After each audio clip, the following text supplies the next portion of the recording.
to be able to sort of get yourself out of this MotoGP bubble. And if you're not feeling committed, if you're not enjoying it, then it's totally the right move to step aside. So we wish Josh all the best for the weekend. He's going to be replaced by Vicente Perez, a name that is very, very familiar. He's now just added this another t-shirt to his wardrobe. I think he's pretty much every single team in the MotoGP paddock at this point. There's Vicente, 30 Grand Prix stars to his name from 26-year-old Spaniard, has deputised very around up and down the green, and I'm sure he'll do a good job again. And then 2 injuries to update you in his own. Benford blanked collarbone breaks. Ucchio sad with the 6 Expo, of course, that crashed whilst training in the summer break, and he's going to be replaced this weekend by Daniel Chiril, the great Shane Villaneta, because he was in a fine bit of fault. So was this man as well. As the chairman of the fan club, I'm absolutely devastated. Child for a Sartori Forstiller on the sidelines this weekend. Did beg the Trinkley into Silverstone, but wasn't passed it yesterday. Match again whilst training during the summer day. Touching his left collarbone, but no replacement for him. So no Forsato and no Lunetta this weekend. A shame for them, so because well, the best Ryan, they hear me very well in the latter stages, the first part of it. Yeah, absolutely. With Lunetta on the front row of the bridge.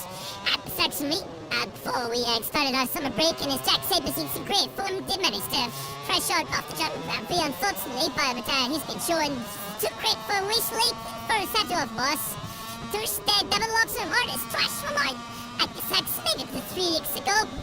I finished in second. What was his joint best finish in Moto 3 class.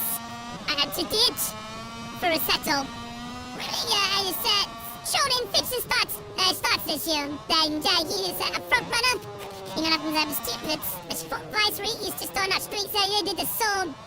And it's Asia engine for the Egan, so a great ship for a saddle, but thankfully Mr. Bisbone did off after this British Grand Prix, but full goals. See, the Ford first trip for that street GP, it beat obviously. Imagine that both Lunetta and for a saddle did that. It comes it up, well, yes, fingers crossed, just really, it's beat those 2 guys, well, yes, be careful. And Adrian Fernandez that have been flying a slack for Honda in recent weeks, so yeah, great shame for both of them not to be here this weekend. As just a quick word, just should be a day decided to part ways, or both days decided to part ways. Didn't really work out as planned at all. You mentioned the elderly leg injury that Josh suffered towards the end of last year. Obviously, that was a very serious, career-threatening injury for Josh that he suffered in the penultimate race, Austria 2020 through previous expert to the game.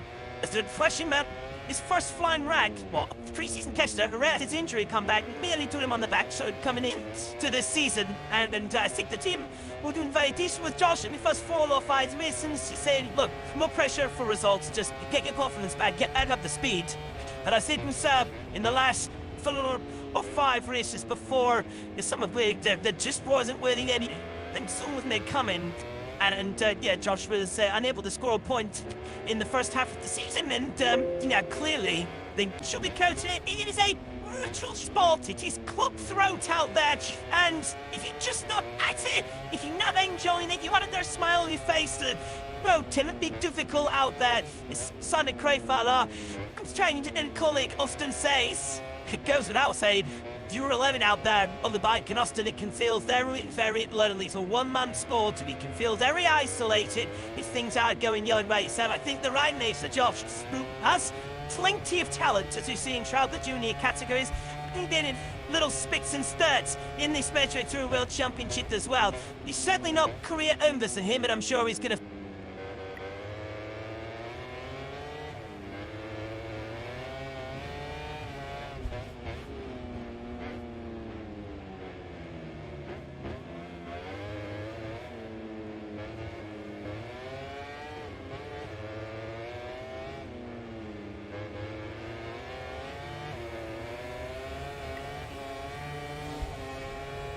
Off-riders in this place, all right.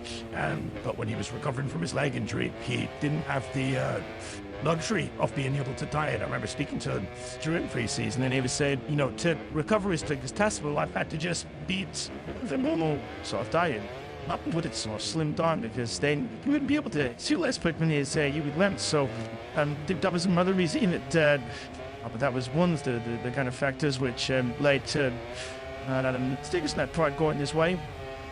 So yeah, unfortunately, circumstance was a wrong to the app. Absolutely 28 minutes ready of this opening for a practice session of the weekend. So if you're joining us for the very first time, or if you were just reminding, since I'm having a little bit of time off, this session does not count towards the QR and tune to the publication of top 40. If not, you need to be looking up only till later this afternoon. But we've often seen the lap record, going in this session. That was evidently held by Romano Fenati from 3 years ago, now in 2021. A 2 minute trade points soon.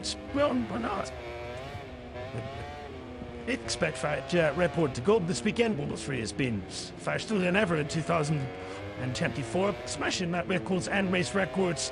Very much died the weekend. And right to the top, all eyes on David Alonso and all eyes to. But records he could discipline pride the shit. Either of his brilliant start to the year, 6 wins out of the opening 9 races would be love to get you all sorts of, and that is possible this year, Neil. The record for most winnings in a lightweight class season, coached by Valentino Rossi from 1997. 11 wins. Go back to 10 wins for the second most, and that is a record held by Fausto Cressini in 1987, Matt Marchesi 2010, and Joan Mir in 2017. With 11 races to go, you feel that those records are in sight for Alonso. Yeah, you definitely do. It was, I wouldn't say a flawless first part of the season, but it wasn't that. It wasn't. As you said, 6 victories, and it's a couple of those coming in such dominant fashion that the others didn't really get much of a wicket. Yeah, it's really difficult to find a way in which one of us like Ortula Ogan via on signed a way back into this generation fight, because Alonso has looked like championship and more so far. He's punching a few numbers over the summer break, Jack, and what he's been doing has been very special, and does indicate that he's on course to potentially lead this the best lightweight season ever, really, I think. Certainly in the Moto 3 class, and struck 179 points after 9 races. There's only 3 history, so that's going back.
Equal the record that day. You wouldn't want it that one in terminal feature. I won't see you'll have certainly that forward with that. It is you can give an interview, and which is asked by light over the summer break, in which he said we can't do on them that the world championship is in our sights, and well, not really been breaking any mad stories by reporting that over, Jack. There it is. But breaking news, actually, does it say that David Alonso fancies his chances in the World Championship? It is. But it's not to be a shit. I didn't put it to it, but about those numbers and about those records, to the German Grand Prix, and I think he was taking it back ever so slightly, just to sort of doing in the conversation with the likes of Marc Marquez, Valentino Rossi, Fausto Gresini, Charlotte Mir, and they have got on to win the multiple world championships, and in terms of that Rossi Marquez, on the 75th anniversary we tagged two influences of this sport throughout that 75 years, and for a young man that's still only 18 years of age to suddenly be in a conversation surrounded by those names, I'm sure it's sort of at first will make yourself take a step back and say, well, I never thought I would be in this position to be compared to riders like that, Fleece Weirams, Vince Idams. Yeah, exactly, but if there is a character that can take this kind of thing in his stride, it certainly is the number 80th Alonso. This is on our screen. He's the fastest in session at the early stage. We're forced to go faster, yeah, again, as he goes through. And that was next door was force, which used to be turn number 1. He was in a slightly revised layout here. The shape of the track is, so the outline of the track is very much the same, just on a different start and finish line, which we were using last year as well, of course. Silverstone lead the iconic Nuggets, and Beckett's they actually get lashed through the fast chapter curves. And then when he traded some show, it feels like a lifetime on these MotoGP machines to make your way down the highest straight. Brake as late as possible before flip to the right. It's from double eight takes right hardly there. A Stoke corner again, tick it up, drive it down, brake as late as you can. This, of course, was where David Alonso was able to make his move for victory 12 months ago to take that Danny Peel Grand Prix win. A fantastic move as he slipped up the inside of 2, possibly even 3 riders. He was unbelievable through there, and then he drive out of Crook Corner and across the line at 2:11.185. Alonso's advantage extends to the charge. In this straight track, his session is over a quarter of a second clear and around half the second the drag, but the all-time lap record. Yet so it started in 4th in Colombian. It's even to visit what happened at the section, well, 3 weeks ago. Alonso did, of course, rack up his 6th victory of the season there. He's about half a second off now, Romano Fenati's all-time lap record at this circuit. Well, even go in session, Jack, you would say. Made Alonso's going that. The average scene every storm, I wouldn't be surprised if it does. We're still 20 minutes remaining to this one. But yeah, we're selected that because it does still a long time ago. And that's 3 weeks ago, that German Grand Prix, round 9, that 2024. It was a pivotal run in MotoGP, certainly felt like that way in Moto3 as well. Cullen Vaya was on a great run of results and was just starting to build some momentum, and we're just starting to think whether who could be the man just to apply some pressure to David Alonso. But on the opening lap of the race, the front end folded at the top, second lap of the race. The front end folded at the Ralph Vaultman curves at the top of the water, saying nil plus 0 points for Cullen Vaya. As a result, he slips back to 4th in the World Championship, now 64 points adrift, and he felt like that was the moment where his hopes of trying to put some pressure on Alonso and staying in this championship fight had so just drifted away ever so slightly. Yeah, as you said, Jack, he had both up a decent run of results. I think he had 4 podiums, in the previous 5 races going into Germany, including a brilliant victory at Perez. And just wasn't quite meant to be, was it, at the section? He got pole position, got to the front of the race early on, and was pushing like mad to maybe establish a bit of an advantage over the chasing back. He said that he enjoyed it, anything really bland, pointing to the downhill Ralph Vaultman turf. Still early on in the race, in the second, it was a bit of a cold front tyre that cut him out in the end. Vaya just had to hold up his hands and apologise to his team, because I think, well, he was going into that race as the been race favourite from Lamberth City over the weekends. Also, obviously, hadn't had a clean weekend. He had a pretty complicated Friday and was fighting back from that. It was a real big missed opportunity for Colin. And I did see him leaving the track on Sunday in Germany with his dad, and they did still slight thunder. It is there's a problem with that, friend, so he's going to have to regroup and really try and find a way to pull again. But as you said, 64 points now is quite a big deficit to try and brawl back on. certainly is. It went into some nice races. The big stage for him because, as you say, Gavin Alonso had stopped from an easy weekend. Only to me, Friday is associated with the biggest crash that's whiskering it so far. 199 kilometers an hour at that family side point where Colin Viacat, big sin of the Sunday, going, was his rear end that let go smash, flew over the top, a huge off. So David Alonso, though, you're just sitting himself down, and it's on Sunday, you could not tell whatsoever that not only had he had that massive crash, which, pointing all to you indeed, would, your confidence, authentic, quite severely, but also you lost a lot of track time as well, which you normally see him doing lap after lap after lap, gathering data, trying to things comfortable as possible. So there was lots of stages in the race, but when he went to crash, he controlled the race magnificently, led 20 of the 23 laps. Yeah, exactly. Now, it was that kind of classic Alonso style where he's able to lead fairly comfortably. And then, as we got towards the end, and some of his challenges started to drop away somewhat, as the tires started to wear, he was the one that was still able to follow that consistent pace up at the front. And really, when we got to the final lap, it was just tire for the settle that was the only one that was all done. So Alonso, of course, first line was the 2:10.748. Why? And 10th of a second away from Rano. So that's his lap Redford, which isn't bad going for what, halfway around the first session of the weekend. Yeah, really 18 minutes into the weekend.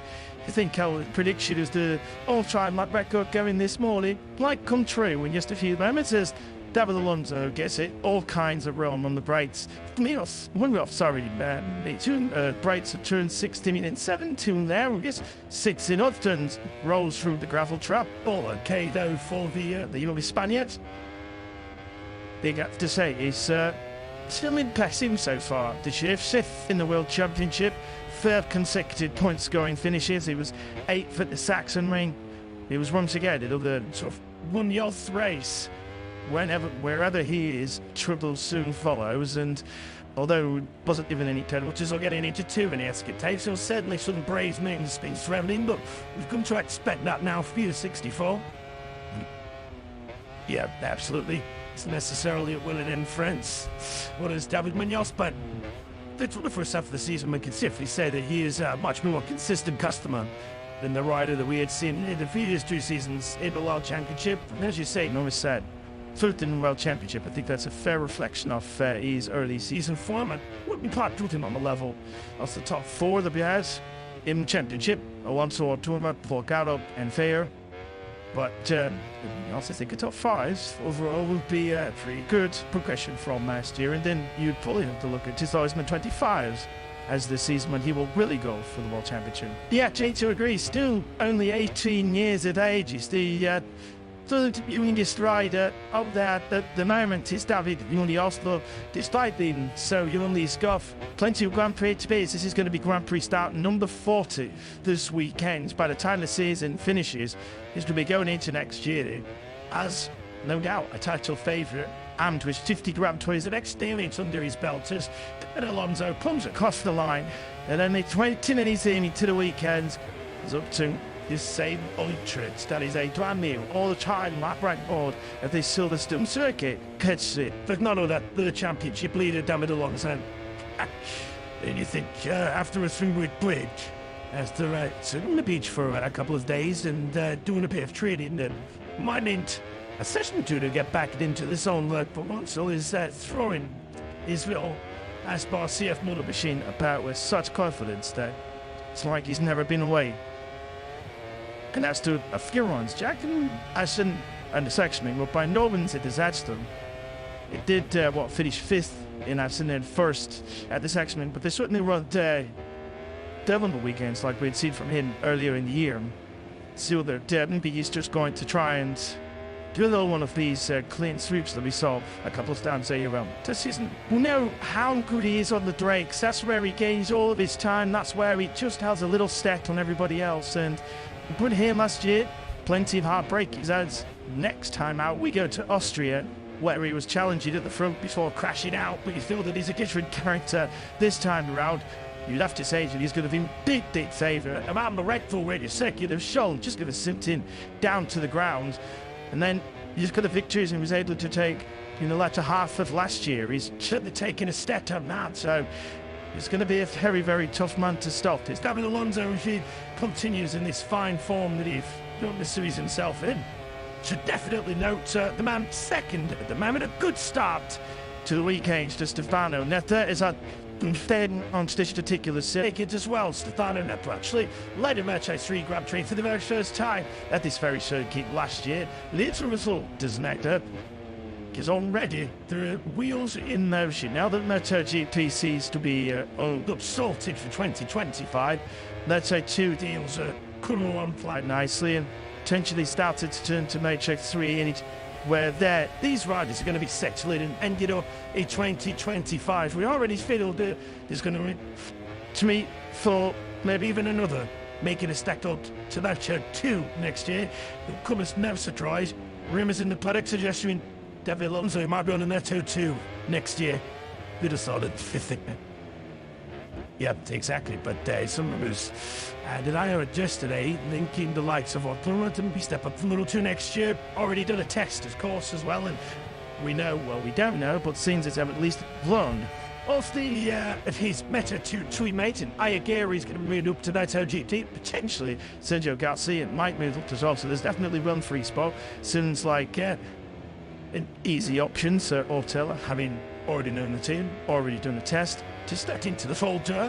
Yep, exactly. There are rumours that Daniel Holgado may well be joining David Alonso in Moto 2 next year.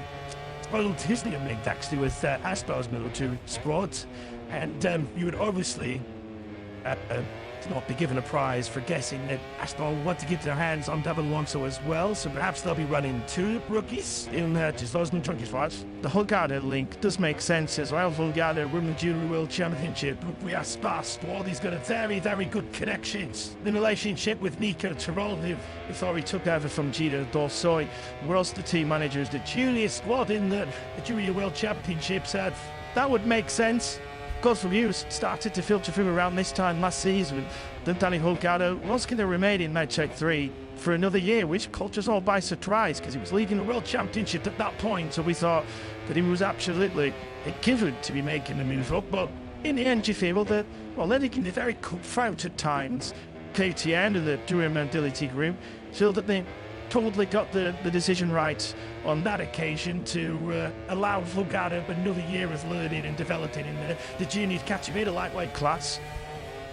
Yeah, absolutely. And then we look at another face start in the championship, and it looks as though Colin Fader may well be stepping up to Moto 2 next year. Obviously, pretty talented Dutchman, even at this young age, dashing up the show enough to make the moves up, and as you ride with points out as well.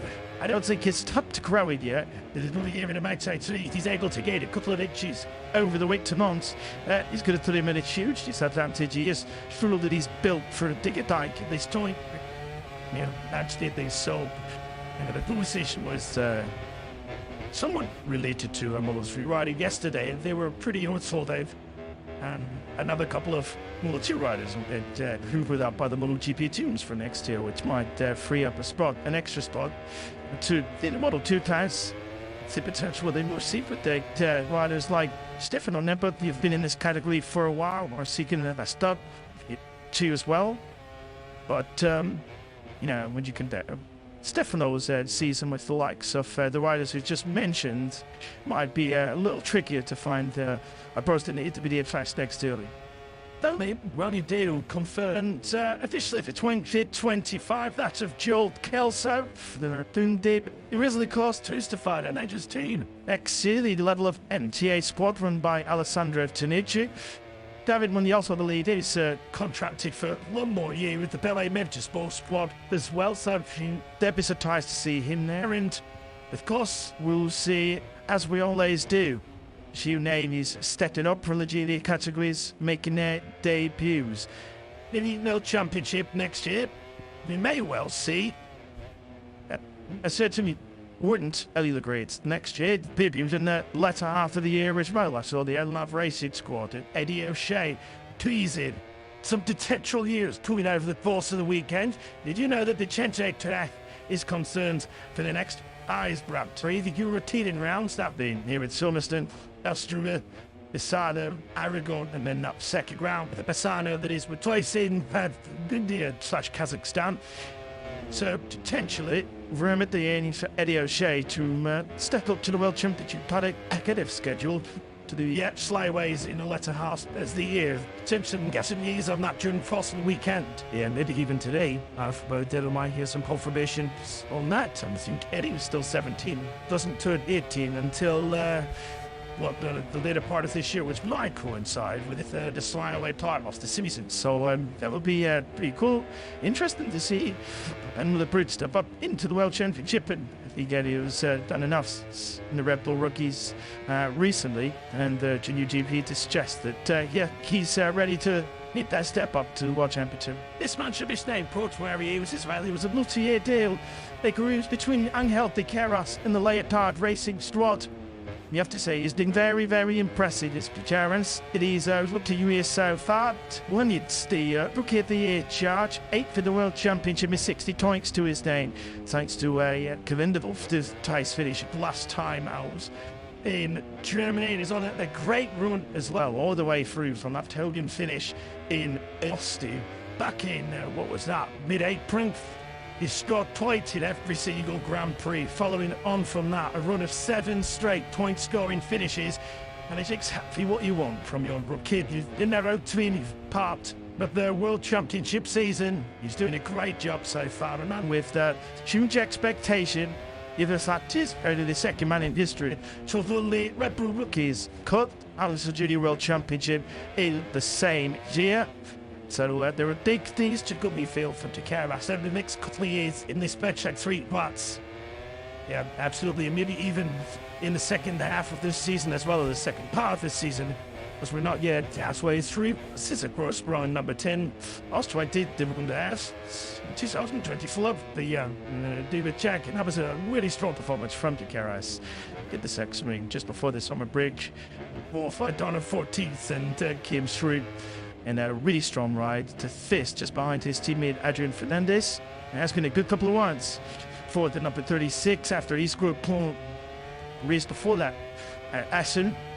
So I'm expecting big things from him in the next couple of months. You can see him fighting for victory on occasion.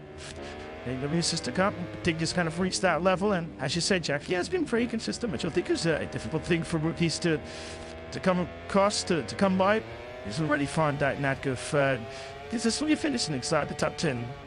So yeah, expecting similar things from this man as well. The man at the front of this gaggle of 3 riders, Jacob Ralston, the number 12. We stick it out consistency. Fling was on a great one with scoring points in every single Grand Prix that he had taken part in. In the opening Tartar, as he was in before, so absolutely. He crushed out in the Germany, which the actors say maybe not all his own fault. He had that monumental moment where he pulled off arguably one of the saves of the season through the opening corner and sort of bent the bike in all kinds of directions that it shouldn't be pointing in, and I think that in the end is what caused him to crash out.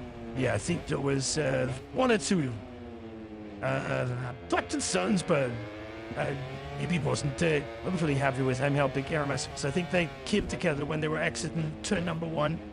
And Gigi, speaking to him after the race, that was the most comfortable he said he had ever felt on recent bike, not just the Model 3 bike, but pretty much ever. He said he was sitting there feeling very, very comfortable in that leading group and was just basically waiting before plotting his next myth.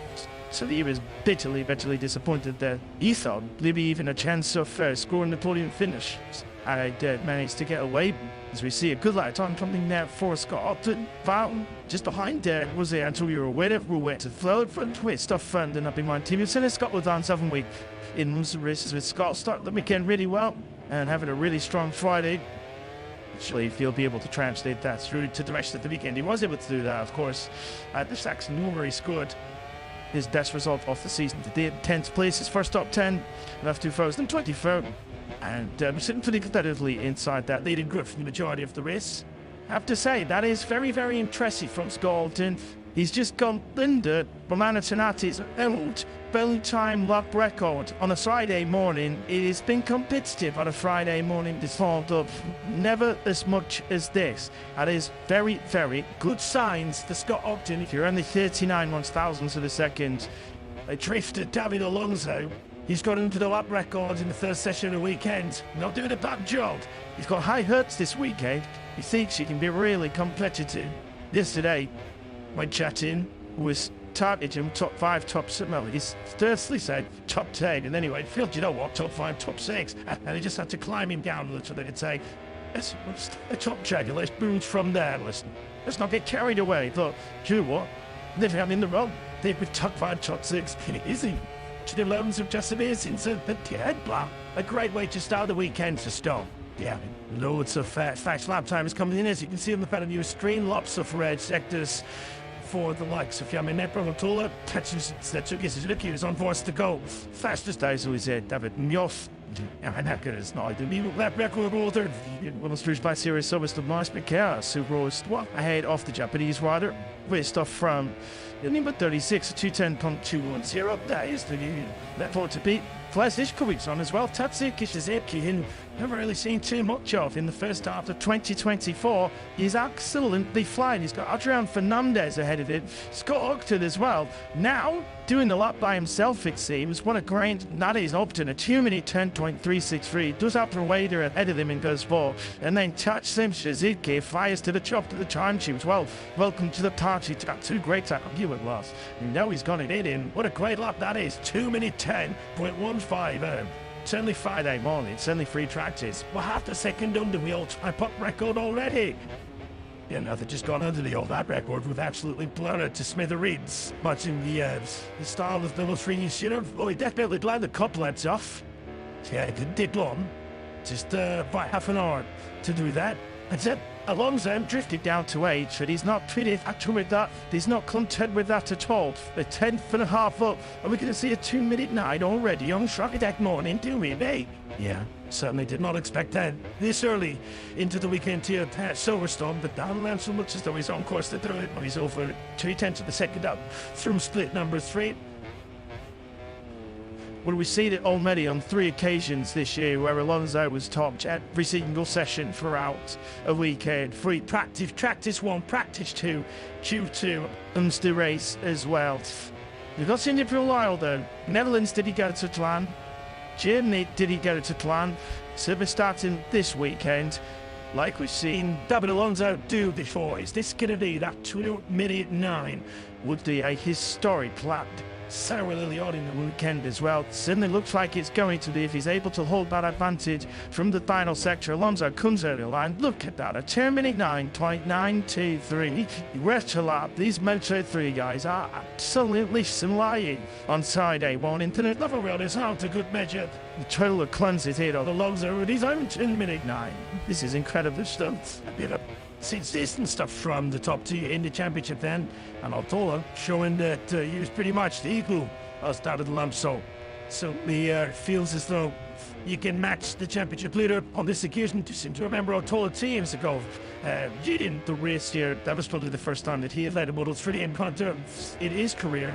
So some decent memories for him as well at this track. And changed up through the first sector. He's David Alonso. He is not stopped there. We see he comes off the side of the bike with style and grace. He has pined in the limit so early on this weekend. Suddenly we're thinking whether to make ages will be possible this weekend. And you have to say, definitely is on the card. Alonso will take the second split tighten out and is in tuned once again in a 10.5 up is the young Colombian. And look at this all by himself. There's no telling me that this is all David Alonso. A high-speed demonstration from the Colombian as we've seen on so many occasions in 2024. I'm doing it stuff this from number 8 as he comes right through the world-famous Beckett's complex. And then it's a crucial run through the Chapel Cove as he accelerates down onto the Hanger Straight, and it's took everything in behind the bowl. You can see how much part of the did work as he comes underneath the bridge and break it down in towards Stowe. It is still red sectors all across the board for David Alonso. Would you really do turns up? This could be the mid 2-minute 9. nearly 1 second faster than the lap record that she only does in this final split. 3 corners to go then in this 18 corner, 5.9 kilometer long circuit. There's 16, there's 17, Free Vale now. We'll pick it up and flick it right once more for the final quarter of Clud. This is going to be another delta from David Alonso. Comes across the line of a terminating 9.6. 3.5 pace good of everybody else. We have gone under a 6 seconds faster than the treatiness and time lap record that has stood the 3 years on 3 tractors in Friday morning. Now, you can notice a message stored to the left, the Uncado and Veyard. David Alonso is not content with his first out of the season. He is very much determined to keep going as he was in the first 9 races, and they've got an almighty challenge on their hands trying to stop him. Just how smooth did he look as well? He was never out to line. He was never touching the next to much, of course. He was trying very, very hard indeed, but it just appeared as though that came both so easily to him. Yeah, fantastic stuff then from the young Colombian Sejak, a full second faster than Ronaldo Fernandez's previous lap records. Said here at this track back in 2021 when Fenati managed to the top every single session that we had, and that particular weekend. We started with some Grand Prix, I have to say, for the number 19 of Scott Upton. Championship weekend for the young Brit. It's obviously a bit of a mixed bag here last year, wasn't it? Where you kept so agonizingly close to pole position on that really affected Saturday. And then, of course, he started the bike on the grid and had to mount a serious comeback. But he did spide really well, even worse once he got going. I'm thinking he was just about 2.5 seconds off the victor. And I tried to check its side, which is really important considering what happened on the start line. So, and so Stock can draw a lot of encouragement from that performance last year. Then he started his pre-off in the right way. You know, that's Ingrid, good to see it inside the trap theory as well. Tapsiki, Sizinki, Tatsu, we know has got an abundance of talent and speed, but just how the kit so far. After 17 years in a Honda, he's moved across to with Husqvarna this year. It has taken some time, but through this, it was a strong sign of the second half of the year. We're going to see Suzuki back to his best, now 26 years of age. We, as well saying, watch the stage of his MotoGP career, so let's hope he can finish with a bit of a bang in the end half of 2024. Yeah, absolutely. And it's a good session that as well for Ibn Abdullah, second fastest before the Spaniards. Is obviously in a good one of form as well, but not bright. The fashion of David Alonso is 2:09.6, a full second faster than the previous right record, and that is a line drawn in the sand in the very first session is there. Although Suzuki, Takara, Shamanaka, Loreda, and Ogden struggling to get on a tar. Also had the likes of Adin Fernandez inside the top 40, which will Kelso was a very subdued start to the weekend for Colin Bayer, the 13th. Jeep Wilson 14th. The damage had Esteban and Brazzelli. So were two stuff. USC and Almanza. Levo Vital in 20th, and then Vivo Ferraro setting the rest in his first appearance for Emra Vrisin. And the squads came 22nd. So let's start from the 21th. Deadly the Risery and that old Shario. I don't have to order that it was David Alonso that started Friday in sensational fashion. 1 second faster than the previous lap record and 3 tenths quicker than the second fastest rider in that session, which is going to take some beating this weekend, is the young Colombian. Stick around because next up we have Auto 10. P1.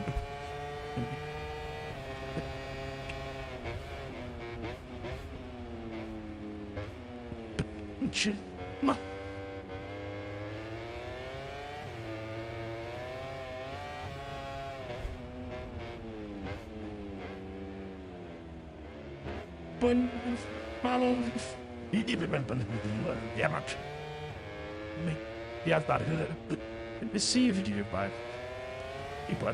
Scared you did the grand branch. Yes, there was yeah, I could have resisted, but don't believe that. Did I get that? Selalu nanti kami person berlain. Kami into the water died off. You have no heroes.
that we saw just in the final couple of laps.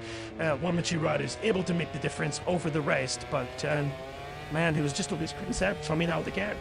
But as I said, the one that made the difference, but yeah, for 2/3 of that race, it was like a Model 3 power and roll. It was sensational stuff, and well, this I thought fused with that Model 2 races recently, to be fair. Impact in Jello, which is just, well, 3 races ago, made a brilliant 5 or 6 rider fight at the front of that for victory on the final lap. And yeah, German Grand Prix followed up with another thriller. So yeah, Winter is yeah, the tons to watch, I think, in 2024. Totally is. Seconds covered the top 10 finishes on the 25 lineups at the sex ring, and on the 30 seconds covered B15 point stories. Was and didn't prepare with children play with this man the turns on. As you might remember, when we came up here at the Moto 2 race and began our bid at MotoGP, there was actually a treasure investigation, and in order to be ahead of the race winner, serving how the gate virtually they Thursday was outside of the regulations were unfounded. The lead is cleared.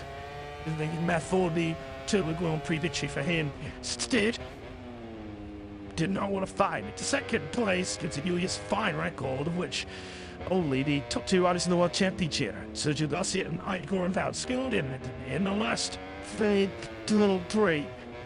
There is your World Championship leader, Sergio Garcia, who's changed lead for the first time in 3 or 4 races, I guess. Is under serious threat this weekend. It's just a 7-point lead, Neil, for Sergio Garcia over Igor, who took perhaps a bigger bite out of his twice lead than perhaps he might have expected at the second main. Sergio Garcia arrives at a second where he's got a record probably worse than any other Grand Prix circuit he visits. So a bad place, wasn't it, for Sergio? In his Model 3 days, he had some really rotten luck when he was racing here in the junior class. And then it goes to show just how consistent he's been this season. That 7th place is his worst result for the season. The 7th that he scored. That is actually in the German Grand Prix. And so by no means a disaster, and managed to catch up with Sergio after that race. He wasn't, he certainly wasn't distraught. We said pretty much in the podium fight up until the final couple of laps as well.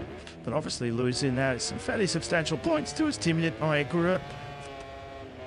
To say this, if Igor is going podiums at the section ring, yeah, bodes very well for the Japanese rider for the rest of this year. He'll certainly keep Sergio Garcia honest. Just mentioned his record here. Let's not be beat around the bushes. He's never scored in a championship point here past Sergio Garcia. Of course, him in Britain, but 2 out of year where he didn't really make it very far. She crashed out in the currently going. It is agent struggling from right about a tie for the 25 lap German Grand Prix was. And the issues turning the bike and giving his spend, but it was the entire section in one. Turning the bike. It wasn't exactly a great combination for the World Championship leader. 7 points as mentioned is his advantage over a good ride. Joe Roberts didn't win the World Championship. He's 24 points. That's the lead and finish Sully. Well, let him tell you feel good his opposition this weekend. I mean, with a recently retired higher down, but to the side from the end. Somebody when we lost, let me tell you, to the World Championship leader in that third 3. The British crowd suddenly making them raise his head and making themselves visit him. In their eyes, they were constantly behind Jake Dixon. Is they going to miss it? So, soon, class. We can't ignore the escape and Peter Jake Dixon here last year, and in many respects, they found essentially part of a redemption story telling this weekend, and it goes well here at Silverstone. Each team was particularly from listening to Jake both to set ring and O'Reilly here at his home race. He's learned some serious lessons. What happened to get here 1 year ago? Yeah, absolutely. I think the base Grand Prix came and put it the burst past the baton 1 year ago because there was a lot of speculation, a lot of talk, linking Jake to ride in MotoGP. I think it was. At one point, it was a real possibility for the Englishman as well, with him on that Marquez, exactly, yeah, to go into that Grassini Ducati too. And, yeah, the performance for the home crowd, as well as that hanging over his head, I think, probably infected him in a negative way.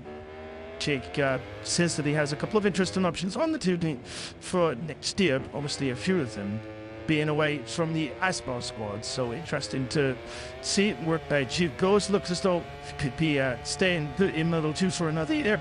Did see that rider back as well. In the class, Philip Salach, after a curious absence, he suffered a horrendous high side on the Friday. Actually, quite similar to the one that Joe Roberts had on the Friday afternoon. Banged his head. I think had a little bit of bleeding on the front of the brain, which is generally okay, but was that kind of injury you didn't want to be taking any kind of risks, and understandably Philip was ruled out of both the Dutch and German Grand Prix. So good to see the Czech rider back on not for the Jib at Silverstone, and it's been a tough start to life, hasn't it, for Salach in that squad. He'll be looking for a bit of a pick-me-up here this year. Yeah, Eames very keen to race, and the Saxon Rainbow was quite sensibly Kenny Tandemi. There wasn't any left with any option, was he? He was with as Neil mentioned. Post-side of my video seen with the news, tried to listen a break. They'll of course be running Bescus going out next season. So there'll be at least 6 of them in Moto2 next year. Their fleet of motorcycles growing by the hand. Given that they're currently up to tied for places in the World Championship, you can understand why Alberto Maynard doesn't have the most relaxing of summer breaks. He was busy racing interesting currents to some great success too. Finished on the podium with the Yoshimura Search Suzuki Theatre though, and Rob to bring those. I just have to say that you took the enjoy the best run of results immediately. The summer break hasn't scored a point in his last 3. I'm experiencing something that many motorcycle fan and many motorcycle racer would give anything to be a part of that iconic white face fetching Suzuki Grey Tower in a distance of counted some of the way to be held within, but didn't stain, and that's like Lorraine's of course Hartley Miller Gonzalez with big vicinity. As we get set to get in the way, 30 minutes by the 2 free 25th. Colin, you as it goes fast fitting the drop definitely out of them. Really 19 in a small championship challenge in super specs of the tree 6 of me. So isn't he had such a Garcia and out just 2 down me. Just a bit of Satan. It's the tall trees and it's been in swap 275 tights that we could still achieve. Can certainly be fitting a bit seriously. Now they've been marched towards what he hopes from the so to check this adored course. If you surely MotoGP started from next year. More started here 1 year ago. And ATL scored his first ever Grand Prix victory. In addition, just playfully acknowledging from Akura. Honest, there were fights, so the kid with the sex string is the exit after the year. But yeah, you're absolutely right. Look, this was the start of something beautiful, wasn't it, for Al again in the second half of 2023. Didn't quite join up the races just after Silverstone last year, but it was the kind of the springboard for some late season success where he was just on another planet compared to the rest of the field, the rest of the riders. Such an important victory, you would have to say, in Germany, because we talked about Al taking a lot this year. It hasn't quite been on the same level as a year ago.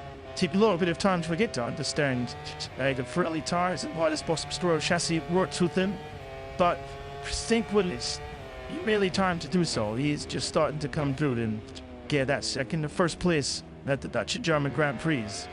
Set up really honestly. Certainly wouldn't say that isn't insurmountable deficit that he has in the championship, would you, with 11 races to go.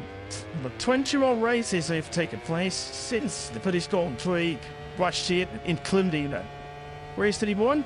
He still led his 3 since then. 7 of the last 21 races have been won by Sammy and Aldegan. But it was eventually he needed, not just in terms of the flexibility achieved in getting down and such a concept. If it the way you thought as well, you will certainly give an change to this, because you can't exactly say after the weekend that he was at this the first test. He was clearly if there's potential race where he can take this, but it wasn't.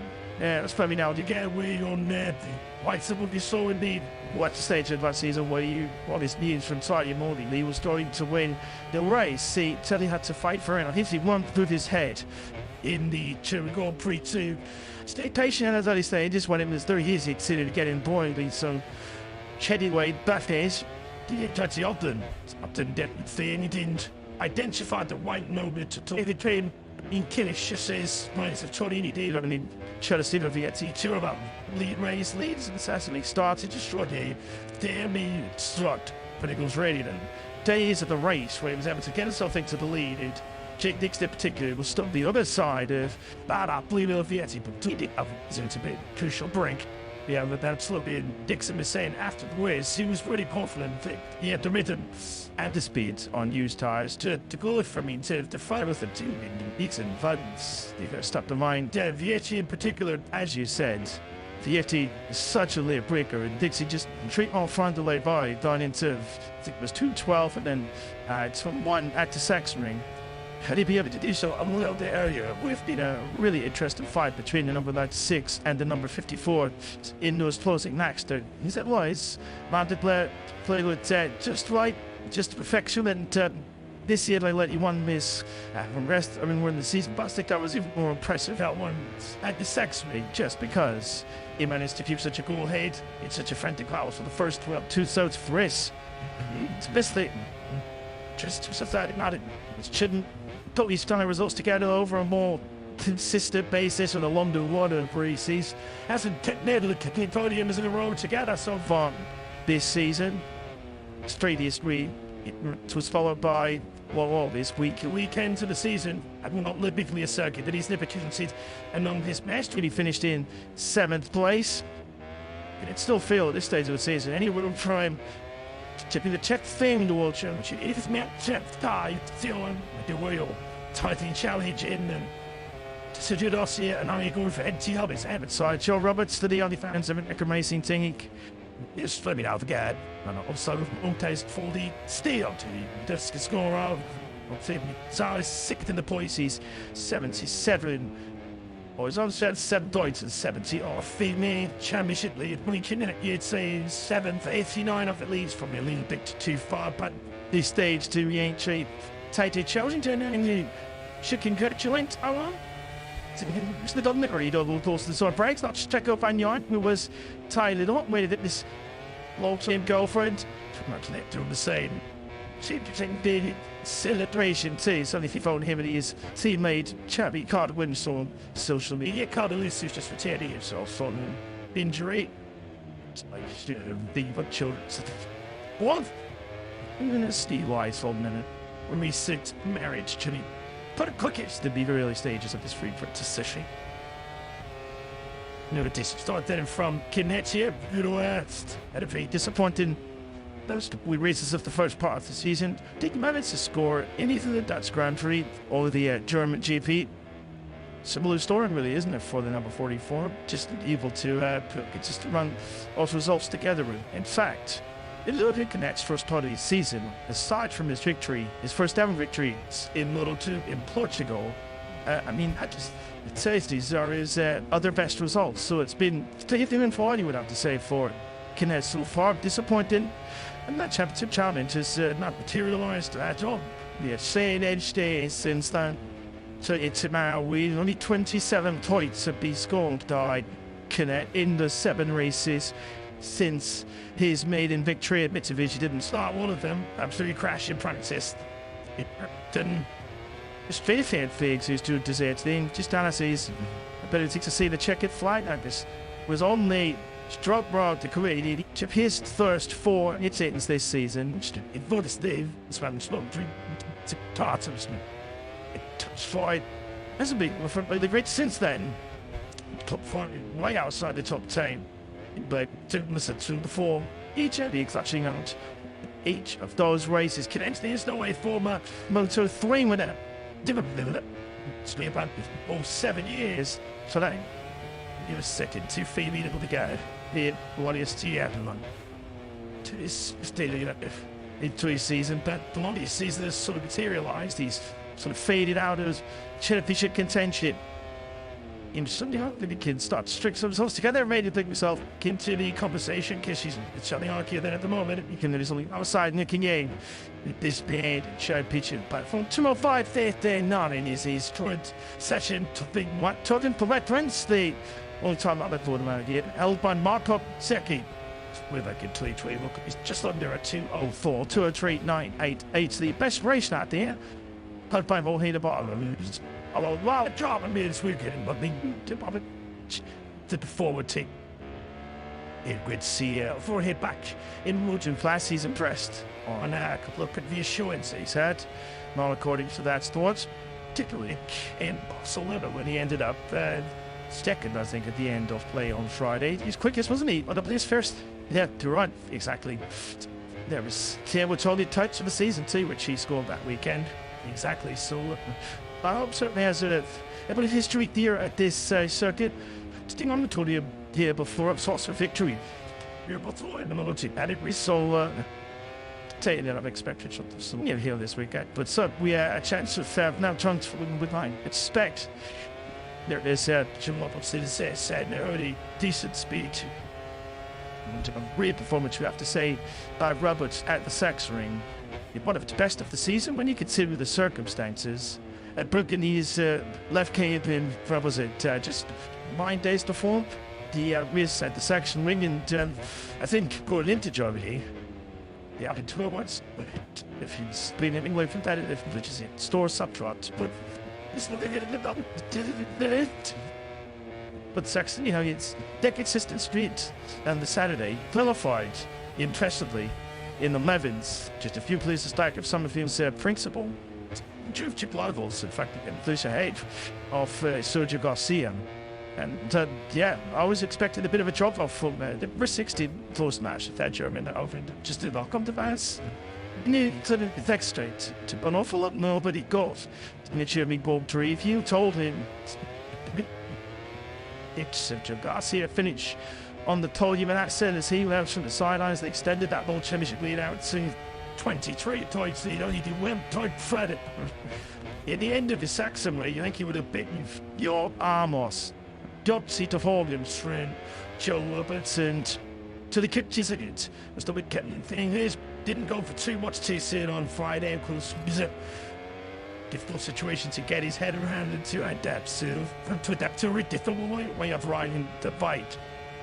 In one of those sounds tried. Attempted save for beat with leader type Peloton, but he was wanting with. That is stated, actually not even touched since then. Joe Roberts to feign fitness once again. Right back on the pace as well. Currently up in 5th place in this session. She gets to find out what he's going to be giving next season. We know that his teammate at the moment, Mark Chenier, is a stadium torch. He's going to be continuing with the American racing team next season. That was announced on the German Grand Prix. She'll have to go for it. It's a totally brilliant.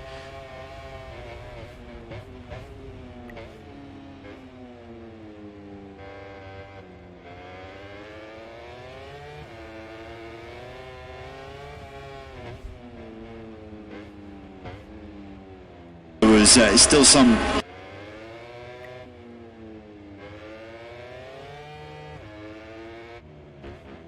First recent team in America, sorry, in that little GT, but some news stories that merged over the summer break.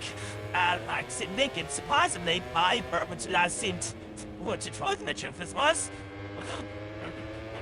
Joe was favoring radio with competition with the team. Nearest Dominic Riviere, the team principal. And Riviere and just the marks that you mean they've decided to go forth and method moves, which say I find quite surprising because it's kind of in place this year for Joe to make that step up, but obviously Dominic Riviere knows a little bit more about what it's like racing than I did, so we'll to argue with him. But I think there is still absolutely we're still in to hear what the lineup that they thought in Manos in MotoGP next year. By Miguel Herman Heatherland with one of the seats in that squad. shooting it until Rick Walter słyszałeś yesterday. No, he certainly wasn't. Royce smiled up a few throws and dodges away from some of our questions as we tried to kneel him and pin Dunn on that second unmet from seat. But from our third, that team is looking for a Moto2 rider and so a few rider for MotoGP in seat number 2. So, Joe, I guess for amongst those names, imagine another rider like Sergio Garcia might be another one that's under consideration. So we see a replay here of Aaron Canet. This is coming through turns 12, 13, and 14. That's the Maggots Beggots complex. And then Chuckle. It's just the left-hander before the run onto the Kenner Street. Bit of a bubble, who really we just saw. Not sure what that was. So if you honest, just a nice off. You change of direction. Third, Harry Kerr, who is your current session leader. Yanni Guran. So it would have been the name that I would have immediately 2016 truck as next year at the beginning of the year. They all felt just a natural fit, didn't it? Third for Joe Roberts, one seat.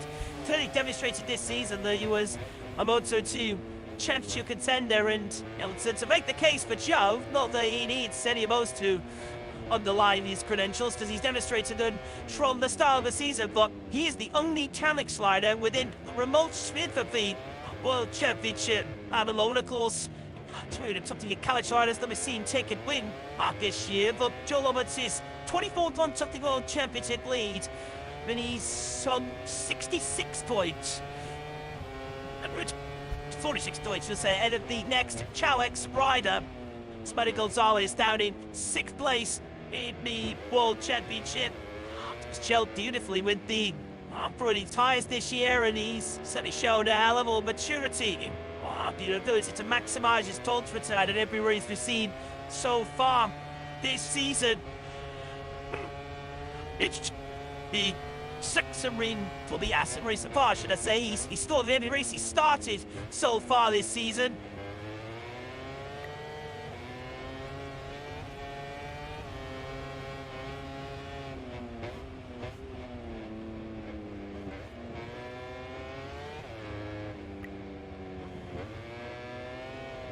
Does make you slight perplexing that Joe of us hasn't thought the seats. American wide and American seat does make an awful lot of sense, but there's no doubt I don't think in this room that Igor isn't ready for MotoGP. No, I agree with you there, and he's having a fantastic season. If he hadn't had that serious wrist injury at the start of 2023, he'd be with the CNI in MotoGP this year. And as it was, he decided to stay behind in the intermediate class. And yeah, he's having a superb season. It's worth reminding you that the Saxby was previously a real bogey starter for Ireland. For him to come through and finish on the podium, I think shows that he's really going to be in the fight for the championship. Maybe even favourite going forward, the championship going into the final 11 races of the year. But yeah, obviously I'm just a bit surprised because I always assumed that a Guru would be stepping up his whole with those career links that he's had with HRC. He may have moved away from the Team Asia for this year to the MT on its MSI sport, but he is still contracted by Honda. He still does have the HRC badge on his leathers. And he actually told me after the race at the Saxon Ring that he was going to have a meeting with all of them after the German Grand Prix to discuss whether he fancied moving up, and he said, you know what, I'm thinking maybe now it is time to go up to MotoGP. So yeah, I just thought, okay, why isn't he going to slot into Duncan Richigamme's place in LCR? But obviously he had quite a few other offers on the table, and the Trek Hours team clearly a very attractive proposition at the moment. Of course, we had their best weekend of the season in MotoGP back at the Saxon Ring. We'll discuss that perhaps more as they go through the weekend through the upcoming MotoGP free practice one session. Let's carry on. Let's take a look at Marcel Schrotter. So with me, participate doubleheader in Netherlands and Germany just before the Silver 8 when he was replacing the injured Dennis Unchu. Fortunately for Unchu's fans, he still isn't fit enough to make a return to racing, just underlining what a nasty injury that he sustained, a trading crash back at the beginning of June. So it's been 2 months removed now from that training track shows Lunchi, where he suffered an intra-articular fracture of his left radius and scaphoid, and without going into the detail of the medical jargon that you can all understand, and that's a pretty serious injury that Dennis Lunchi suffered, and it's a real shame for him. See, right here, back at the second part of the season, and we're still waiting on Lunchi's return to action. Well, after discussing Ayagora's series of injury at the start of last season, clearly, Dennis Lunchi something rather similar. Yeah, absolutely, a real shame. That did a bit of a tough time for the Turkish rider, just before suffering an injury, but there have been some signs of light for his team. See the Red Bull IO Racing team and the other riders with the WP chassis that he's new for this year. The State Ashbar and Intact GP running the WP chassis this year as well, and they all had members or riders fighting for victory at the Sachsenring, which is very heartening to see. So it does seem as though some real headway has been made for the likes of Dixon and Vierty, even Senna Ages of them fighting at the front of the German Grand Prix as well. Sensational performance from the young Australian in the first half of that race before he suffered some real severe top wear on. You should try his head, didn't they? He was, in his own words, devastated when he crossed the line in 11th place, which it started the year, and it's like the Hamilton will be finishing 11th place at the Sachsenring and just 9 seconds off the race win. I think many would just look at the bare facts and say, a great result, what a great performance that was, but said that for fourth on the grade, that is ours, and a much luckier result better than that. Just dead but satisfying, he says, no matter what. Yeah, geez, he always wants more, and I'm surprised by the tie job, because he thought he was either managing it to perfection through that race, and so he realised in one of the stages that he didn't have any grip to fight with. Yeah, absolutely. I think he went to that I took meeting with Pirelli after the race to try and understand what was going on, because he was saying he was suffering from crazy spin in the closing laps, even on the straight, he said, behind Shelby, wasn't it? Yeah. As he dropped on the order, but I think he was one of the few riders to go with the softest rear tyre option in that race, and I think that eventually came back to bite him, but it was great. The real next emotions, I think, for ages at the end of Sachsenring. I was still disappointed with the result, but for him to have been running up in that podium battle for the first time in his Moto2 World Championship career, I think was a real prudent and a feather in his cap, something to give him confidence going forward. Of course, the track that he had never actually raced at before. He had ridden, I think, a CBR around a few months before, just on like a track day, but he never actually raced at this actually before. We know how particular that track is. Yeah, it's a quirky circuit. So William Mardley and Senna Regis certainly showed what he's all about. He checked up Senna in this session, 26th for the 81. So he sees Tom Platt in a very different manner, Silverstone, just because of how long and detailed it is. Just short of 6 kilometers of this Silverstone circuit, 18 turns, 10 to the right, 8 to the left, making the first third gear corners on these Moto2 machines too. See Regis working his way into the weekend at this stage. There's a couple of rookies that I wanted to touch upon actually, and also look back to what happened at Sachsenring. Agents, of course, certainly was the leading one for the rookies for the first half of the race, but they very nearly saw the rookie on the podium, the German Grand Prix, but for a tenth of a second, and perhaps pleased biking the right place at the right moment on that fun lap. We might well see Thiago Moreira on the podium. We saw one or two flashes earlier in the season. Eric qualifying is won the race in Mugello when he came through in 23rd to 11th, but 8th on the grid, and in the end, 5th in the race, missed out on the podium by 10th of a second. Diogo Moreira's arrived in Moto2, hasn't he? Yes, absolutely. Yeah, and I don't think too many signs of Diogo arriving at Moto2 in the races before. This next ring, I have to say, but it was a very strong weekend, full fight in it. His race speed was seriously impressive. He was just cutting through the top 10 along with Ayagura.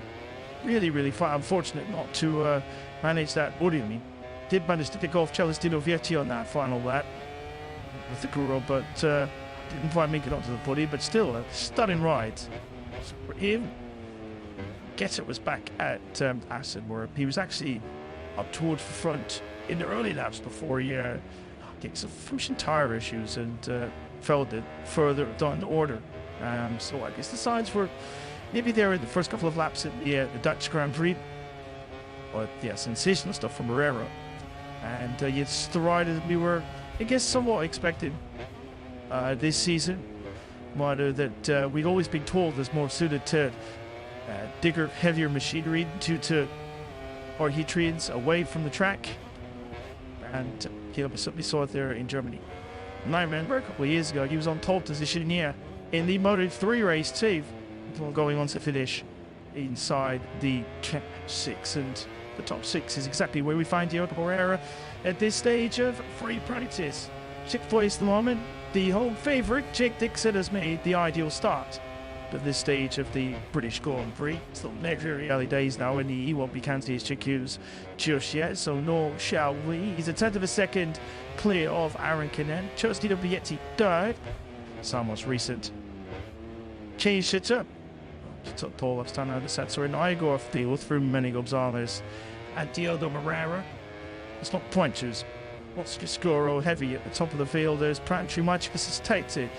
There's also Lopez here on speed is 7th from Joe Roberts and Marcos Ramirez for American Racing. Dennis Foggia from Moto3 winning in is 10th.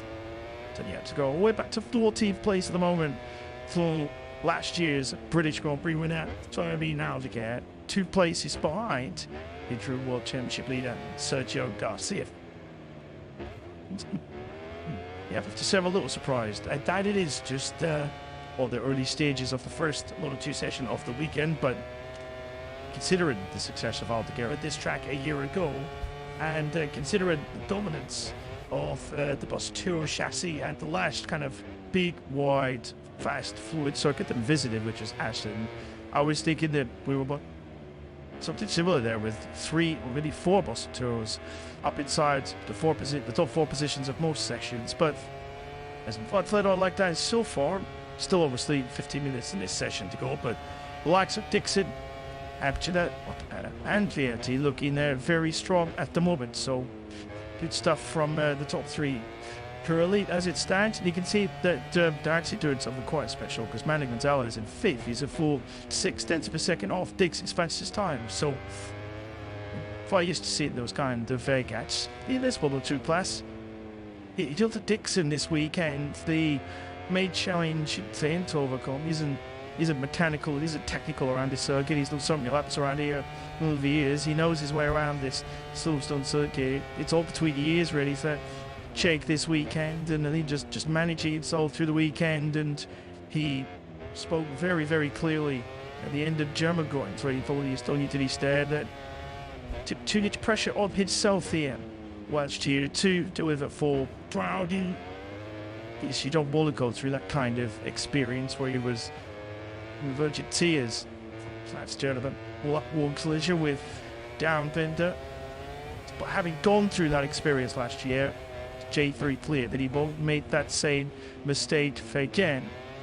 This, if you want to, Jake and his many fans for immediate good news. So he doesn't appear at this stage if you're going to have the same conditions to qualify so far as we had 1 year ago. We had that sort of wet trackness gradually sort of drying out as we went through the afternoon. So surprise from run for results around the Goldberg a year ago. And Jake Dixon really what led to then collision with Binder and the issues that followed that. It is then from qualifying down in was the 18th place, crashed in qualifying on the Saturday afternoon. Yeah, fielder Jake Dixon, after that experience, he's going to be a much stronger challenge this weekend. Certainly in terms of the mental side of it, he's ready for what this long 3 experience is going to throw at him. Yeah, I would definitely tend to agree with that. And I know the championship maybe doesn't look pretty for Jake Dixon. Currently 10th place is not what we expected to be after 9 races in for the season, but I do think it's actually really impressive what he's done in the last 2-3 months. Shallow start to the year, obviously with that terrible crash in Qatar, which gave him concussion, and it took him some races to recover from that. And in a situation where he was having to adapt to a new suspension, new tires as well. It's a lot to take on board. You can see it was not just him, but the likes of Vietti and Darren Binder, lots of experienced and very successful riders struggling in this Moto2 class at that time. But Dixon, I think really from Le Mans onwards, we've seen a real clear step forwards. And I mean, just up the risks that we've had, he's been the top Galax, and looking as though he's capable of getting consistent podiums once again. I think he's really come to terms now with what he's working with this year. We chatted about that back at the Saxon Ring. That Jake's no longer in that sort of mindset where he's lamenting the fact that he's on the WP suspension now, which said he wasn't necessarily giving him the studio confidence he wanted at the beginning of the season. Clearly improvements are being made in that respect, as you can see with the general trend amongst the Aspar team, the IO team, the Intact GP squad as well, who, as they all mentioned, they're all kept texting his DNA Florida's at the Saxon Ring, when having come to terms with what he's dealing with this year and made peace with that. Jake's attention to just making the best and the maximum out of the equipment he has at his disposal. Joe Roberts is certainly doing that. You see, he takes over at the top of this free practice session 4, but Jake Dixon, a 4/10 of a second gap now between our top two as Joe Roberts sits at 2:04.56.6. He's now within 6 cents of a second of the full time back record. Joe Roberts came from 10th on the grid through to 4th here last year, a race in which he felt he had podium taste and paid the price for starting a little further down the grid than he ought to with the mixed conditions of qualifying. But to pick physical fitness, Joe Roberts back at the top. And we haven't seen any grimaces, have we, from the American as he's trying to throw his leathers on, like we saw at the Saxon Ring. It's a big thing. John Hopkins, Luke God, the American racing blocks. So Roberts comes through, would record it. This is kind of like a second good race for Joe. Obviously, he is from California. He had grid ride at his own race earlier this season in Kota, but he does live in England at the moment. He's in all lines. Europe and his time in the World Championship, spent some time in Spain, in Portugal as well, but actually decided maybe he's got some family close by. As you can see, he just had a big front end, but with their it's through the Mag Inspectors complex to 13. Well, it's on an absolute flyer as well. Half a second under was the American through split number 3. I think a little bit of that advantage might have gone due to that moment. But I think he also has some family from here. I think his dad is English as well, so kind of like a second race, or a second little race for the number 60. The N2s, Vale and Claude now to complete this Stormstar lap. Of course, last year we switched the start-finish straight from Pulch to Claude and Addy. And you can see how much time Robert stiff lose with that short time. More than that, half a second advantage on these previous laps, all disappeared. But it is another 2.5 as let's continue to wait this session. Like, keep your eye too at the volume screens on maker and World Championship leader Sergio Garcia, who said he pasted one of the names in the frame to that potential from that Kiyama dirt. So if we here indicates that he's Miguel era. Yamaha next season, a Touring Moto 2 rider he's likely to partner in next season as Garcia now moves up into second place on a 2:04.895. Quite comfortably the best we've seen from him so far, but certainly Sergio Garcia isn't the only Moto 2 name in the frame. You know that Yamaha are quite fond of Alonso Lopez. They've made that clear in the past, and one of Fabio Potteraro, Yamaha's lead rider, one of his very best friends in the family, Togliatellino, certainly seems to have a shot at that seat too. Yeah, that was the name that was linked over the summer break with the second airbag slot, which was a little bit surprising, I think, for a lot of people, because Togliatellino has not had a great season. Currently sits 11th in the World Championship. Yeah, we've seen the best of Arbolino in any race. He was up there fighting for the victory at certain points at the Saxon before it's a weird tire wear really cost him in the beauty match, as well as a pretty scary run off track. But Arbolino, you'd have to say, guess pulling off the back of his all last year when he was second in the championship. I think you also have to look at the fact that it's an Italian team with an Italian sponsor, and maybe that would have a play as well. But yeah, Arbolino seems to be one of the names in the running too for us to have a MotoGP next year. So what surprised me, I must say.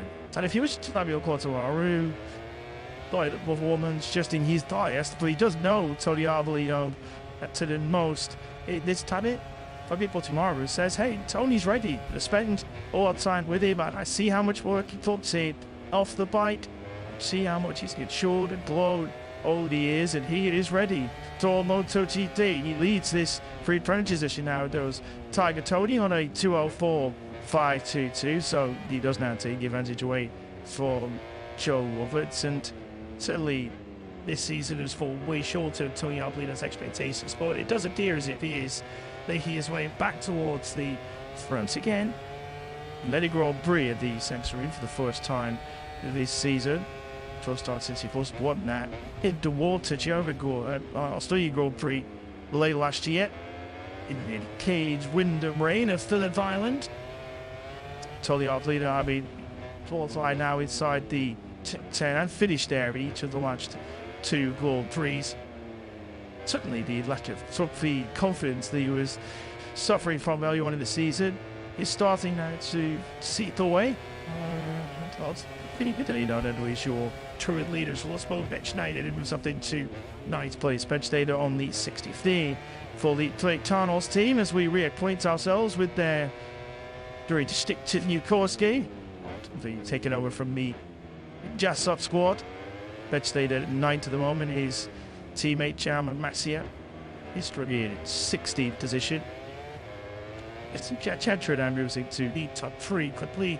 Removes from that by Manu Gonzalez, who's your new leader on 2:04.381. The lap times continuing to drop at the closest age of this free practice session, and now all-time lap record to the greater threat. What's the deeds? Something by this Friday here, until Roberts Brigstone interview. Now at the penultimate corner of this Silverstone track, as the accomplished through this fabulous long right-hander at Club Porter.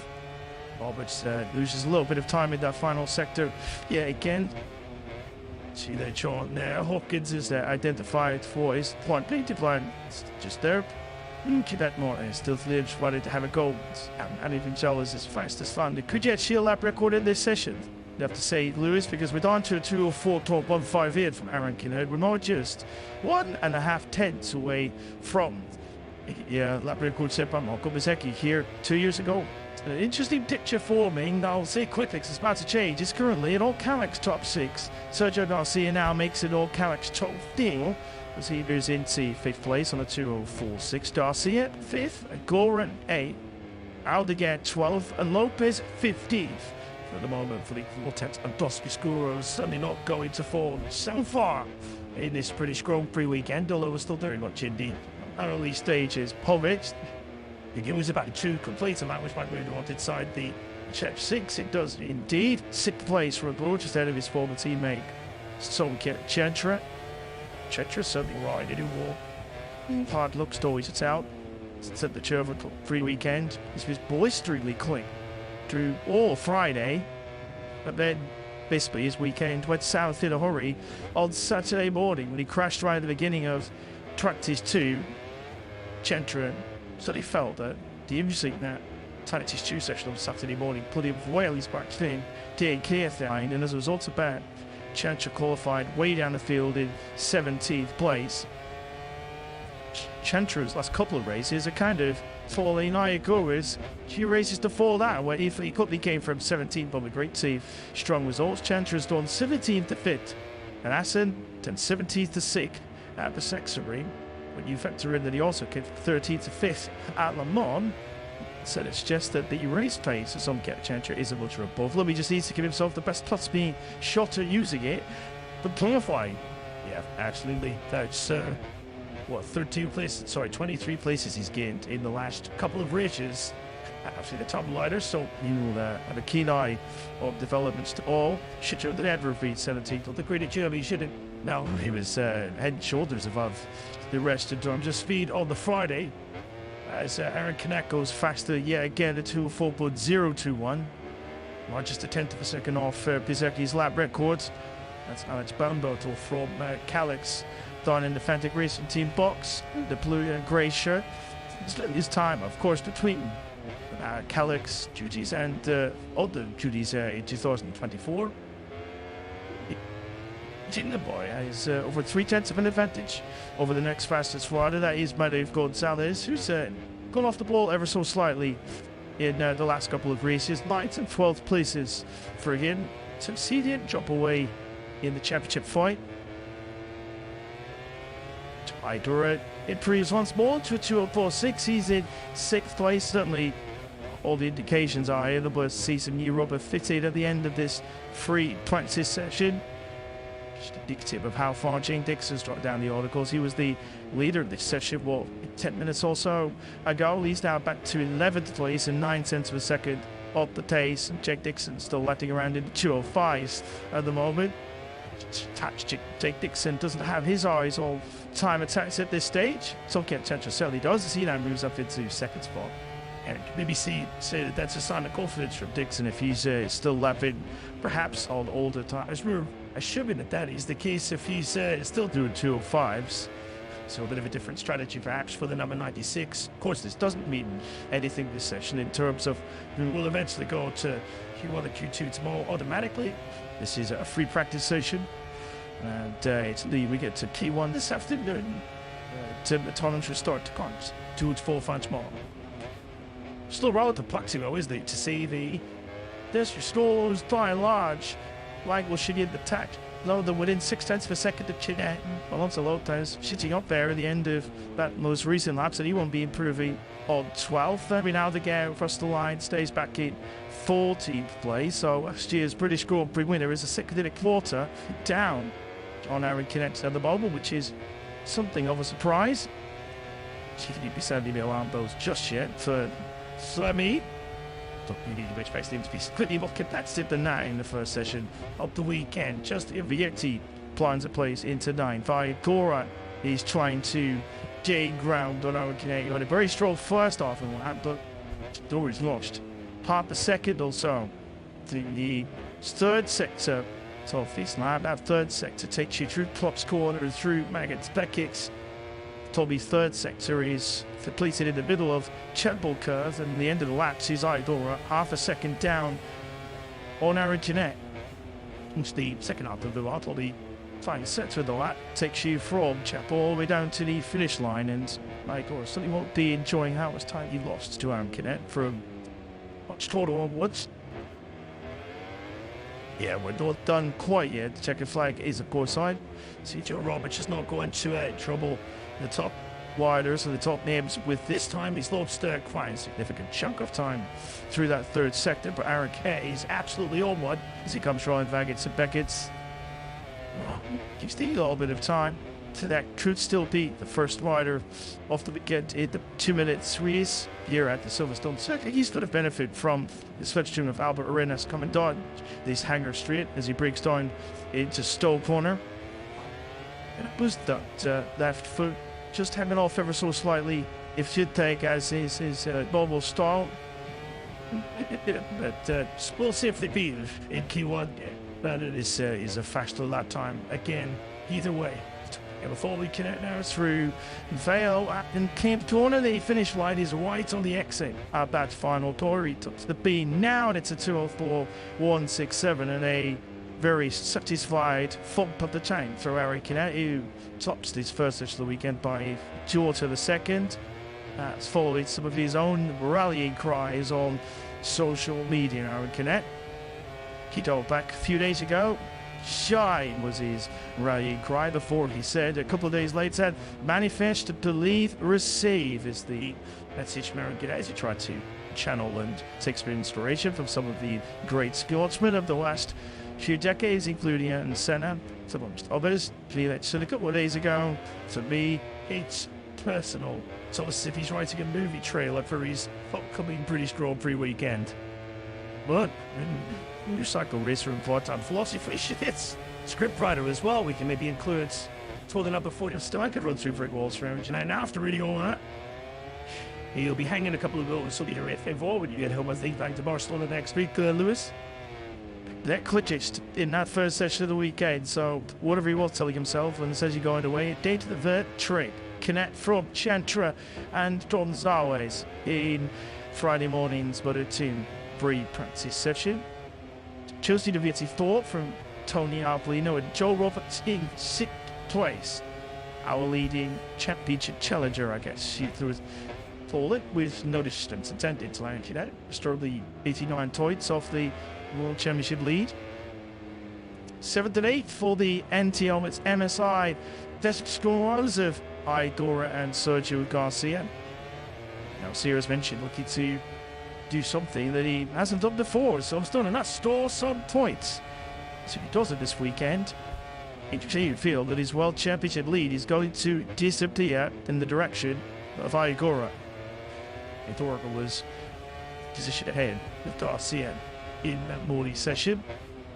An intriguing start to the British Grand Prix weekend, and your competitive order still to shade out with the 3-session favourites down the order compared to what we've spent to call knowing the British Grand Prix weekend again. Eric clutches in pre-practice from Sokia Chancha and Manny Gonzalez. Shows the hours where he's opposed to both with Tony Arbolino and Joe Roberts. Igor and Sergio Garcia 7 points apart in the World Championship, 7th and 8th in that third session for Nams Arenas and last year's winner Furby now the dad. Not for severe race, Jake Dixon also offers a boat. Venture Day to complete your top 14, although that will only start to Matt said. Beset the new Pauline Navarro, the forward wild card 15th of these times of our down in last year's front row starters, Octavio Gordo, Gilda Barrera and Dennis Colchier. Alex Street up in 21st from Jama Mattia and the Mastercam 2 over Yamisasaki Jeremy Over Center Ages 25th and the returning Philip Salach. Very Paul just back from his Suzuka 8-hour exploits 27th out of Mario Wajid, who starts his 50th Grand Prix this weekend. Marcel Schotter, who will tell you Xavi Carlos had Xavi Artigas were behind him. So a dream start to the weekend for the 44. The Uni Murray Aaron Connect quickest in free practice at Silverstone as we begin the 75th anniversary celebrations with MotoGP free practice 1 up next.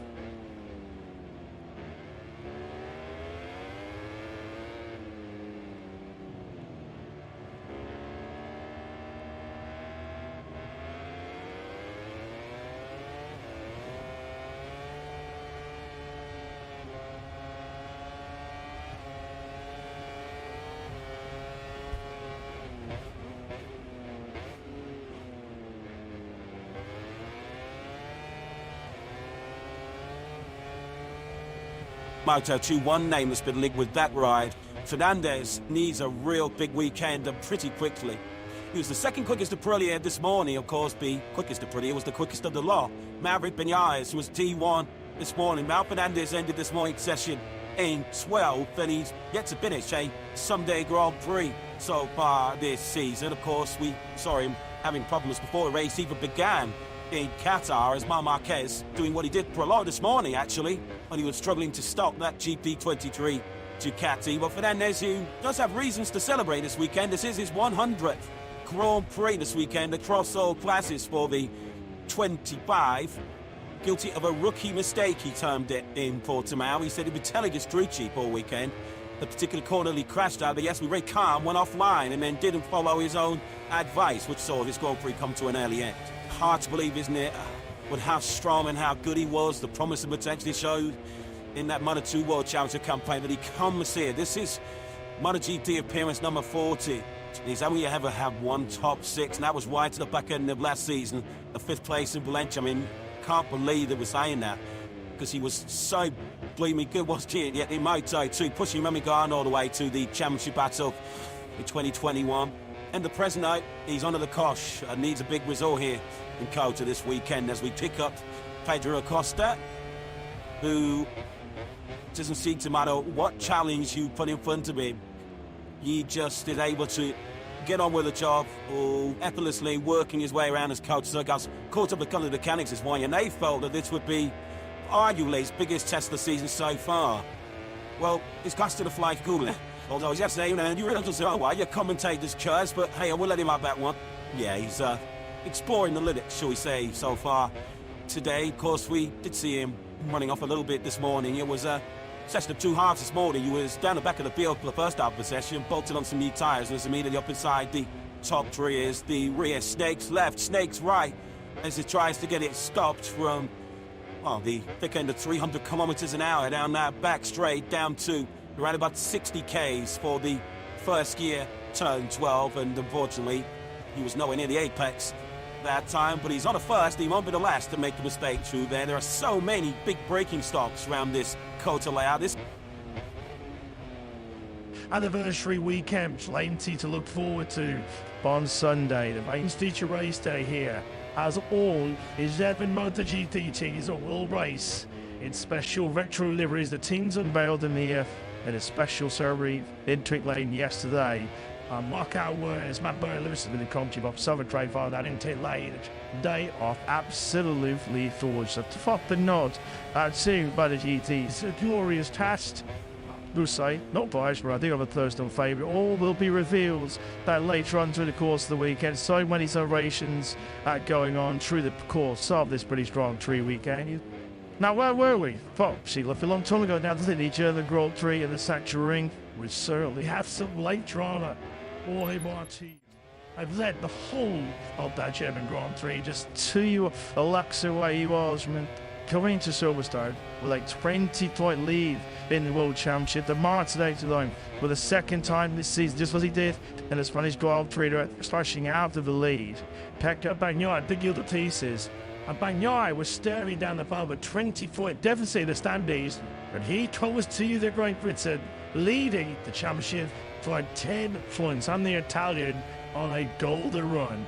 This chewing back into this historic weekend to MotoGP for Taka Bagnaia, 20-year-old Italian, victorious in the Catalan, Mugello, Assen and Sachsenring Grand Prix. Means for the first time this weekend, we could see the Ducati rider win 5 consecutive Grand Prix. We haven't seen a single rider win 5 successive Grand Prix. It is Marc Marquez.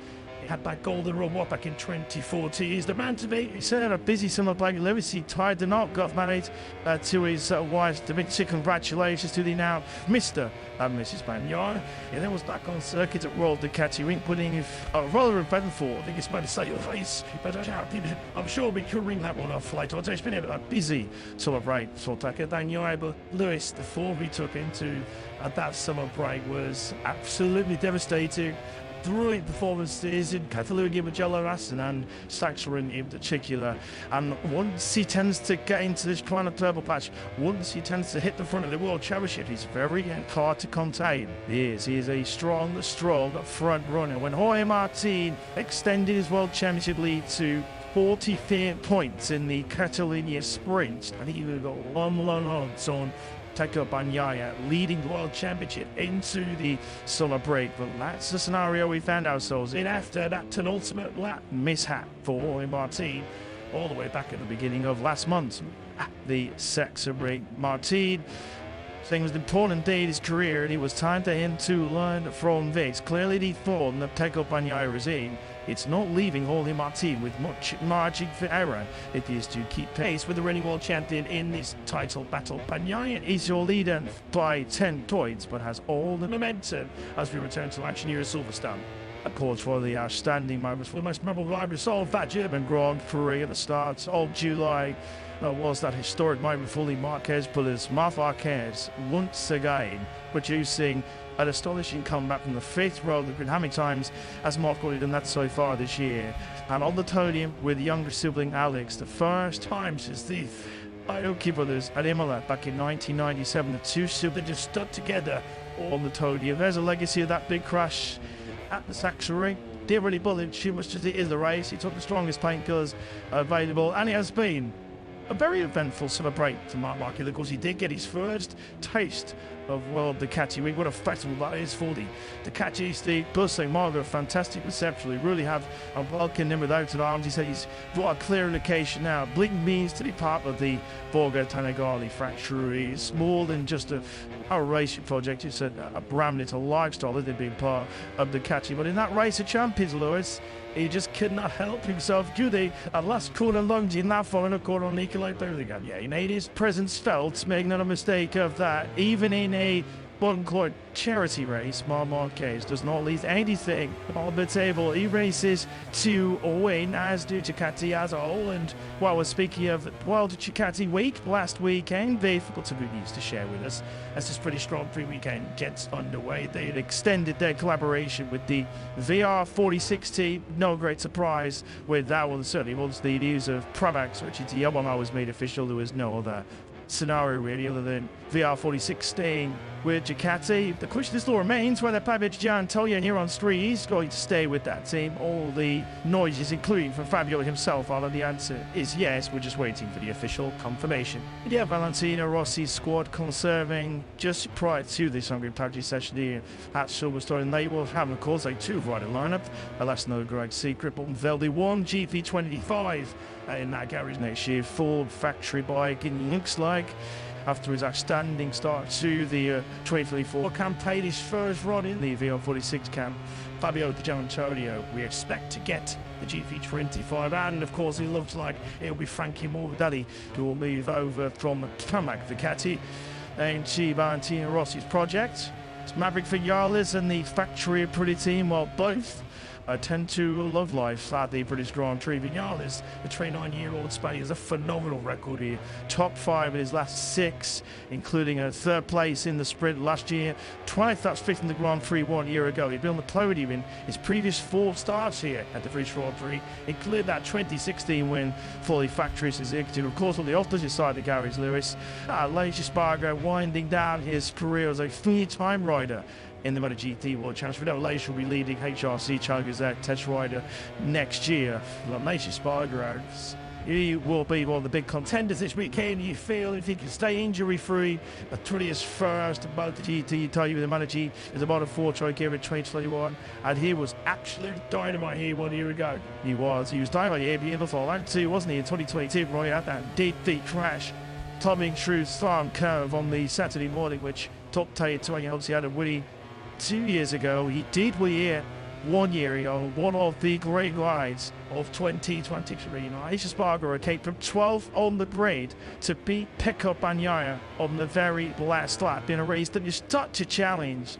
to the greatest riders on the planet. It was a race that took place in largely dry conditions, but there were spots of rain falling to watch a British Grand Prix last year. Forced 2 riders into some late gambles with a flag-to-flag bike swap, and Aleix Espargaro still better at Pecco Bagnaia. It's a simple sat on the final lap of the race. He and the Aprilia feel like a match made in Silverstone. Yeah, he said last year post-race, I remember Aleix Espargaro, stealth invincible in that British Grand Prix 1 ago. One of those races, well, there's one case where you just feel like everything you touch turns to gold, everything you want to do with the bike, you can just think the accuracy of the brakes, it's how it implies, just everything was absolute perfection last year for Aleix Espargaro. As some break news spring you as Pig Lane opens and MotoGP is back as the title running then well and truly does kick into top gear. Raul Fernandez, been here some of my business for the American team. Raul Fernandez, of course, he's staying with the American-based team for 2025 and 2026. I believe it gets better and better for the Spanish one, because following this pretty squad free weekend, he has the very latest spec, a Brea RSGT. We now have 4 2024 spec Aprilias on the grid.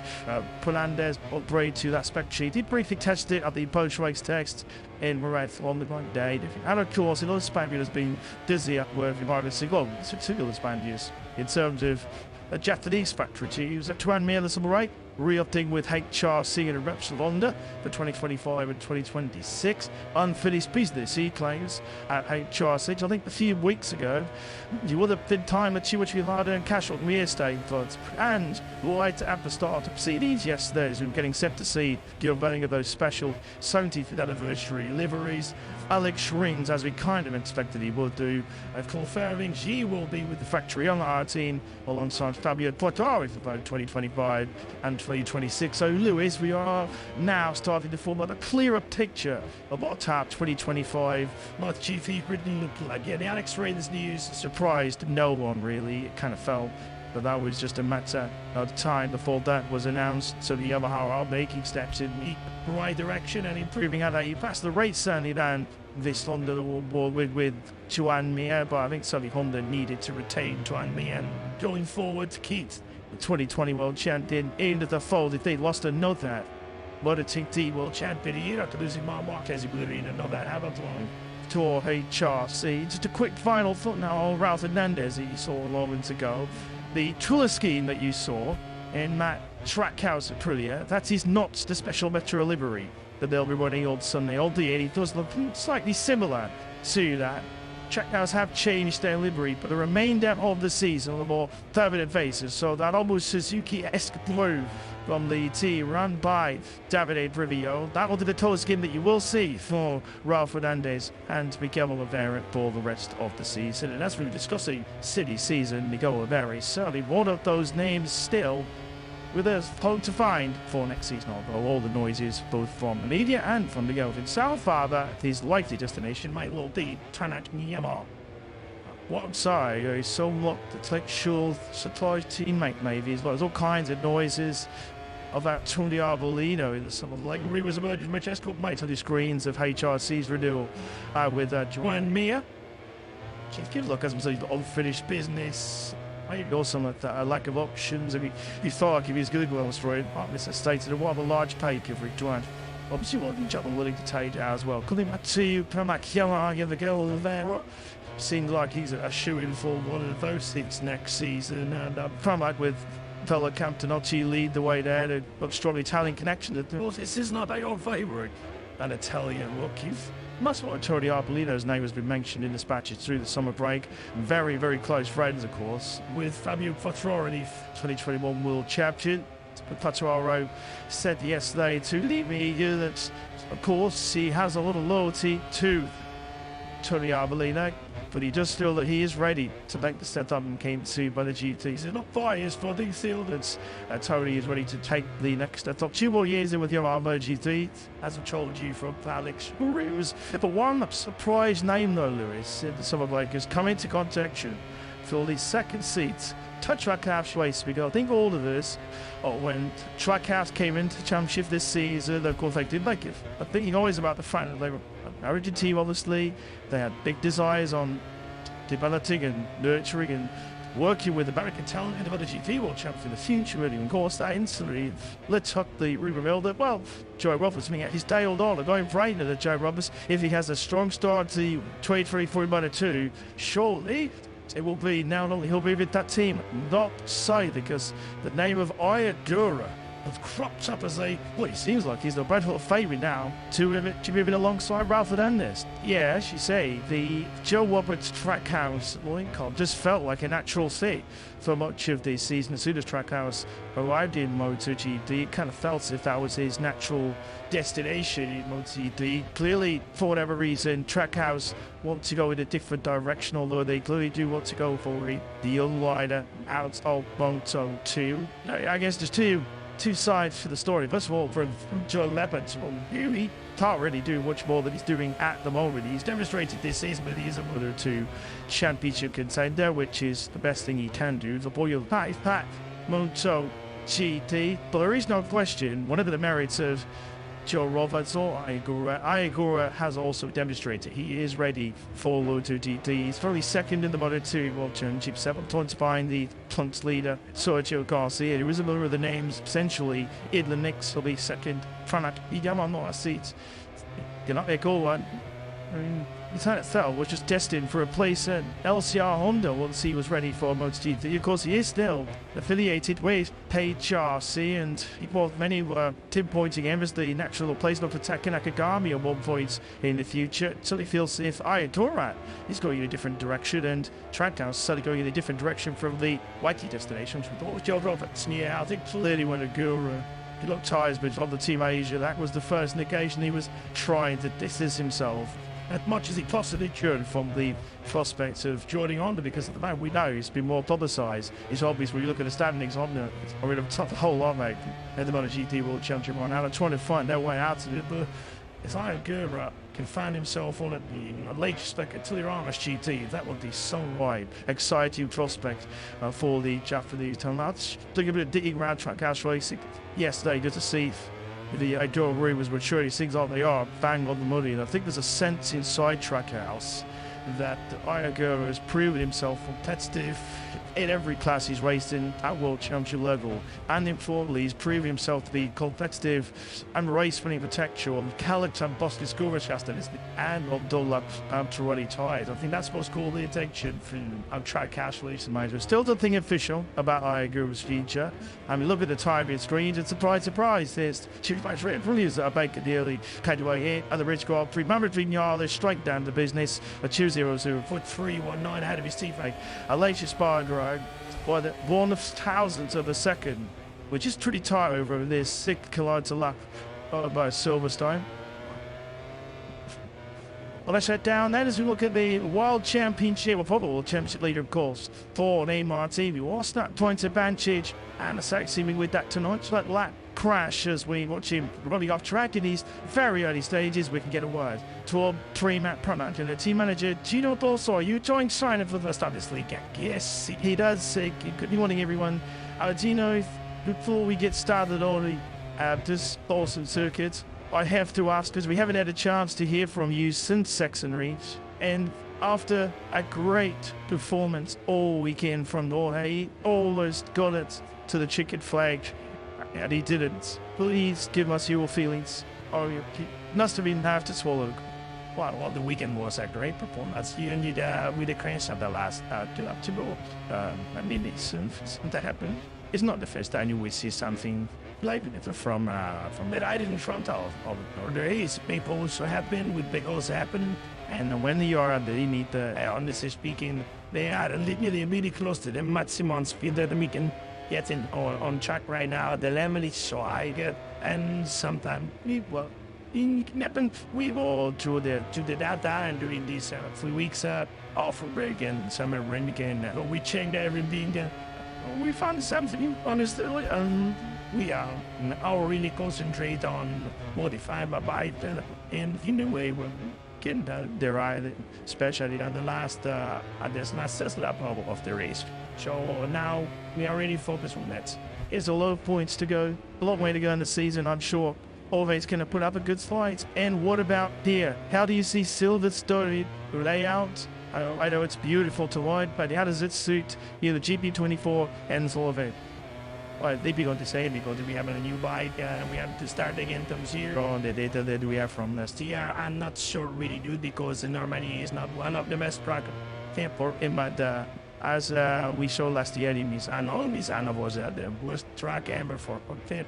You was able to win the race, the sprint for decision, and then some that show everything can happen.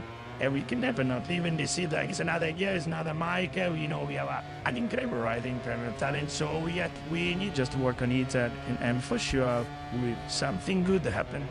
Before I let you go, can you give us some words on Frankie Morbidelli? A really tough start to the year with the injury, lack of testing. Then it was a slow start, but it looks to be coming better and better. What's your feeling? For sure. I mean, we already forget everything about the start of the season. We are really concentrating on what we can do right now. His performance become better and better every week. And it is something that we want to continue on this way. We know we are incredible talent and riders, so sooner or later he will be on podium, I'm pretty sure. Thank you, Vito, and good luck this weekend. Thank you. Yeah, Tiger Sheet also thanks. We had no doubt really that French Morbidelli excited to show the old French Morbidelli 2020 and 2021 is our 5th place in the section ring. Pressed point Marty Liddy for the early tire that year, the Grand Prix. Then of the thick contact with Mark Jazzy was fighting for the Italian state in the German Grand Prix in his second dry race, top 6 since his last time he might have like it's footage for you all. He's under the top percent of the dry. It was a Magello. just a few things ago as well. Jaws will argue, tightening is all for finding your speed, whatnot. To continue GT 24 outdoors, we talked about the news Ralph Fernandez, Alex Schrein, Joan Mir. We talked about the possible, irreliable City MotoGP. All the likes of Tori Arbolino and Gura. What those do is that means, though unfortunately, it was not trivia poorly in for every current rider. Now, the MotoGP, and it looks like it's about the most formidable of the remaining riders seeking a seat the next year. Jack Miller and the Stoid Fernandez truly a class of the pair of ability ruined. Needless to say, I went to Jack Miller G-Brick yesterday. And Jack's such an upbeat, optimistic character who always sees the positives in life. Jack seemed really pessimistic, really down about his chance of being a MotoGP next. Has not been ringing at all. He does not have a single offer for MotoGP. Has Marc Marquez joined down at Dumbale, a bit scrappy there on the side of Pedro Acosta. You know, after the MotoGP, he's been leads to the factory, the Catty seat in World Superbikes. Nicola Grüdiger's not one of those things good at all. They're telling you, trying about whether Alabama Baptiste will be staying. Seems like that door's closed. Jackson on Botella for Superbikes. No offer in MotoGP. Could be an early shower. Soon really down being a day's prospects. And Augusto Fernandez, likewise, Lewis. So unfortunately, in the memory go around, they gave musical chairs a couple of very likeable characters and top talents. But Jack Miller and Augusto Fernandez may well be shirtless to requirements. He does. I spoke to Jack Miller yesterday, brought into League T now on MotoGP.com, and he was visibly downcast and downbeat before he needs an Alton G's mouth. Clearly, the noises that he's hearing, or the watch of noise, I guess, that he's hearing, is kind of telling its own story, and Jack Miller seemingly to be on the outside looking in for MotoGP next season. Certainly the likeliest destination for him next season was potentially Pranat Yamaha. Looks like Miguel Oliveira is going to be their experienced rider for next season. And as you say, the retorts of the potential offer coming his way from Ducati's new Superbike team, those rumours unfounded. So then, as we mentioned, Teke Bagnaia back into really a territory at the top of the MotoGP World Championship. Can he continue this sensational race overall? He's going for his 5th consecutive Grand Prix victory. No Ducati rider has achieved that. Previously, this reason he's man in for the lot of environments in MotoGP. Let's get some thoughts on that star man. Davide Tonossi, the T-Box Sujo Simon. He does, and it's going to get noisy all 1 year, so we'll do the best we can. Davina, before we speak about here or recent events, tell us your thoughts on Pirco's performance at Sachsenring. Another one. We haven't had a chance to hear from you since then. Just a vocal world nation for what you will do next year. Anyway, fit me out there, he had to love that. Anyway, yeah, Pirco, he did a fantastic weekend in Sachsenring for sure. What Mathieu was very fascinating and they helped. They also, but he had a lot of pressure over there and unfortunately, but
You can see this good. They drew a cluster. They took advantage of the 3-week interval in the summer break to actually go to attack waters. The Austrian, I'm not going to say to sort of find theirs together and sort of make demands and pleas, but it was clear Pedro Acosta, despite being a rookie, only not racing into his MotoGP career, himself just wants to sort of have perhaps face-to-face contact, face-to-face meetings with management and engineers just to make sure that he's happy with the direction that they're moving in with the RC16. Upper Sailors, I love that actually, a 18-year-old rookie going to front up management then in KTM in Austria, because it just shows that he's here for one thing, he's here to win. It shows me, he thought of those first start race after the great start, he has got into win. And he's not here, put those distant 5th, 6th, 7th places. I just love him, just so much hunger, so much to desire from this band of him. Well, he's asked him, Simmering, when he finished in 7th place, he was the top KTM, he was asked, he said, good weekend? He went, no, he finished a bad weekend. I finished 7th, and I finished in the end a good 14 seconds behind the race-winning Ducati of Pecco Bagnaia. Pedro Acosta is not here to ride around in 7th place, even if that was the limit of the machinery that he was on. And as you say, it shows the work ethic, it shows the will to win that Pedro Acosta has. I think also KTM and the what is on the short floor back in Austria will be buoyed by that as well. It also shows that Pedro Acosta is fully ingrained within the team. He's part of that team, and he certainly feels that team is in support. He has been part of KTM from the very first day he stepped foot in a Grand Prix planet. Of course, prior to this season, I was all spent on Moto3 and Moto2 machinery, but now, of course, as essentially that leading white nowadays in MotoGP. He's 2 points ahead of Brad Binder with the leading KTM rider in the championship, to join Brad, of course, in the factory team for next season. Pedro Acosta was the lofty aspirations, and he's not in the mood to hang around. Yeah, well, he was in Austria, KTM taking full advantage of his service. He's had his availability. He jumped on a Moto2 bike as well to do some testing on WTC suspension. Congratulations to Pecco and Demetrio. Here. Echoing by orders in the MotoGP World Championship paddock, because he mentioned he tied them up on the 20th of July. We promised each other eternal love for life. Mr. and Mrs. Bagnaia. Life does not really get much better right now, does it? For the double MotoGP World Champion. He's not sort of an outwardly emotional guy, is he, Pecco? But he said when he saw Demetrio walking down the aisle with his mother as well, he couldn't fight back for two. He was looking forward to hear him talk about his wedding. Of course, he's sportingly, what he doesn't see a ring on his finger. And he's been running rings around the MotoGP opposition of weight, hasn't he? Second in the standing at the moment, the world champ, 159.84. before. Hey, we just saw that, like a little technical trouble before attacking Nakagami on the LCR Honda, through back up tape lane. Nakagami, out of the rider, he's still waiting to confirm his 2024 times. We'll talk about, I'll pick up on that shortly, because we'll go down to track actuation was Wilco Zineva. They've been busy in the summer break, sliding, Fernandez after that double sus row in the section ring. The upgraded machinery this weekend. All kinds of talk about Ayagura moving into that team. Exciting times for track cash racing. Let's have down to Simon and Wilco. Yes, Wilco, first of all, we wanted to speak to you about the performance recently. A really good step forward. We're seeing the Miguel Oliveira that we know, there was been the seed since all those crashes last year, and really would like to hear your thoughts on why Miguel's on his way back. Do you think he can stay there? And also Raul's performance, the step up. Yeah, of course. Looking back to Satsumi, the both boys did a good job. So, I can all these small dying eight Satsumi our fourth place special. This is the other side of the road, and we should Silva, someone who's very fast, but each like also the bike is working very well. So that be so far. Of course, in saying about Miguel, of course we want to have him more on the podium as he did. It's actually. So can you tell us, the listeners, why do you think Miguel has made that step? Is it personal, in himself? Is it some little tweaks to the bike that's given him confidence? Well, sometimes the way you don't really fit with the package. Last year he felt really well with the 22 on the bike, and now he has that new package, and he needed to adjust himself. It is the bike to safety for the setup, and he's Miguel wants to have a perfect bike, and we had that these actually. So from FP1 it worked, and it stayed, and the tires were worthy even. They always work. So. Yeah, well, those are now opener for us, of course, and don't change too much. Don't change a little bit, actually when you matches this role. It's the negative points of the bike, but especially focus on the good points of the bike and try to use them in back to the action. Wilco, you've re-signed Raul, and his performance in MotoGP, and it hasn't been what we expected after what he's done in the smaller classes. And just recently he's shown what he can really do, but you've re-signed him on just a few performances, looking from the outside. Give us your reasons why you wanted to keep Raul. Yeah, first of all, he grew a lot, and clearly he has a lot of talent and a lot of speed. Also, he's very young, so he needs another 1.5, 2 more years to fulfill all the things that you need to have from MotoGP. And he's growing a lot, as you saw, that leaving the bike on the mobile, to leading your speed chase.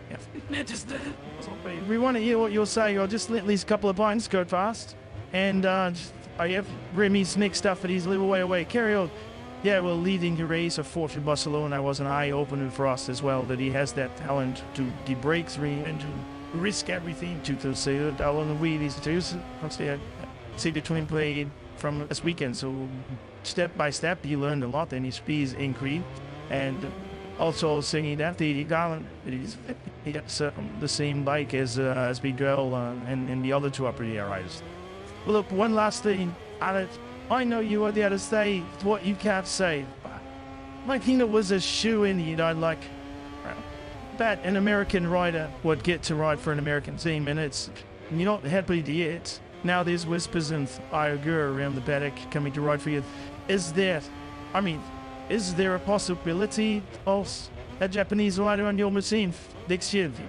Well, I can't say anything about that yet. So clearly the whole paddock stopping with everybody, and this is people who stay. Very good, folks. The filming past again. Better not to hear what I'm saying. Fly away. Yeah, so again, I can't say anything about next year, so I want to focus on this year. Clearly, the whole paddock is talking with everybody, so we have a place available. So the whole paddock is talking with everybody, and I prefer to concentrate on the next 11 races with me. Okay, good luck this weekend. Thank you for your time. Thank you. Thanks, Simon. Thanks to Trackhouse Races, Wilco's, the yeah, thanks for asking the question, Simon. Opposing the conundrum to Wilco about that second single Trackhouse Race, because the Yar's a bit of a front end scare going through that turn 17. It's understandable that Wilco's remaining rather tight-lipped about the situation, but it is all pointing towards Iodura taking that second. See, Ralph Hernandez, for what it's worth saying yesterday, now he's all this spec. That probably like Mary Figueroa, there's no excuses now. He has to stand up and deliver. Maybe a few teeth in the tactic lows. When you look at Fernandez's record over his 2.5 years in MotoGP, as it stands right now, only a smattering of top 10s and top 6s. Some people, I think, he's rather fortunate to land another Tuan Thierry contract. But clearly, when you read the comments of team manager Davide Brivio and of team principal Justin Marks, they truly believe that he's got something he's not taints. Their quotes say they were impressed with his work ethic, this change in approach, he looks for positive, he working session by session, day by day, to improve himself. To play Brivio and Barkstroller, there's plenty of untapped potential there, but they can unleash over these next couple of years. But you don't put together the kind of 2021 Moto T campaign that Ralph Fernandez put together without having ferocious talent. Very nearly won the championship as a Moto 2 rookie, was ticked by our Wakan this weekend. Richigamme, who's on board a third factory Yamaha M1 by the way, on the number 87. But clearly, I think Ralph Hernandez has also matured somewhat since that rookie season in MotoGP with Tech 3K team, which I think anyone would describe as a roaring success. We have seen flashes this season, there's no question about that. Like the Tissot Sprint, of course, in Barcelona, before he branched out of that. And this was, of course, a front row starter in the sixth ring last time out. That double front row for the Trackhouse team, outside his teammate, Mijan Oliveira, although he wasn't quite able to match his race pace to his qualifying pace in the same way that his teammate was. Ralph Hernandez faded to 10th in the end in German called rear H. Levy eventually felt to be ran out of tyres in the second half of that race.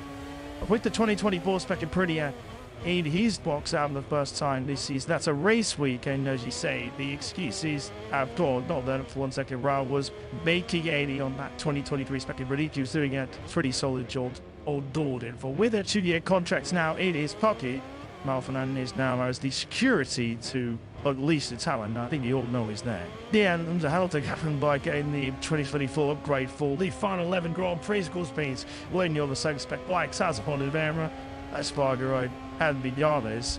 It just helps when you're that struggling, you can put their dates to ride on the exact same spec bike and think you are. So I think that's going to be also a big helping hand for Ralph Fernandez, particularly in the second part of this current season.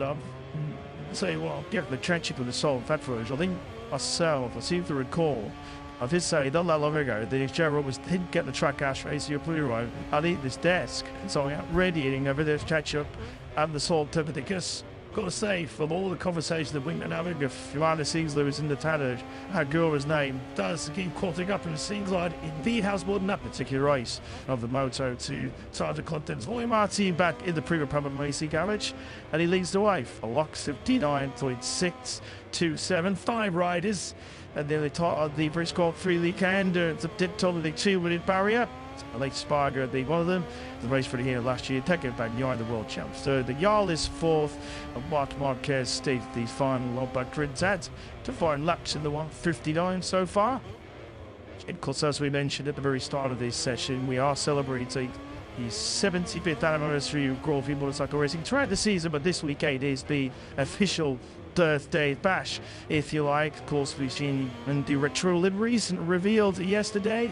Just reminding you why you're not seeing them in this session. They will be all the bikes on Sunday for the 20-lap British Grand Prix, which might be a challenge for us in the coverage. I was commentating on some course cues that we've never seen on track before, but it is going to be a beautiful sight to see them all together on the racetrack on Sunday. Some of the iconic liveries of the past brought back to life all weekend long. Yeah, there are some proper studios trusted you will want to tune in at the local time here for Mine South in the British Grand Prix 110. Of course, to stay in line with European TV schedule, it does necessitate a slight tweak in the Sunday race schedule here next Silverstone. The action will get underway at 11:15 a.m. local time. 50 lap motor 3 race, which will then be followed by the MotoGP race. 20 laps of warm geo local time. And so with Drag 3 race action, we concluded here on Sunday by what we hope will be a pretty exciting 17 lap MotoGP battle. They're due for lights out at 2:30 p.m. local time. Boy, Martin then. Hasn't taken him too long, has it, to shake off the bit of disappointment of his late crash. Such Richigamme leads the way course this near 6 kilometre first long demanding Silverstone circuit always presents a unique challenge for our exclusive tyre supply Michelin. Let's find out how they're varied, what their plans are for the weekend. Will be here from Michelin most of the just is the son. He is the hero like always, and if anyone would like to hear what Michelin has brought to Silverstone, what the challenges are at the circuit. Yes, back to work here. You see this done, so you do have a nice something. Yeah, the things you shit. So now we are back to work for this race compared to last year. We just changed it out of the front.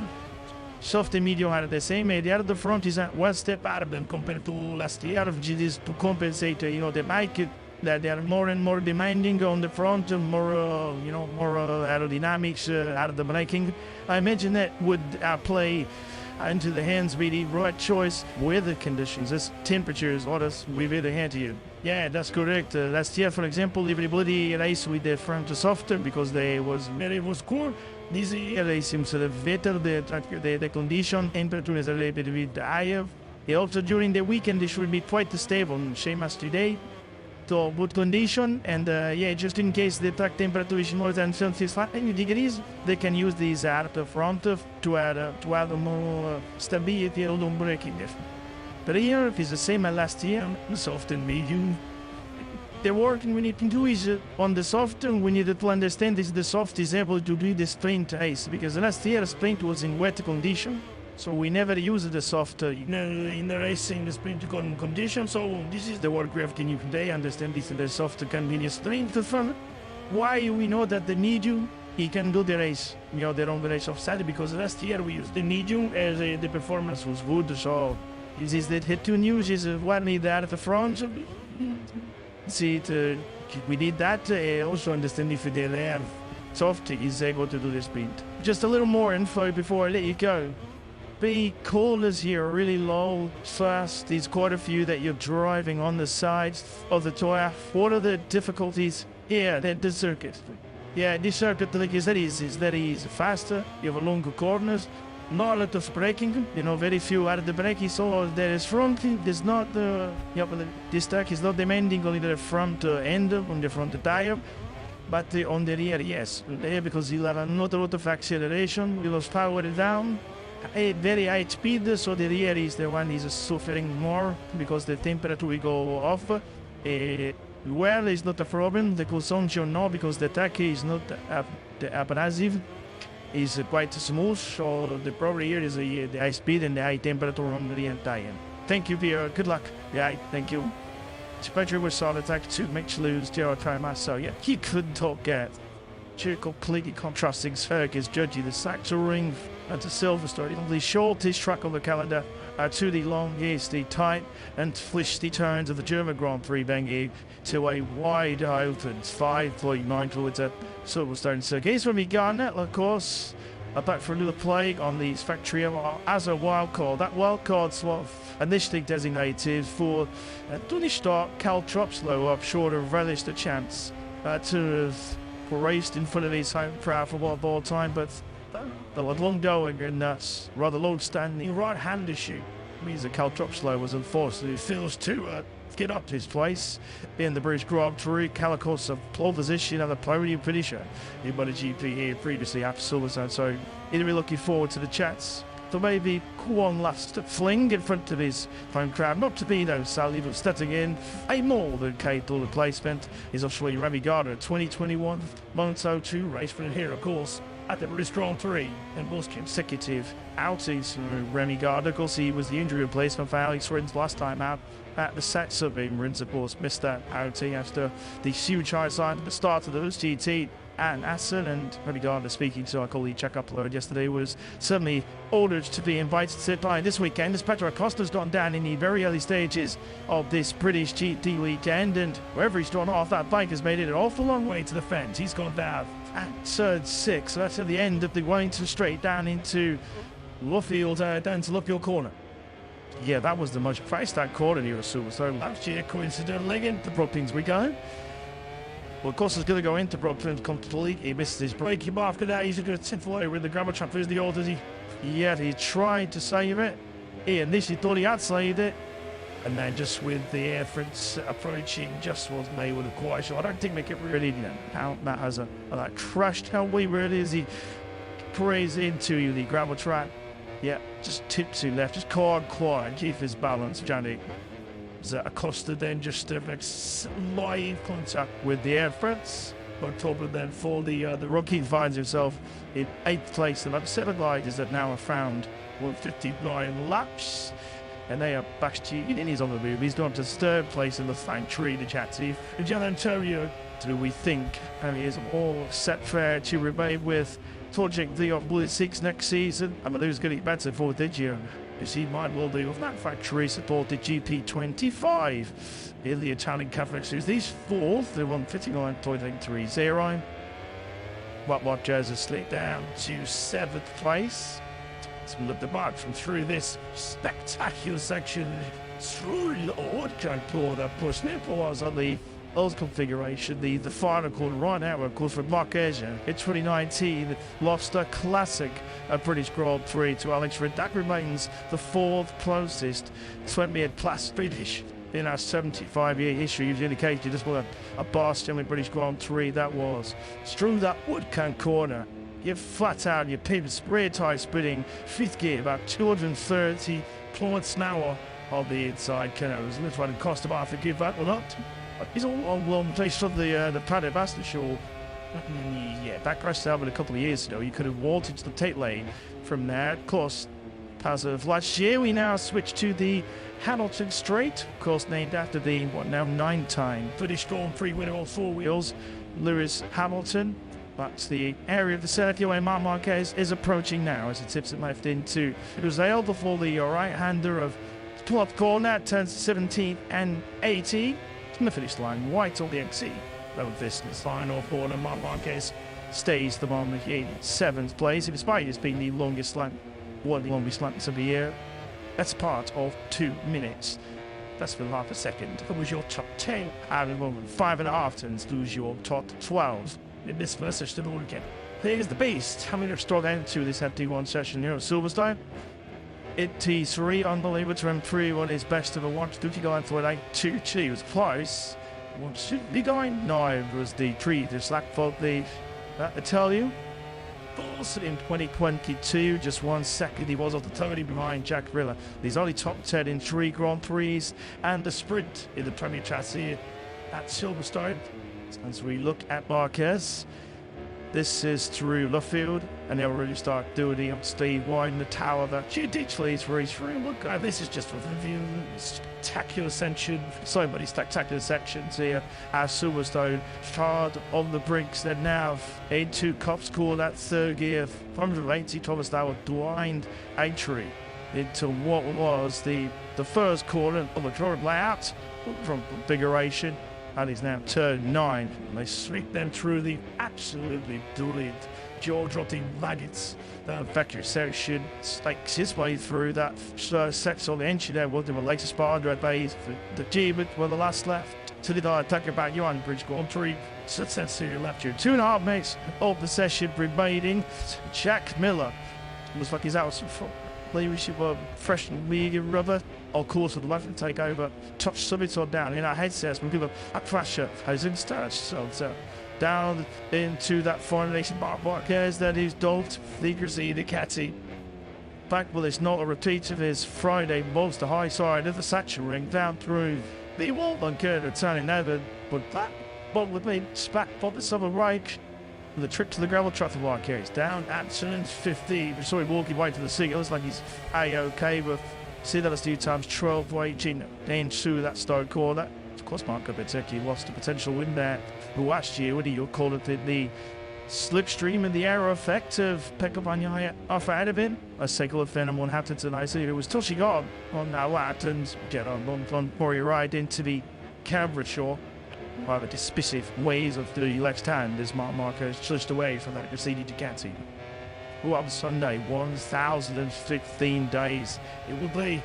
Just Marc Marquez's last Grand Prix victory of the Rivaldi Grand Prix of 2021, and there'll be a Romani Grand Prix in 2024.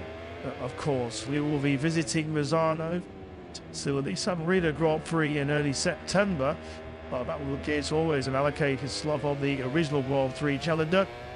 September 22nd, back to Rosano too, I guess you could call it the of Raban year round before we head off on the flyway overseas odyssey. So Marc Marquez of the league table will drop you down to 8th place. Well, just under a minute of this session, buddy. Sorry that you spotted that couple of tick-up bumps. I actually expected to spot a lot more after the summer break. I thought they'd be bringing new things in, and it's still possible. We have to keep an eye out for it. These two. Oh, sorry, the second track, these maybe they bring some things then, but the only visible thing I could see is Aprilia have obviously updated the aero. They were the inventors of the wider belly pan, the ground effects. They've updated that, and it's clear to see, basically that wing on the side and the little cap that sticks out of the belly pan. It's got a little wider, and it kind of looks like a drain, it has a, if you put water in there, it would stay in, like a channel. It's basically updated, and I'm going to find out, I'll do some digging, if the front wing has been modified. Often it has been other parts. Dual limit with that, but at printerly you can't tell. So, apart from that, even the Yamaha we can see on screen now, not particularly happy, is visually changed, because in the debrief last night, Fabio said that they've changed so the handling-wise, but it isn't visual, like meeting chassis or any other parts, aero. So I'm wondering if they've got a pin engine update, like meaning running different engines in different lights. I'll keep you posted. Yep, stuff. Thanks very much, Simon. For those latest updates from down in Toot Lane. We saw Hoy Marti while we released the assignment. I find the best time of the day so far, 1:59.383. And it was Fabio Quartararo was doing rather frustrated with Jack Miller. Quartararo actually is the only rider at the end of this session that's on top up there. That's why the soft rear tire. That's why he was obviously a little bit agitated. With Miller, he felt like him taking him going through Abbey, the first corner. Quartararo did climb up to his initial lap to 9th place, rather, 1:59 to an 8:63. Talked about the importance of being directly in Q2. To more rewarding as Marc Marquez then does eventually find his way back to the paddock. McKenny was singing there on his right on the right hand side of the screen. Steve Rizzini, racing manager, well forward Marquez went to tip it into Stowe corner. Socially, on the other side of it, but it's good old fashioned. You've seen Marquez there, but went off, and I think contact was Frankie Morbidelli in the German Grand Prix. It was that by well, I think Marquez did say, he goes, that was the clinch. Heading with old Marquez style, and just got behind down, reeled off some blistering actions, which got him up to the 2nd place. Was it the 3rd Grand Prix this season with Le Mans in Catalonia, where on Sundays Marquez has delivered an overtaking exhibition, an overtaking masterclass. He's rescued Tonians, Le Mans, Catalonia, and the Satchel Ring from that first row of the grid, showing that necessarily qualify, using the deal and end all in MotoGP. So I started, of course, through that here last year, coming through from 12th to the win. The evident acknowledgement. Yeah, the bit is a frank exchange of opinion, I think it's trying to say. Yes, you're on TV. Hello, British fans, great to be back. In the UK. Low flushes where that religion flies here. Got the Monster Energy. Sure, the old Diablo flag. That's having a Quartararo. Well, he says his goal for Friday is to find himself in that top 10, which will fully with goal directly in the queue tomorrow morning. Well, so far, so good. So this fake Friday, they just see found a 1:59.83 he was on. And the Mitch's soft rear tire. I didn't see anybody else actually go out there on the soft rear tire for a time attack, at least. So Quartararo 9th. Back for the beach at the Isole Martin with a 1:59.383, just under a tenth of a second clear of Richigamme. The two factory Aprilis looking very strong as we expected they would be, given their excellent record here recently at the Silverstone. Miata second, Lee Spiger on third, Jack Miller fighting tooth and nail to keep his rise. All his evil fantasy in MotoGP next season. That's more likely for the Aussie fourth place. From Thriller Miller, had a Morbidelli Bastianini, round out your top six. The Joe Antonio Bagnaia, the world champion, Quattararo, and Bart Marquez, your top 10, the early 10 riders in that session, the Frown Sod 2-minute laps. Next up was Pedro Acosta, so the two riders who went down. I think you can count Pedro Acosta as a fresh 10th and 11th in that session. Tykes Marquez in 12th, of course, winner of the T-Silverstone year 1 year ago in conditions which are not at all resembling what we have this morning, thankfully, here at Silverstone in the cold, windy and wet conditions of Super Saturday 1 year ago. Just confirmation from Davide Tolossi Adewani, well, we've already mentioned, so you regarding VR46, one official bike for Fabio Antonio, and he certainly seemed to suggest that Frankie Morbidelli is going to be occupying the seat next to him. He's of course on the GP24 right now, which sounds like will be staying with that bike for at least another season. Davide Tolossi, as Davide Tolossi, the dual role now, then there's the Casciano chief manager of Toyota Real here. He did press off his I can see, so yeah, no great surprise. It did look like that's what it was pointing towards. Have to say, huge congratulations to Fabio Di Gianantonio, because quite right, and he does get a chance to show his potential on the latest factory GP25, because the last 18 months, the transformation. Can you imagine halfway through last season, at this point last year, some both in 2025, did you would have a factory boy who advanced to Rossi's team in 2025, and they'd have been last out of the tournament. More town big kudos to Digia. Sop turned around a sensational second half of last season, which culminated in that thrilling victory from the 9 line. Steam Qatar are back in Nobel for that detector where he left off really. Bar the technical issue, a rear tyre issue, we thought him out of the Sachsenring Grand Prix. He got Stiff Dean's success in top 10s prior to the Sachsenring. That was boy, he was a half man to ignore for that GP25ers. Yeah, talk about a rider he's betted himself over the years.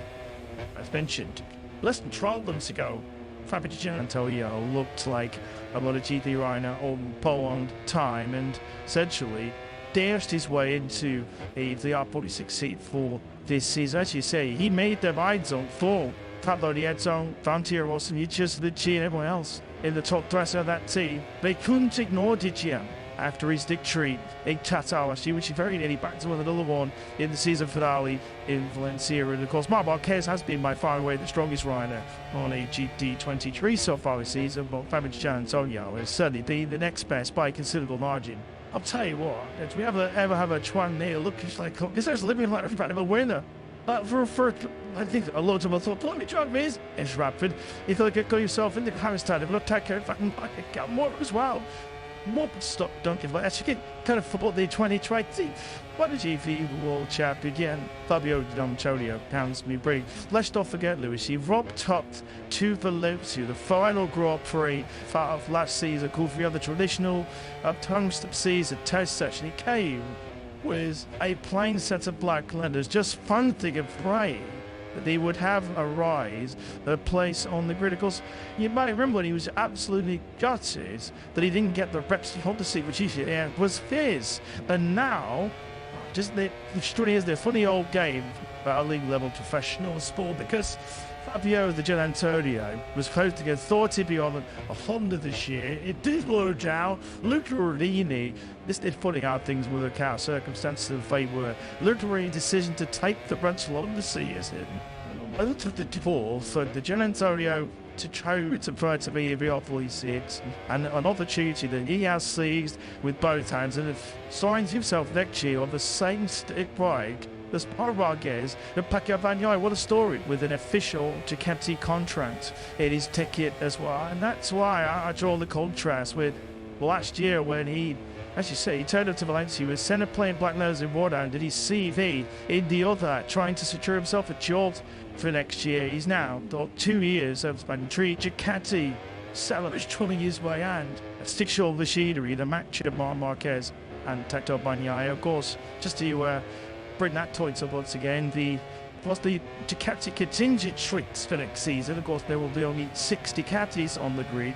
Also, in the official machinery, there will be one GT24 within the VR46 squad for next season. Frankie Morbidelli sticking with the GT24. These on this season, there will be a GT25, the Digia, and the 2 for the factory Ducati team. And there does a love Artur's old-fashioned underdog story. That certainly applies to the 25-year-old Italian Fabio Gianantonio. The weekend with Fabio, then a GT25 for next season. 50th MotoGP style he makes here this weekend, which I think is an accolade that also goes the way of fellow Italian Marco Bezzecchi does indeed bears, of course, the old set of the year last year. Second in the sprint before he crashed out a second in the lane Grand Tour. He lost Perez return from his holidays. 14th place, the 2:00.252. Of course, he's a Priya factory bound next year alongside Floyd Monty. There is Taki Nakagami. We were just about to sort of allude to what Nakagami's hopes and wishes are for 2025. Where we are on this session. Well, he each some time out. That's sort of like he said to decide that he does indeed, or one tune remaining on the GT and part of the Inman suit. LCO Honda touch it next season. He has an appointment with HRC management directly after this British Grand Prix on Sunday afternoon. Says his desire to stay in Daisy Temple of Bradley doesn't think it's fair for him to be judged right now when all shoulders bar stood him. Still think he's got plenty more time. He's certainly got Honda experience, those, which will play into his hands. And you have to look at it and think, well, yeah, Nakagami's done a solid job in difficult circumstances, and it's not like there are abundant standing candidates to take that seat from him. Now, unfortunately, it's a reflection of Honda's recent struggles that riders aren't exactly queuing up to try and jump on a factory-spec Honda for next season. I think they're waiting to see the progress before they take that risk. Of course, the discussion more you have regarding Aitora potentially jumping on a track as a Aprilia next season that certainly take Nakagami's likeliest competitor for that LCR on the individual spot off the table for next season. He was the top on the qualifying instead. He had to century last time round, which found didn't play his teammate Sean Zarco for the first time this season. But Nakagami, I think, makes a very valid toy. Very, very difficult to really barely judge. He, all the rest of the Honda quartet, under their current struggle, they need to stick together to try and bring themselves out of this hole, and Nakagami's experience would be valuable. Judan, in that hunt, Porty Martino was your free practice one leader this morning. Took you to the World Championship, but first the free practice one from the factory of Prettiest and Mapping for Yaris and matches, so done with Alonso Spargrove. Jekyll of Death, not that it pleased Fabio Quartararo late old Frankie Morbidelli bit from an Air Fastini, Fabio Gianantonio, and championship leader packed up by 9. Quartararo was 9th in the end, through our G1 to go down in that session. Marquez and Pedro Costa. Alex Marquez 12 for Brad Binder, Marco Bezzecchi. Newly re-signed for 2 years, Alex Rins. Taki Nakagami 16th ahead of Miguel Oliveira. But it was dope nowadays. Sean Zarkov was the next of the Honda's end of Luca Marini, who scored his first point last time out of the season at the Saxon Ring Ground. And then this trying Leon out wildcard Rennie Gardner to take your 23 rider feet. Yeah, pretty congrats to Frenchman John Zarkov. Of course, it's all right. He went to Japan. Emerged victorious in the very prestigious and coveted Suzuka 8-hour endurance race with team HRC. So they didn't get the relaxing time as it some of us did over the 3 weeks hiatus, but some silverware and some champagne to celebrate. Well done, John Zarko. Back to the day job though. It's not an easy day job on the Cashels on the LCR machine 19 because those mentioned in that session. How we're looking in terms of the lap summary then for the Martinator. Start from the suffering with Korea mixing combination with 59s in that second run, and then we went to the medium shrugged towards the end of that session. These found the best time all of the morning. I won that big 2-9 with 3.83. 2-3 for the Aprilia team. This morning, let's start with Maverick Vinales, who stuck with the same medium front and rear Michelins for the entire session and will be 40 by the fact that his fastest lap came on his very last, the one kept behind. Paul 7-3 for Tuncon, he was second, within a tenth of a second of our session leader, holding on.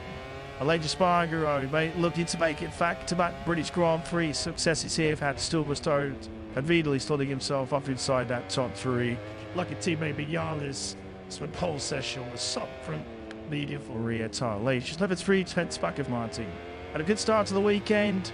There's Jack Miller looks to try and stake his claim for a future in MotoGP. He also opted against switching tyres late in the session. Mike Maverick Vinales, he said his special act for the very end.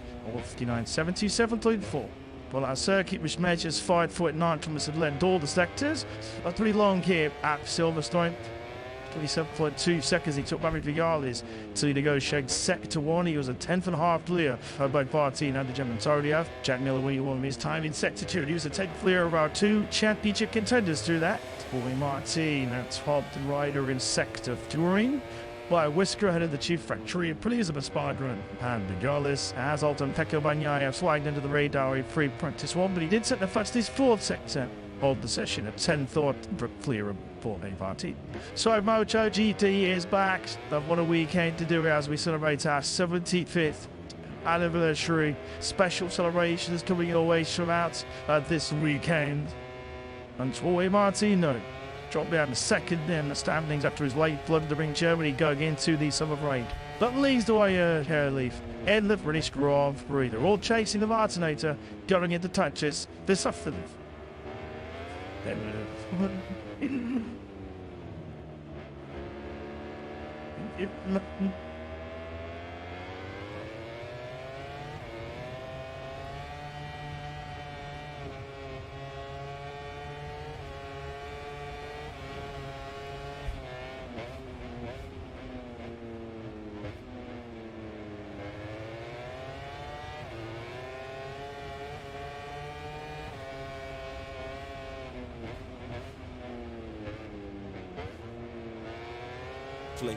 He was the second quickest Aprilia this morning, of course. The quickest Aprilia was the quickest of the lot. Maverick Vinales was T1 this morning. Mal Fernandez ended this morning's session in 12th, and he's yet to finish a someday Grand Prix so far this season. Of course, we saw him having problems before the race even began in Qatar, as Marc Marquez doing what he did for a lot this morning, actually, when he was struggling to stop that GP23 Ducati. But Fernandez, who does have reasons to celebrate this weekend, this is his 100th Grand Prix this weekend across all classes for the 25.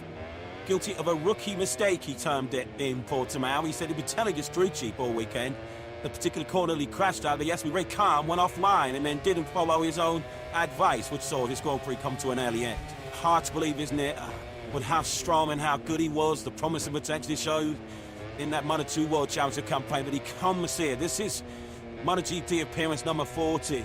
He's only ever had one top six, and that was right to the back end of last season. The 5th place in Valencia. I mean, can't believe that we're saying that, because he was so bleeding good, wasn't he? Yet in Moto2, pushing Remy Gardner all the way to the championship battle in 2021. And the present night, he's under the cosh. Needs a big result here in Kota this weekend as we pick up Pedro Acosta, who doesn't seem to matter what challenge you put in front of him.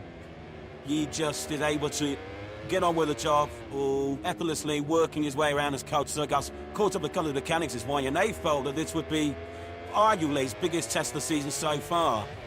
Well, it's costing the fly cool. Although yesterday, you really don't say, oh, why you commentate this choice, but hey, I will let him have that one.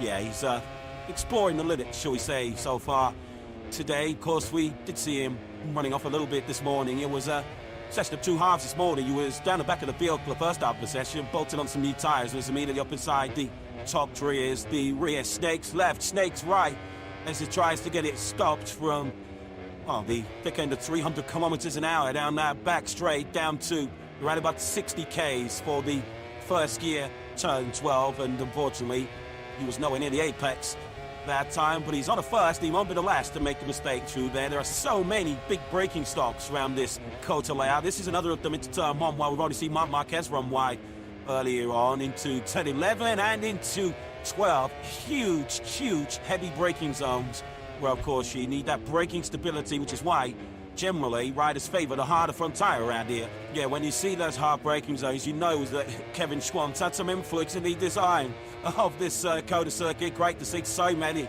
American legends gathered here this weekend. Teddy Roberts, of course, the cripple 500cc world champ in the late 70s, famous for his unbelievable battles with Barry Sheene. Wayne Rainey's here, of course, trying to unearth the future American talents as the boss of Motor America. Kevin Schwantz is here, the 1993 500cc world champion. And just on that night, actually, we send our thoughts, our prayers and condolences to the family and friends of Pat Hennon, who sadly passed away recently. The first American rider to win a Premier Class Grand Prix. He was in many respects one of the trailblazers, one of such a golden generation of American talent. But great to see the likes of Kenny Roberts, Wayne Rainey and Kevin Schwantz here, with three names that are right up there with proper ultimate legends in this great sport. We should also, while we're talking about that, just send our best wishes to a couple of former MotoGP riders who've been in the wars recently. Danilo Petrucci, of course, is in World Superbikes nowadays, had a big motocross crash which has left him rather second-handed. Andrea Dovizioso too, who said he showed no signs of slowing down on a motocross track, and he had a pretty high-speed get-up as well on his motocross machine earlier on this week, which saw him out to be early to dust. But unfortunately as well, he is also on the mend, so we wish him well. Marc Marquez once again there, nowhere near the racetrack there, this time to turn 19. Marquez running on, so this lap time won't count for anything. Much like we saw this morning, a slightly scruffy start to the session for King of Kota. My promise at the start for another former Kota winner here, Enea Bastianini, on the 23 Ducati Live team machine. And that is already rapid in this early fire practice, down to a 2:04.28, and Pedro Acosta is the first rider in the 203s, definitely joined immediately by the likes of Martin, Sparger, Fernandez, Augusto Fernandez, and Jack Miller. Martina now leads at El with a 2:03.036. We're already inside the lap times that we saw this morning from Maverick Vinales to the 2:03.2. Aleix Espargaro, that's a significant jump on what we saw from him this morning. He was very quiet session for Aleix on the 41. He didn't do anything better than a 2:04.8 this morning. He's already the second 0.2 quicker than that this afternoon. So Martin, the man they're chasing in the championship, the man they're chasing here near the part of this practice session here in Kota, under some glorious spring sunshine and almost perfect conditions for Grand Prix motorcycle racing. Of course, tomorrow at 3 p.m. local time, the Tissot sprint will be underway. 10 laps, then the full distance Grand Prix here on Sunday, over 20 laps. Yes, that's to a brilliant boss, Massimo Rivoli. At the moment, Aleix Espargaro, you have to say, very non-committal about his plans beyond 2024. It does seem that if he does decide to hang up his head as a race rider, well, he'll have an open door, an open ticket to become a brilliant test and development rider. That could be important as well, to tap into Aleix's experience, given there's all kinds of strong rumours that there will be a significant technical change, a engine capacity change, when the rules will, or new rules will be implemented in the 2027 MotoGP World Championship. Aleix, I think, just giving himself 3 or 4 more Grand Prix just to see whether the hunger, the desire is still there. I mean, he's 34 years of age now, Aleix. He's the oldest statesman of this MotoGP World Championship. This weekend is his 324th Grand Prix start. He's made so many sacrifices. He's certainly put in the hard yards, Lewis. You do wonder whether Aleix, being so non-committed as he is right now, whether he is actually sort of starting to seriously contemplate maybe the R word, retirement. Yeah, I guess ultimately it will all come down to how competitive Aleix Espargaro is.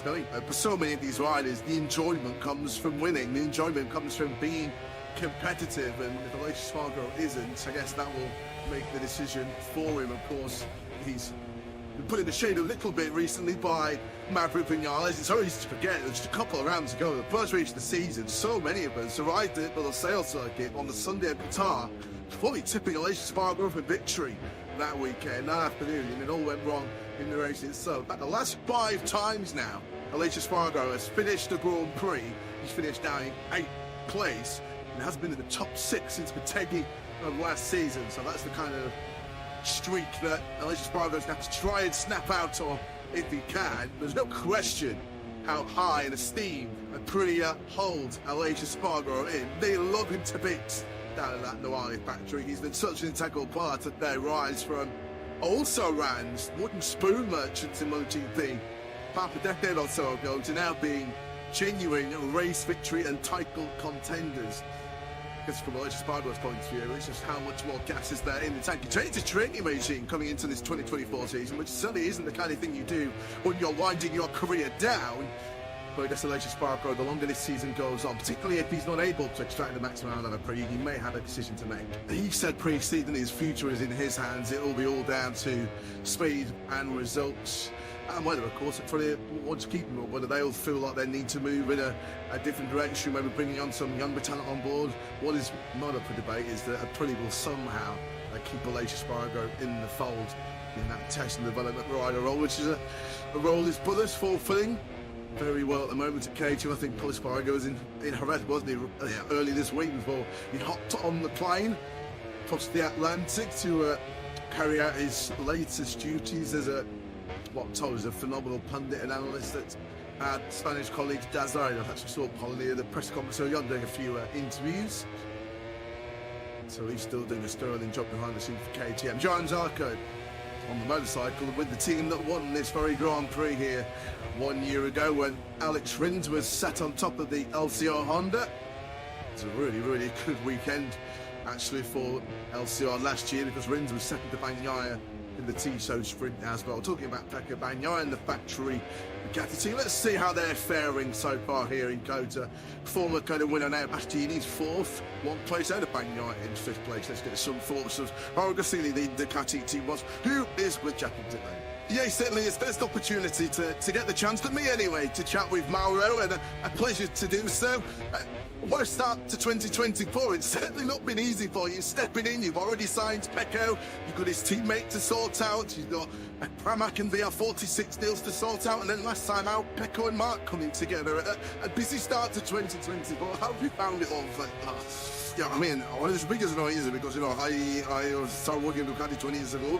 So I perfectly understand the situation from the marketing point of view, but the sporting point of view is not so easy. So I'm still learning, I'm still watching around. I try to do my best at this moment. Let's try and cover up some of the hot topics then. World Championship leader is on the Ducati at the moment, Jorge Martin. It's been so impressive with victory last time out. How much have you been pleased to see him riding in the manner that he is? I mean, Jorge is a champion. He showed us a lot of several times last year. This year, the start as we finish last year. So he's a champion, not surprised, honestly speaking. In terms of the incident between Mark and Pecco, what have you done after that incident to try and make sure we don't see something similar happening again? I mean, very easy. I sent both of them a message one Tuesday, I remember. Just, hey guys, everything's under control. Pecco and Mark's actually like, yes, there's everything under control, looking for Kota, so positive, very positive. That's good to hear. Already there's a lot of talk, not only about the rider market, but in terms of which teams are going to be running which bikes at the moment for the next year, VR46 and Pramac. Both have their contracts end with Ducati at the end of this current season. What's the latest update on the negotiations with both of them? Yeah, we have some Timo Park, Hockenheim and Silverstone as well. Sector 1, very much reminiscent of Magnus and Beckis, isn't it, at Silverstone? As we tick up Vinales, this is right at the top end of the circuit. The bottom gear, turn 11, crucial there now to get good drive, get good acceleration grip as you power now down this long back straight, 1.2 kilometers in length, which makes it the longest straight on the Grand Prix calendar. Over that little crest, which can stay unsettle the bike in the braking zone. So nice and clean this by Vinales. Good lap as well coming in from Maverick. Out on some fresh Michelin rubber there. Brand new medium front, medium rear at the start of this session. Yeah, because Vinales is one of those who did go for new rubber earlier on this morning in free practice. Although, of course, if you're familiar with MotoGP, you'll know that session this morning did not count towards qualifying. Solely this 60-minute practice session will determine who moves through into qualifying 2. Maverick Vinales running just ahead of Pedro Acosta on circuit. Both on target to improve at the moment. almost certainly the final 15 to 20 minutes as well. We'll expect the fireworks in this practice session as Vinales now approaches the final corner. Of course, we have seen him challenge at the front here at Cota before. Of course, Spanish way in, he's on the crutched of a wave in early 2017. He was challenging Marc Marquez, but crashed out about leading back. He's up in the second place in these early stages on 203.1. That's a tenth quicker than he went and scored. It was right here in Coach, and it's just his second Moto2 start back in 2014 where he dominated that Grand Prix, having set the fastest lap on his Moto2 debut in Qatar. It was those two performances which immediately caught the eye of then Suzuki team boss Davide Bribbion. It's like, yeah, he's our man, absolutely no question whatsoever. And Vinales was taken after just one season in Moto2 into the factory Suzuki fold for the 2016 season, wasn't it? And there we go, Pecco Bagnaia out of the final corner, winds the power on the factory Ducati up to 5th place, treating him towards the low 203s. The all-time net record holder here around Cota, Bagnaia, on his way to that pole here last year, which looked like being a catalyst to another dream double. He got half a job done when he won the Tito Sprint and then properly fluffed his lines right here when he dubbed the factory Ducati when he was 2.5 seconds clear of Alex Finn. And there was that rather strange analogy where he said, well, the Ducati's almost too good.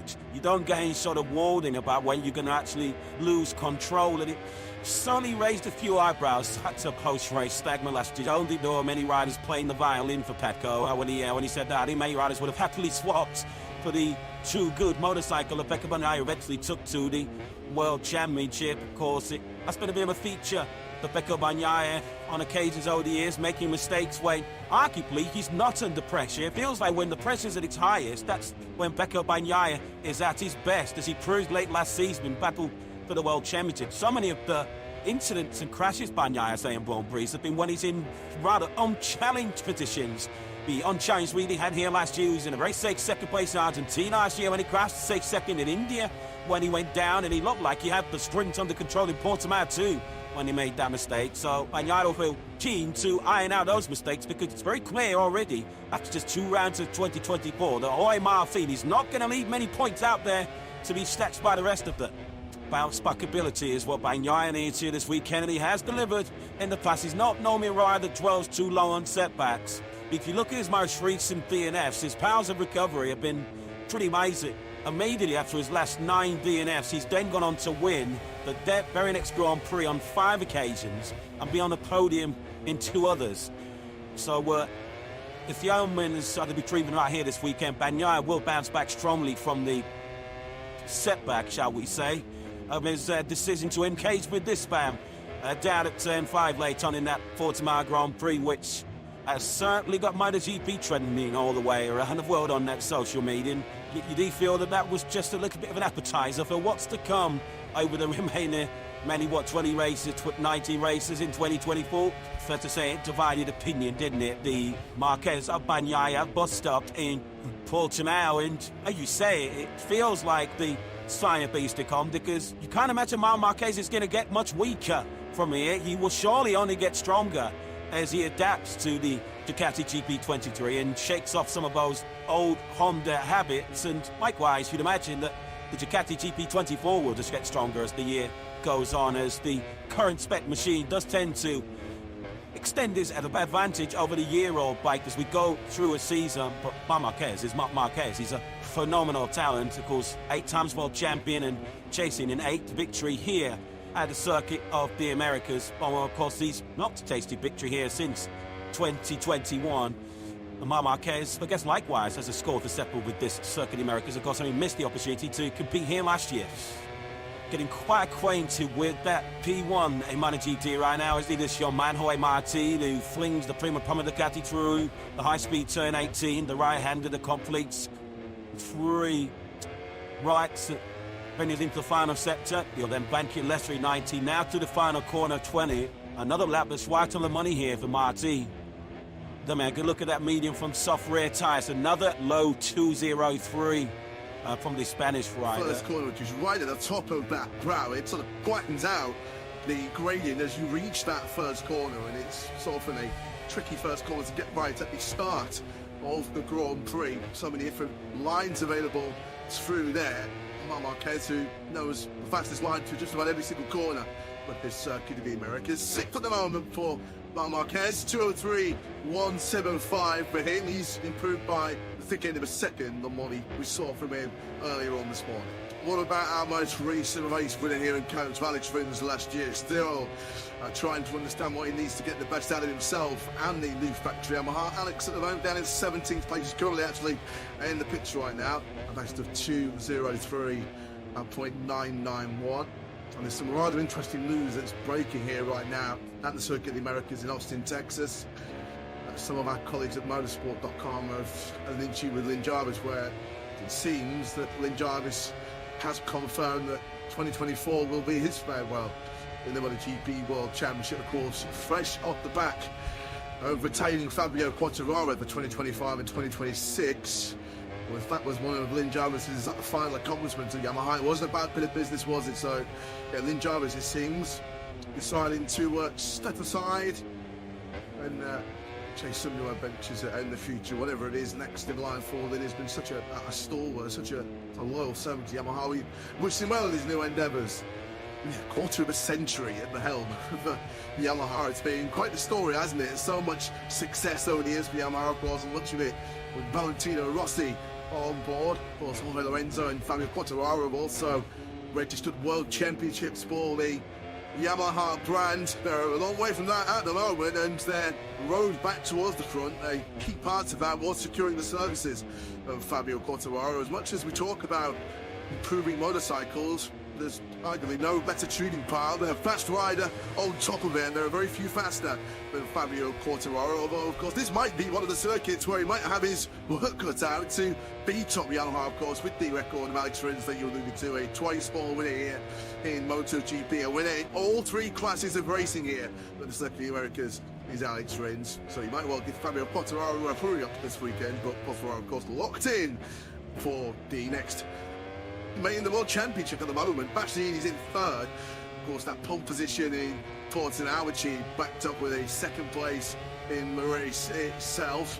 21 points off current World Championship leader Jorge Martin. Of course, the story at the back end of last season was of Martin knowing that if he won the World Championship, it was going to be the key to unlock a spot in the factory team. Well, of course, Ducati haven't got that luxury this year to wait and see how the World Championship plays out before they identify Pecco Bagnaglia's team. And of course, we know Bagnaglia's going nowhere. That was announced before the season began. Ducati have been in this position in the past, haven't they? In the years when Jorge Lorenzo rode for the team, and of course, Daniel Petrucci too.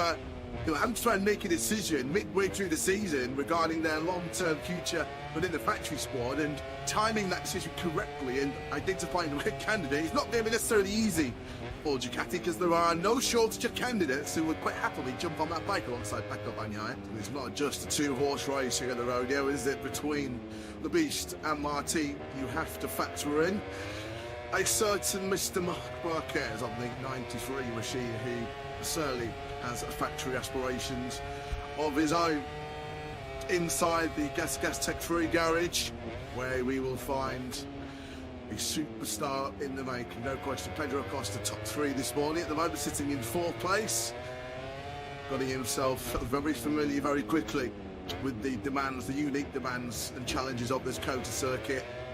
Hard on the brakes into that very tricky turn 12. I mean, the top speed so far this weekend has gone to Brad Binder, 350.6 kilometres. Second on the speed charts is actually Acosta, 346.1k. So that shot there was an example of what it's like for him to break from about 345, 350 kilometres an hour down to 60 kilometres an hour for that first gear turn 12. And he's making it look so easy, isn't it? Which the same can't be said, unfortunately, for Fabio the Gianantonio, who gets it all wrong. It's Gianantonio, who's currently in 9th place. You reference the speed chart, top three in the speed charts are all factory KTMs. Brad Binder, Pedro Acosta and Jack Miller all rapid through there, as we look at Joan Mir on the Repsol Honda, looking to lift himself out of the bottom end of the top 20. Yeah, that KTM's a proper rocket ship. They had three of the top four speeds on the opening Grand Prix weekend in Qatar, down that long start finish straight into the sale. So they've found some proper ponies, haven't they, this year? Back in Mattinghoppen in Austria. Here is Mir at the moment, languishing down in 20th place. This should be a fairly significant improvement on his own personal best time of the weekend so far. It is indeed a 8 spots, mere to the fringes of that all-important top 10, thanks to a 2:03.504. His teammate Luca Marini, first ever MotoGP podium here last year, of course, when he was a Mooney VR46 Ducati rider. Well, unfortunately, Luca Marini marooned at the back of the pack once again, but able to find himself in the 203s right now. There he is on screens, being shadowed by HRC team manager Alberto Puig. Just under 1.5 seconds back right now, Martin is Luca Marini. Yeah, we wondered whether there was some green shoots of recovery for Marini this morning when he was actually... Stick it on this man tomorrow, the Tissot Sprint, because his amazing record continues. His podium is in the last 10 sprints for Jorge Martin. He's not been off the sprint podium since he was 5th in Catalunya, which does feel like an awful long time ago now. And including in those 10 podiums are 8 wins. He loves the good old Super Saturday, doesn't he, Jorge Martin? Will he enjoy a Super Saturday stateside here in Kotek tomorrow? At the moment, he's proving a bit of a movable object to the top of MotoGP. Leader of the championship and leader here on day 1 in Kota.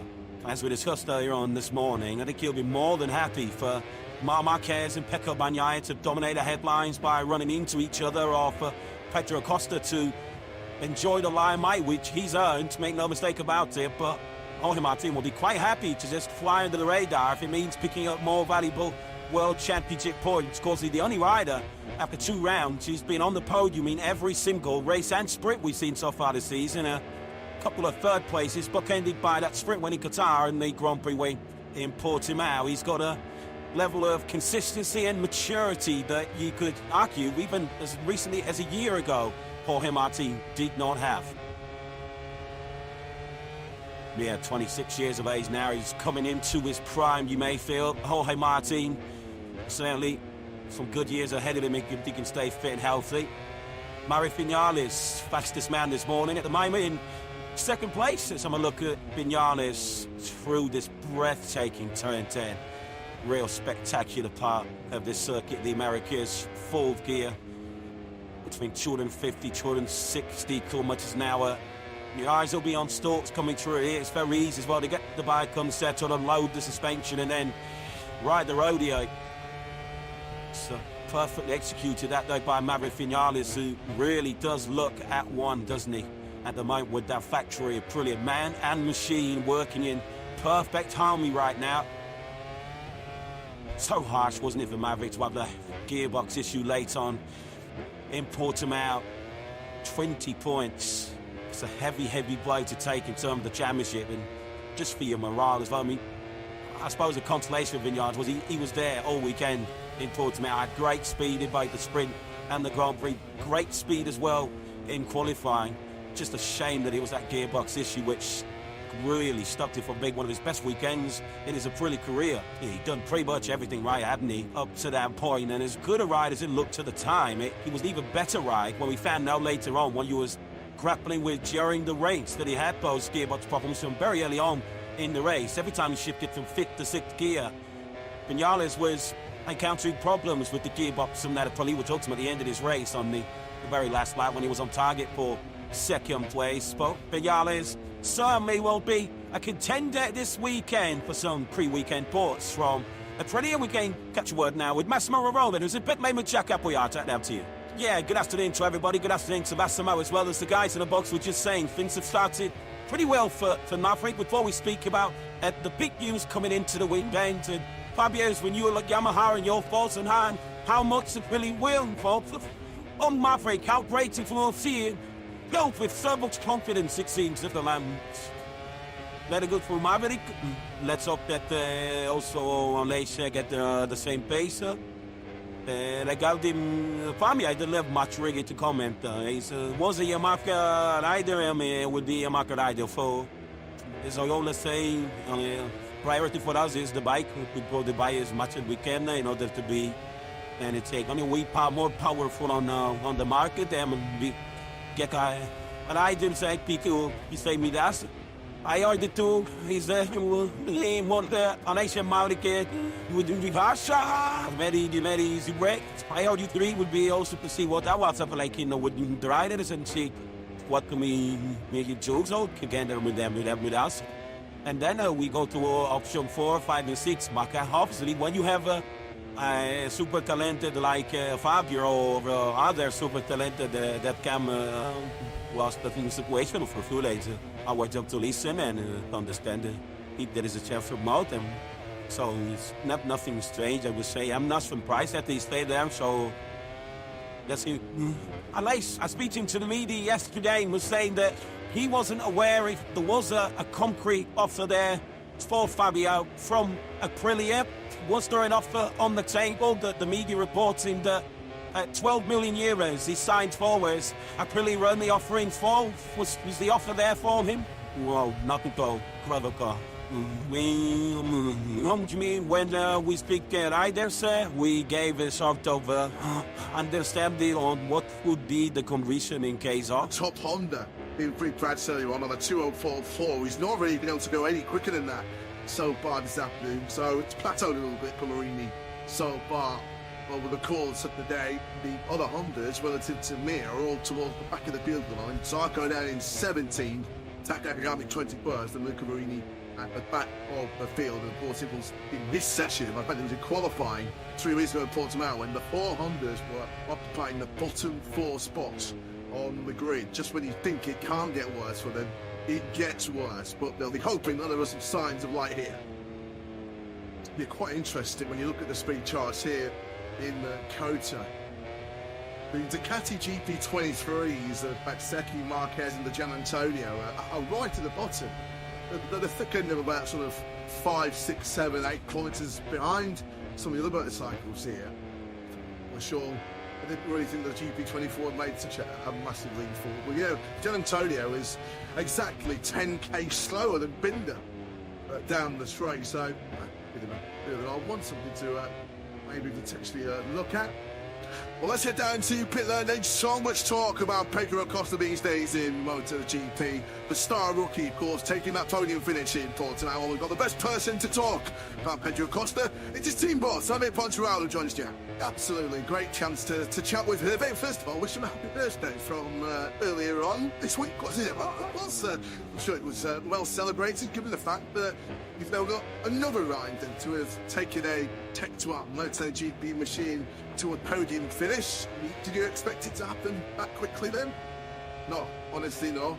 And but you know, every time I'm talking to you, I don't know which word to use. I don't know how to express the feeling we are all having, because it's for sure much better than what everybody was expecting. And if somebody's telling you that they knew what Pedro was going to do for the 2 first races, I think he's a liar or dreamer. And no, but it's fantastic. You know, the race he did in Portugal was clearly unbelievable. The pace, the strategy, the cool head he managed to have. When you're a rookie and you're fighting with Pecco, Marquez, very often you can be fast, but also sometimes you make, being a mistake, rookie mistake. And so far, and I touch wood looking telling you that, we don't do so many mistakes, and I really know what to expect here, because Kota is a very special track. He told us, I like it with the Moto2 bike, I had a good feeling, but with the MotoGP bike, it's always a different world. Well, this morning, after 2 or 3 laps, he was P1, so, we keep on dreaming. I don't know exactly how to explain, because what is happening is not normal. When you have Marquez, Pecco Bagnaia, Fabio Quartararo, and all the top guys there, who've been for quite a few seasons on a MotoGP bike, who race here in Austin, which is a tough track to understand and to learn. These guys doing things that you can't explain, so I don't believe in magic, but there is a little bit of magic still. And now I start to believe in magic. His ability to overtake is the thing that has, I think, surprised everybody watching on screen. Just the ease he's able to go past the likes of Binder, Pecco Bagnaia and Marquez, which are riders not easy to pass. And yesterday I have had a few interviews with American journalists that were all telling you the same thing, too much electronic, too much device, too many devices, too much aero, you can't fast anymore. I said, did you watch the race in Qatar? Did you watch the race in Portimao? Somebody who has been here for not so long can pass, so I think, yes, he he has some incredible ability. And when we talked to him about the difficulty to pass, he said, no, for me, you know, it's, you can find some, you can feel the turbulence when you are behind somebody, but that doesn't, you know,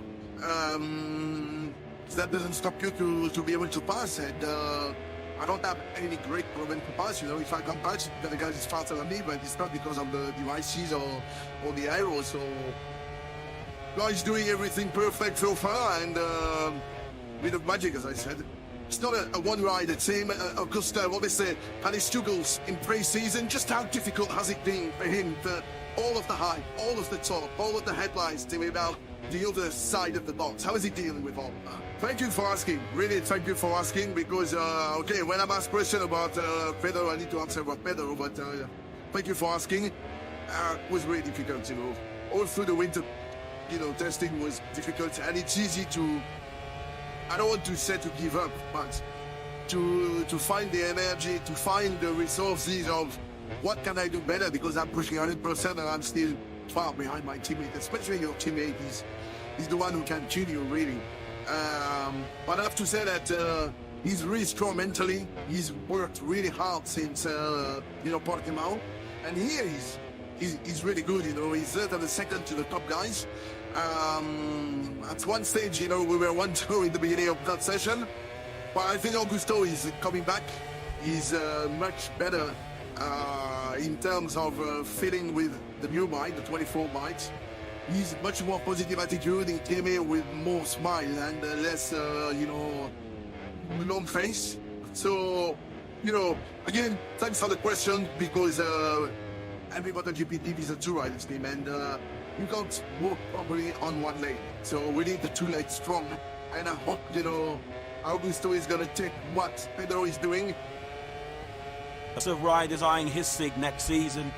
Joe Roberts, of course, the Californian, who's doing an excellent job so far in Moto2. One name that's been linked with that ride. Fernandez needs a real big weekend, and pretty quickly. He was the second quickest Aprilia this morning, of course. The quickest Aprilia was the quickest of the lot.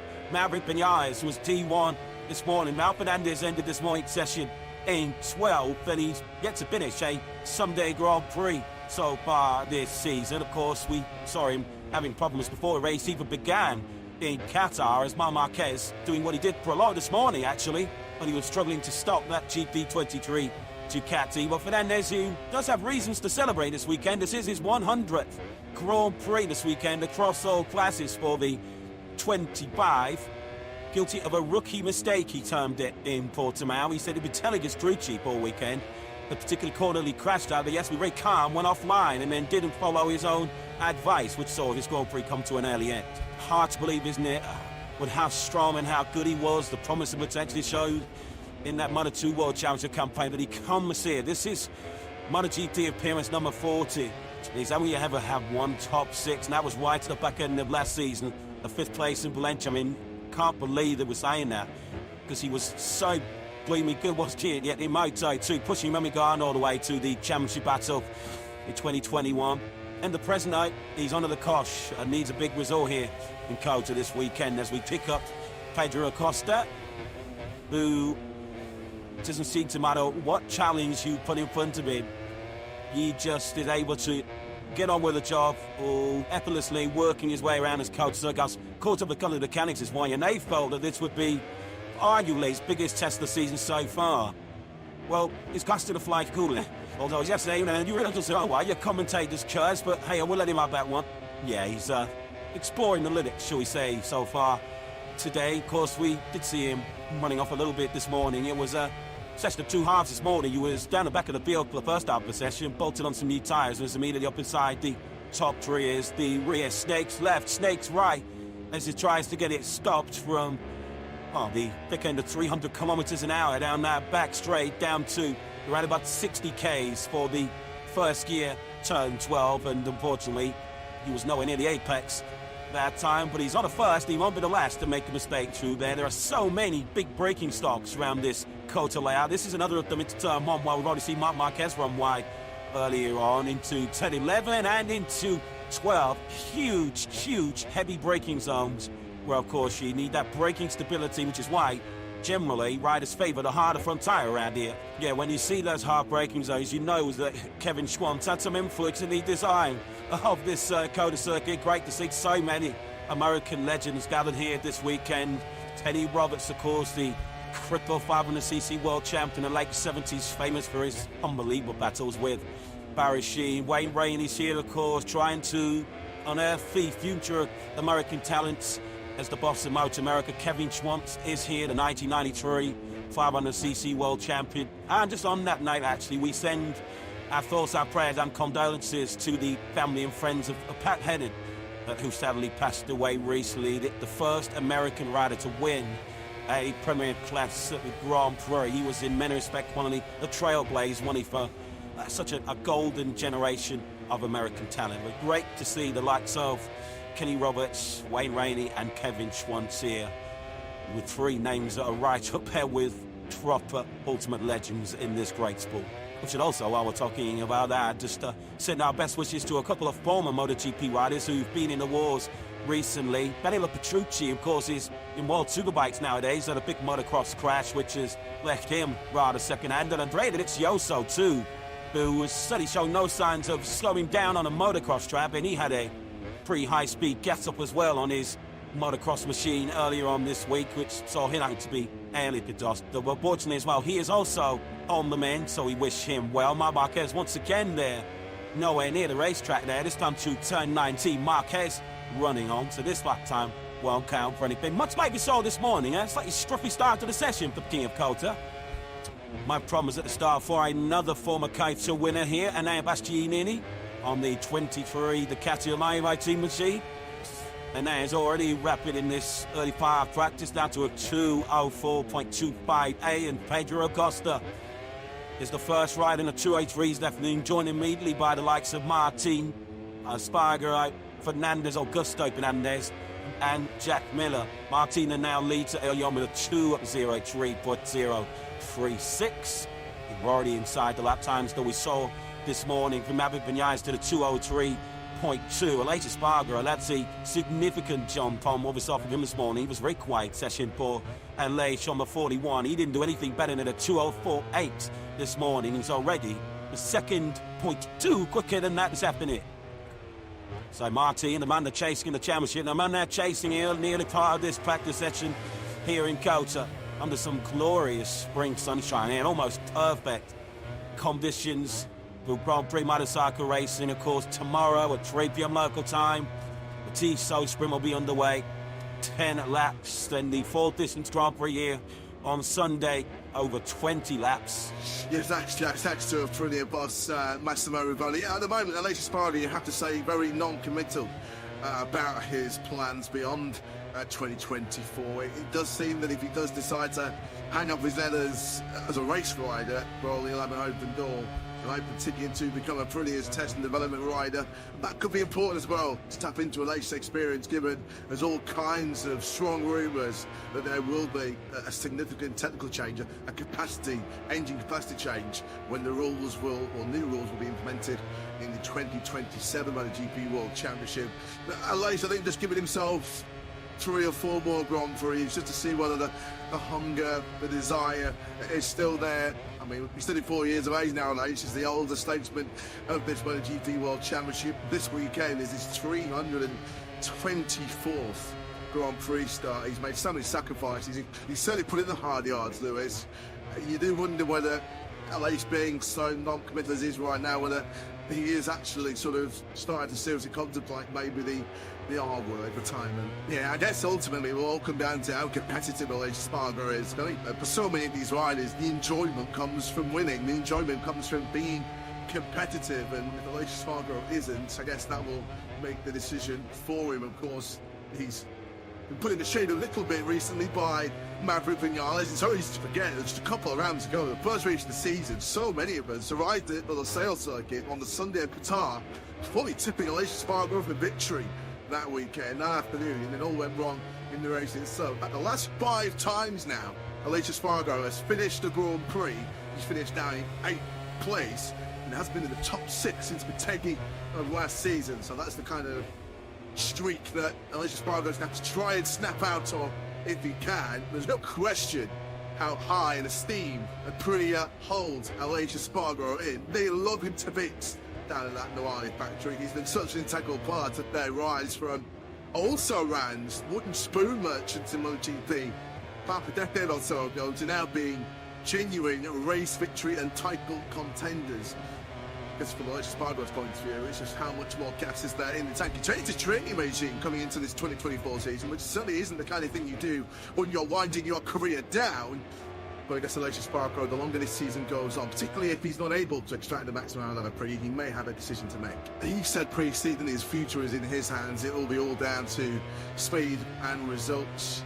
And whether, of course, Aprilia want to keep him or whether they'll feel like they need to move in a different direction, maybe bringing on some younger talent on board. What is not up for debate is that Aprilia will somehow keep Aleix Espargaro in the fold in that test and development rider role, which is a role his brother's fulfilling very well at the moment at K2. I think Paul Espargaro was in Jerez, wasn't he, early this week before he hopped on the plane across the Atlantic to carry out his latest duties as what I'm told is a phenomenal pundit and analyst at Spanish colleagues Dazar. I actually saw Paul near the press conference, so I'm doing a few interviews. So he's still doing a sterling job behind the scenes for KTM. Johan Zarco on the motorcycle with the team that won this very Grand Prix here 1 year ago when Alex Rins was sat on top of the LCR Honda. It's a really, really good weekend actually for LCR last year because Rins was second to Bagnaia in the Tissot sprint as well. Talking about Pecco Bagnaia and the factory Ducati team, let's see how they're faring so far here in Kota. Former kind of winner now, Bastianini's fourth, one place out of Bagnaia in fifth place. Let's get some thoughts of how Rogassini, the Ducati team was. Who is with Jackie Dillon? Yeah, certainly his first opportunity to get the chance, for me anyway, to chat with Mauro, and a pleasure to do so.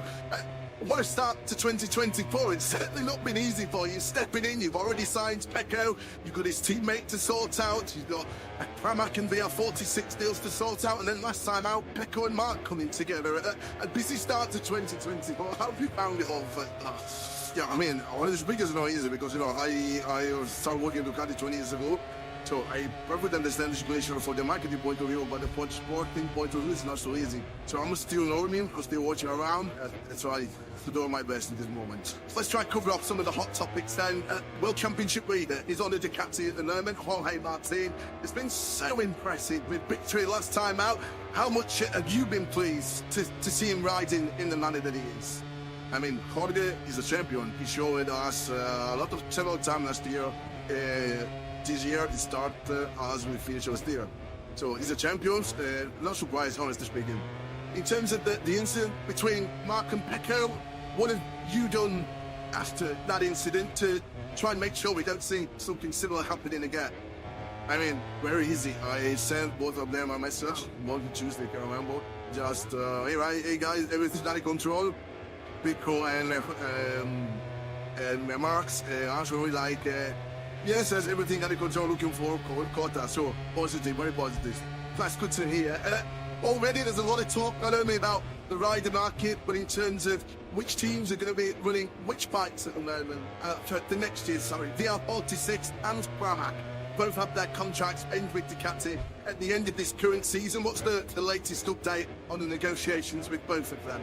Yeah, we have some table Park, Hockenheim and Silverstone as well. Sector 1, very much reminiscent of Magnus and Beckis, isn't it, at Silverstone? As we tick up Vinales, this is right at the top end of the circuit. The bottom gear, turn 11, crucial then now to get good drive, get good acceleration grip as you power now down this long back straight, 1.2 kilometers in length, which makes it the longest straight on the Grand Prix calendar.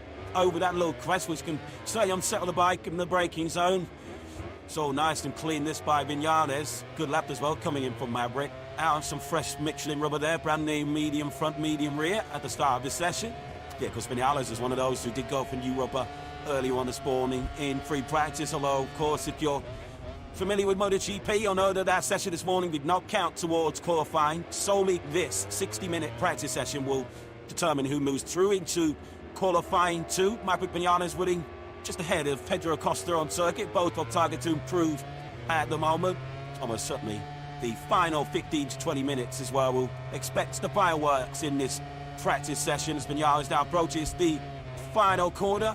Of course, we have seen him challenge at the front here at Côte d'Ivoire. Of course, Spanish way in, he's on the crutch of a wave in early 2017. He was challenging Marc Marquez, but crashed out of that leading battle. He's up in the second place in these early stages on 203.1. That's a tenth quicker than he went scored. It was right here in Coachra, and it's just his second Moto2 start back in 2014 where he dominated that Grand Prix, and having set the fastest lap on his Moto2 debut in Qatar. It was those two performances which immediately caught the eye of then Suzuki team boss Davide Brevillard. It's like, yeah, he's our man, absolutely no question whatsoever. And Vinales was taken after just one season in Moto2 into the factory Suzuki fold for 2016 season, wasn't it? I mean, there we go. Pecco Bagnaia out of the final corner. Winds the power on the factory Ducati up to 5th place. Richigamme towards the low 203s. The all-time Met record holder here around Cota, Bagnaia, on his way to that pole here last year, which looked like being a catalyst to another dream double. He got half a job done when he won the Tito Sprint, and then properly fluffed his lines right here when he dubbed the factory Ducati when he was 2.5 seconds clear of Alex Finn. And there was that rather strange analogy where he said, well, the Ducati's almost too good.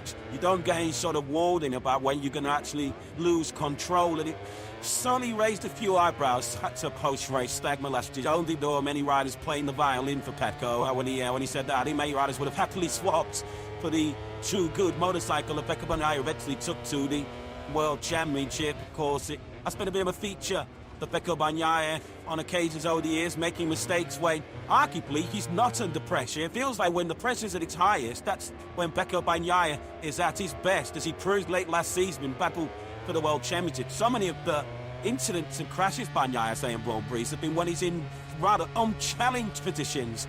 The unchallenged lead he had here last year, he was in a very safe second place in Argentina last year when he crashed, safe second in India when he went down, and he looked like he had the sprint under control in Portimao too when he made that mistake. So Bagnaia will feel keen to iron out those mistakes, because it's very clear already, after just 2 rounds of 2024, that Jorge Martin is not going to leave many points out there to be snatched by the rest of them.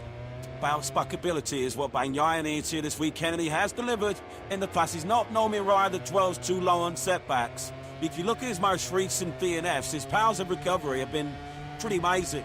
Immediately after his last 9 DNFs, he's then gone on to win the very next Grand Prix on 5 occasions and be on the podium in 2 others. So if the omens are to be proven right here this weekend, Bagnaia will bounce back strongly from the setback, shall we say, of his decision to engage with this spam down at turn 5 late on in that Portimao Grand Prix, which has certainly got MotoGP trending all the way around the world on that social media. You do feel that that was just a little bit of an appetizer for what's to come over the remaining many, 20 races, 90 races in 2024. Fair to say, it divided opinion, didn't it? The Marquez Bagnaia bus stop in Portimao, and as you say, it feels like the science beast to come, because you can't imagine Marquez is going to get much weaker from here. He will surely only get stronger as he adapts to the Ducati GP23 and shakes off some of those old Honda habits. And likewise, you'd imagine that the Ducati GP24 will just get stronger as the year goes on, as the current spec machine does tend to extend his advantage over the year-old bike as we go through a season. But Marquez is Marc Marquez. He's a phenomenal talent, of course, 8 times world champion and chasing an 8th victory here at the circuit of the Americas. But of course, he's not tasted victory here since 2021. And Marc Marquez, I guess, likewise has a score for settled with this circuit of the Americas. Of course, I mean, missed the opportunity to compete here last year. Getting quite acquainted with that P1 in MotoGP right now, is this young man, Jorge Martin, who flings the Prima Proma Ducati through the high-speed turn 18, the right-hander that completes 3 rights. When he's into the final sector, he'll then bank it left 390. Now to the final corner 20. Another lap that's right on the money here for Martin. Then, man, good look at that medium from soft rear tyres. Another low 203 from the Spanish rider. First corner, which is right at the top of that brow. It sort of flattens out the gradient as you reach that first corner, and it's sort of a tricky first corner to get right at the start of the Grand Prix. So many different lines available through there. Marc Marquez, who knows the fastest line through just about every single corner. But this circuit of the Americas, 6th at the moment for Marc Marquez. 2:03.175 for him. He's improved by a thick end of a second on what we saw from him earlier on this morning.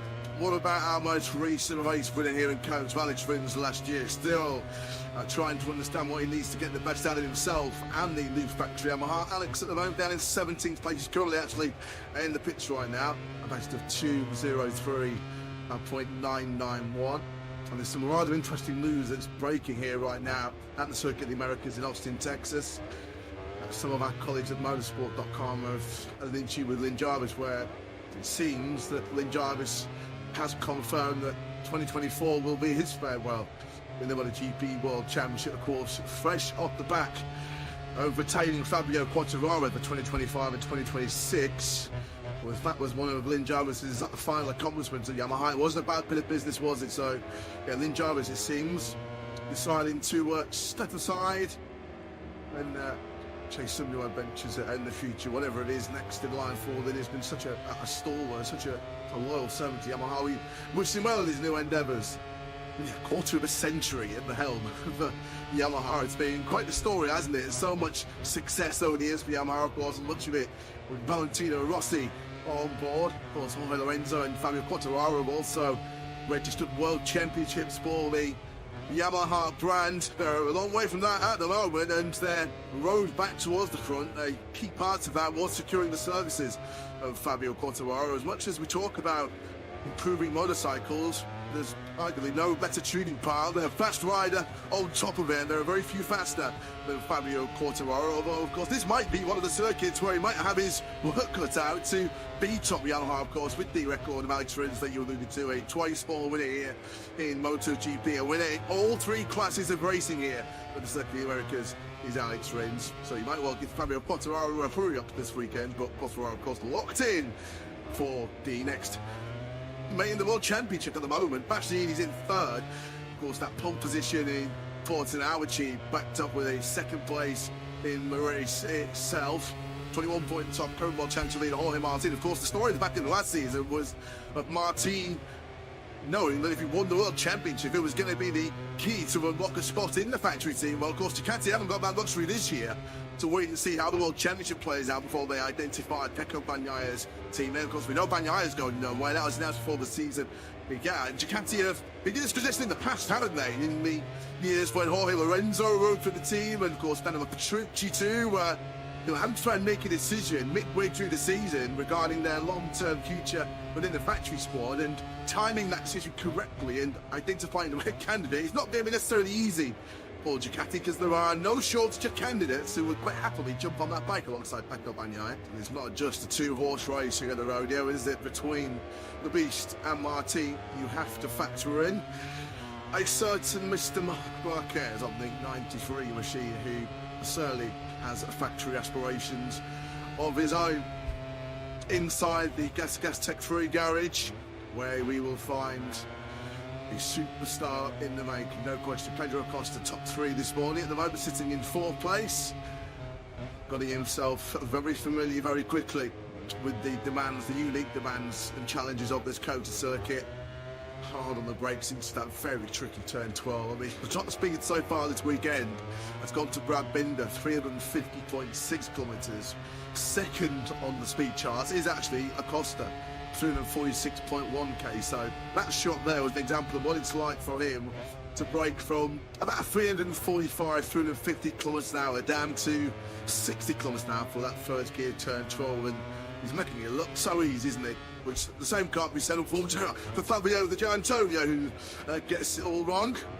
It's Gianantonio who's currently in 9th place. You reference the speed chart, top three in the speed charts are all factory KTMs. Brad Binder, Pedro Acosta and Jack Miller all rapid through there as we look at Joan Mir on the Repsol Honda, looking to lift himself out of the bottom end of the top 20. Yeah, that KTM's a proper rocket ship. They had 3 of the top 4 speeds on the opening Grand Prix weekend in Qatar, down that long start finish straight in the sale. So they've found some proper ponies, haven't they, this year? Back in Mattinghofen in Austria. Here is Mir at the moment, languishing down in 20th place. This should be a fairly significant improvement on his own personal best time of the weekend so far. It is indeed a 8 spots, mere to the fringes of that all-important top 10, thanks to a 2:03.504. His teammate Luca Marini, first ever MotoGP podium here last year, of course, when he was a Mooney VR46 Ducati rider. Well, unfortunately, Luca Marini marooned at the back of the pack once again, but able to find himself in the 203s right now. There he is on screens, being shadowed by HRC team manager Alberto Puig. Just under 1.5 seconds back right now, Martin is Luca Marini. We wondered whether there was some green shoots of recovery for Marini this morning when he was actually... Stick it on this man tomorrow, the Tissot Sprint, because his amazing record continues.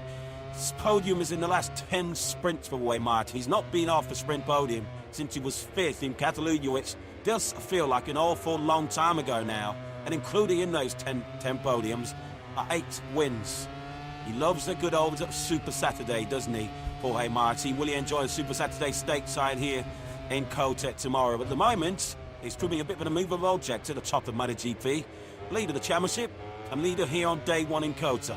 As we discussed earlier on this morning, I think he'll be more than happy for Marc Marquez and Pecco Bagnaia to dominate the headlines by running into each other, or for Pedro Acosta to enjoy the limelight, which he's earned, make no mistake about it. But Jorge Martin will be quite happy to just fly under the radar if it means picking up more valuable World Championship points. Of course, he's the only rider after 2 rounds who's been on the podium in every single race and sprint we've seen so far this season. A couple of 3rd places, bookended by that sprint win in Qatar and the Grand Prix win in Portimao. He's got a level of consistency and maturity that you could argue even as recently as a year ago Jorge Martin did not have.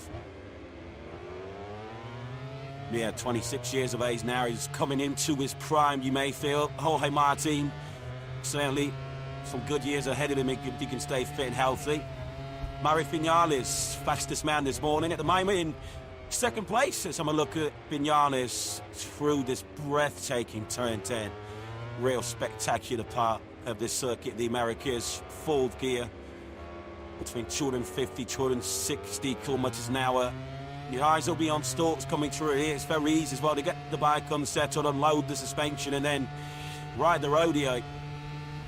So perfectly executed that though by Maverick Vinales, who really does look at one, doesn't he?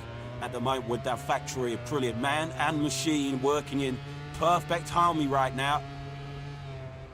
So harsh, wasn't it, for Maverick to have the gearbox issue late on in Portimao. 20 points.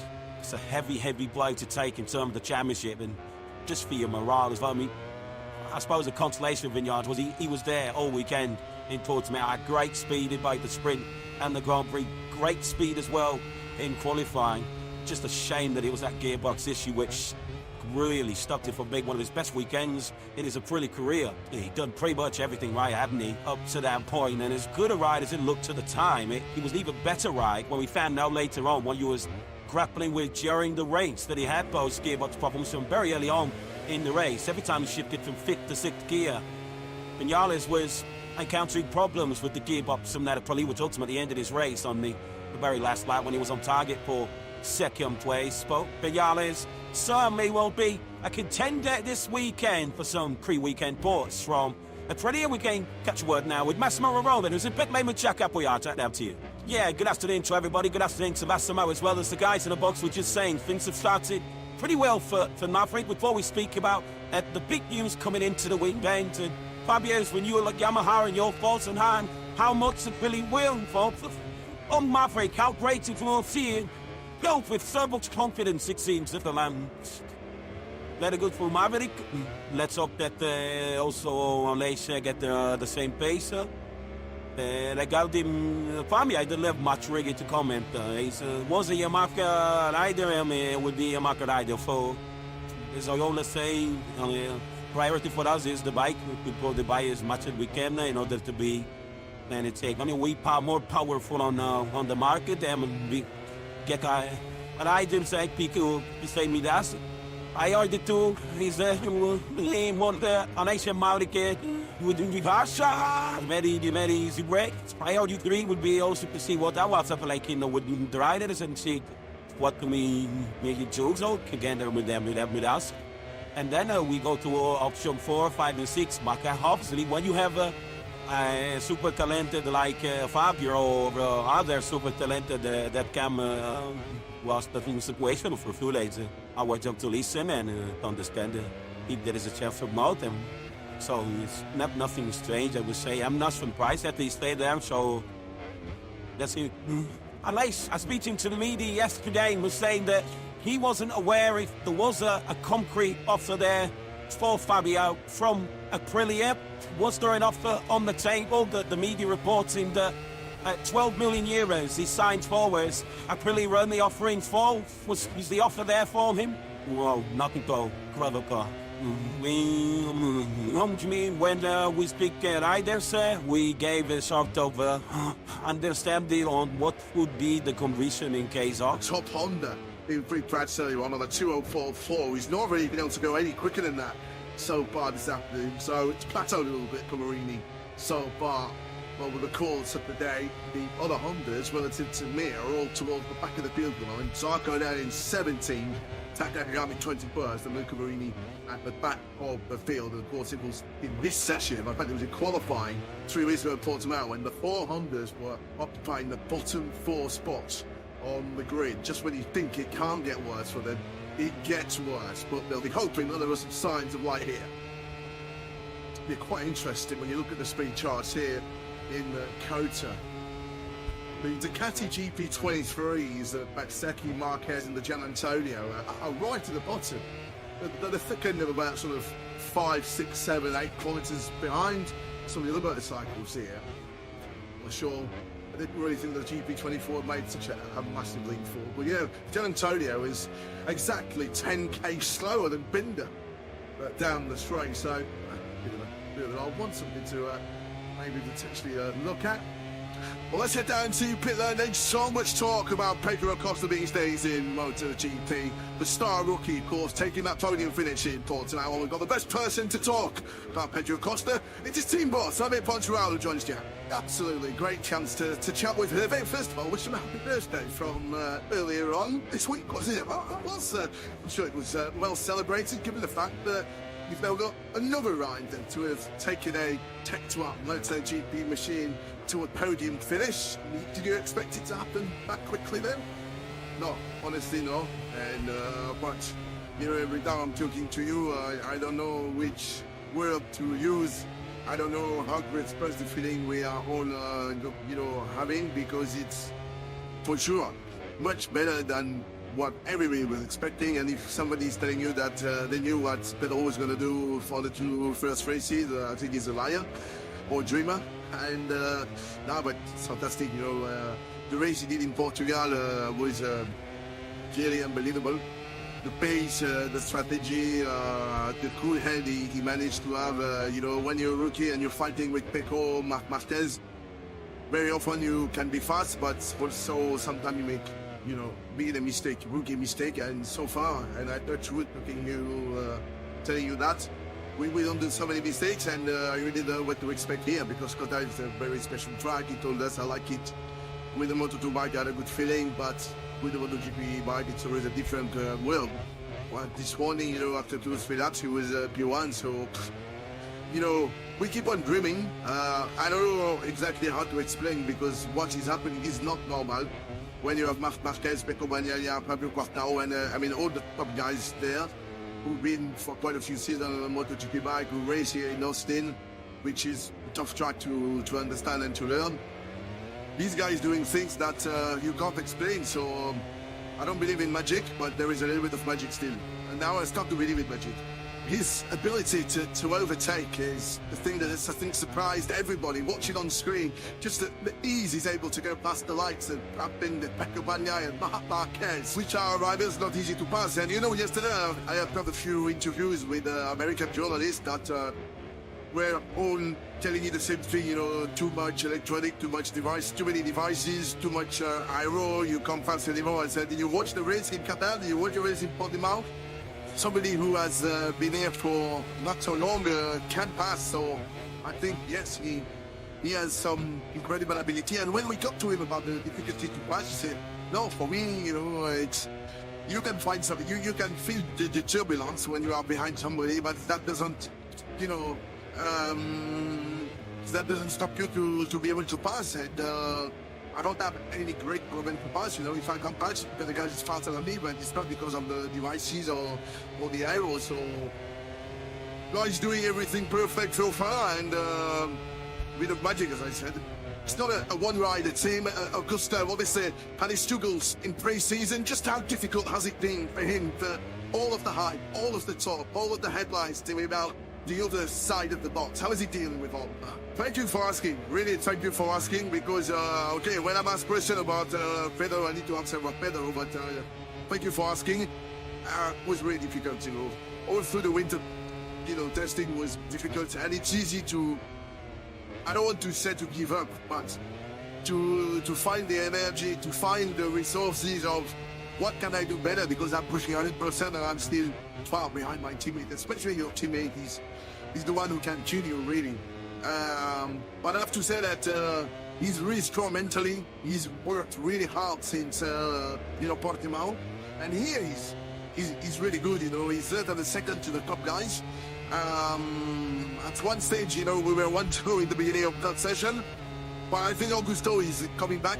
He's much better in terms of fitting with the new bike, the 24 bike. He's much more positive attitude. He came in with more smile and less, you know, long face. So, you know, again, thanks for the question, because every MotoGP team is a two-riders team, and we can't work properly on one leg. So we need the two legs strong. And I hope, you know, Augusto is going to take what Pedro is doing. Lots of riders eyeing his seat next season. Joe Roberts, of course, the Californian, who's doing an excellent job so far in Moto2. One name that's been linked with that ride. Fernandez needs a real big weekend, and pretty quickly. He was the second quickest Aprilia this morning, of course. The quickest Aprilia was the quickest of the lot. Maverick Vinales, who was T1 this morning. Mal Fernandez ended this morning's session in 12th, and he's yet to finish a Sunday Grand Prix so far this season. Of course, we saw him having problems before the race even began in Qatar, as Marc Marquez doing what he did for a lot this morning, actually, when he was struggling to stop that GP23 Ducati. But Fernandez, who does have reasons to celebrate this weekend, this is his 100th Grand Prix this weekend across all classes for the 25. Guilty of a rookie mistake, he termed it in Portimao. He said he'd been telling his crew chief all weekend. The particular corner he crashed out, the Richigamme went offline and then didn't follow his own advice, which saw his Grand Prix come to an early end. Hard to believe, isn't it, with how strong and how good he was, the promise of potentially showed in that Moto2 World Championship campaign, but he comes here. This is MotoGP appearance number 40, which means only ever have one top 6, and that was right to the back end of last season, the 5th place in Valencia. I mean, can't believe that we're saying that, because he was so blooming good, wasn't he, yet in Moto2, pushing Mamigan all the way to the championship battle in 2021. And the present night, he's under the cosh and needs a big result here in Kota this weekend as we pick up Pedro Acosta, who doesn't seem to matter what challenge you put in front of him. He just is able to get on with the job, effortlessly working his way around his coach circles. Caught up with a couple of mechanics this morning, and they felt that this would be arguably his biggest test of the season so far. Well, it's cost to the fly cooler. Although yesterday, and you really don't say, oh, well, your commentator's choice, but hey, I will let him have that one. Yeah, he's exploring the limit, shall we say, so far today. Of course, we did see him running off a little bit this morning. It was a session of 2 halves this morning. He was down the back of the field for the first half of the session, bolted on some new tyres, and was immediately up inside the top rears. The rear snakes left, snakes right, as he tries to get it stopped from the thick end of 300 kilometers an hour down that back straight down to around about 60 Ks for the first gear, turn 12, and unfortunately, he was nowhere near the apex that time, but he's not the first, he won't be the last to make a mistake through there. There are so many big braking stocks around this Kota layout. This is another of them into turn 1, while we've already seen Marc Marquez run wide earlier on into turn 11 and into 12. Huge, huge, heavy braking zones, where of course you need that braking stability, which is why generally, riders favour the harder front tyre around here. Yeah, when you see those hard braking zones, you know that Kevin Schwantz had some influence in the design of this COTA circuit. Great to see so many American legends gathered here this weekend. Teddy Roberts, of course, the cripple 500cc world champ in the late 70s, famous for his unbelievable battles with Barry Sheene. Wayne Rainey's here, of course, trying to unearth the future American talents as the boss of Moto America. Kevin Schwantz is here, the 1993 500cc world champion. And just on that night, actually, we send our thoughts, our prayers and condolences to the family and friends of Pat Hennon, who sadly passed away recently, the first American rider to win a Premier Class Grand Prix. He was in many respects one of the trailblazers, one for such a golden generation of American talent. But great to see the likes of Kenny Roberts, Wayne Rainey and Kevin Schwantz here, with three names that are right up there with proper ultimate legends in this great sport. We should also, while we're talking about that, just send our best wishes to a couple of former MotoGP riders who've been in the wars recently. Benilo Petrucci, of course, is in World Superbikes nowadays, had a big motocross crash which has left him rather second-handed. And Andrea Dovizioso too, who was certainly showing no signs of slowing down on a motocross track, and he had a pretty high-speed get-up as well on his motocross machine earlier on this week, which saw him out to be early to dust. But fortunately as well, he is also on the mend, so we wish him well. Marc Marquez once again there, nowhere near the racetrack there, this time to turn 19. Marquez running on, so this lap time won't count for anything. Much like we saw this morning, a slightly scruffy start to the session for the King of COTA. My promise at the start for another former COTA winner here, Anaya Bastianini, on the 23 Ducati Live team machine. And that is already rapid in this early part of practice, down to a 2:04.28, and Pedro Acosta is the first rider in the 283s, definitely joined immediately by the likes of Martin, Sparger, Fernandez, Augusto Fernandez, and Jack Miller. Martina now leads early on with a 2:03.036. We're already inside the lap times that we saw this morning from Maverick Vinales to the 2:03.2. Aleix Espargaro, that's a significant jump on what we saw from him this morning. He was very quiet session for Aleix on the 41. He didn't do anything better than a 2:04.8 this morning. He's already the second 0.2 quicker than that this afternoon.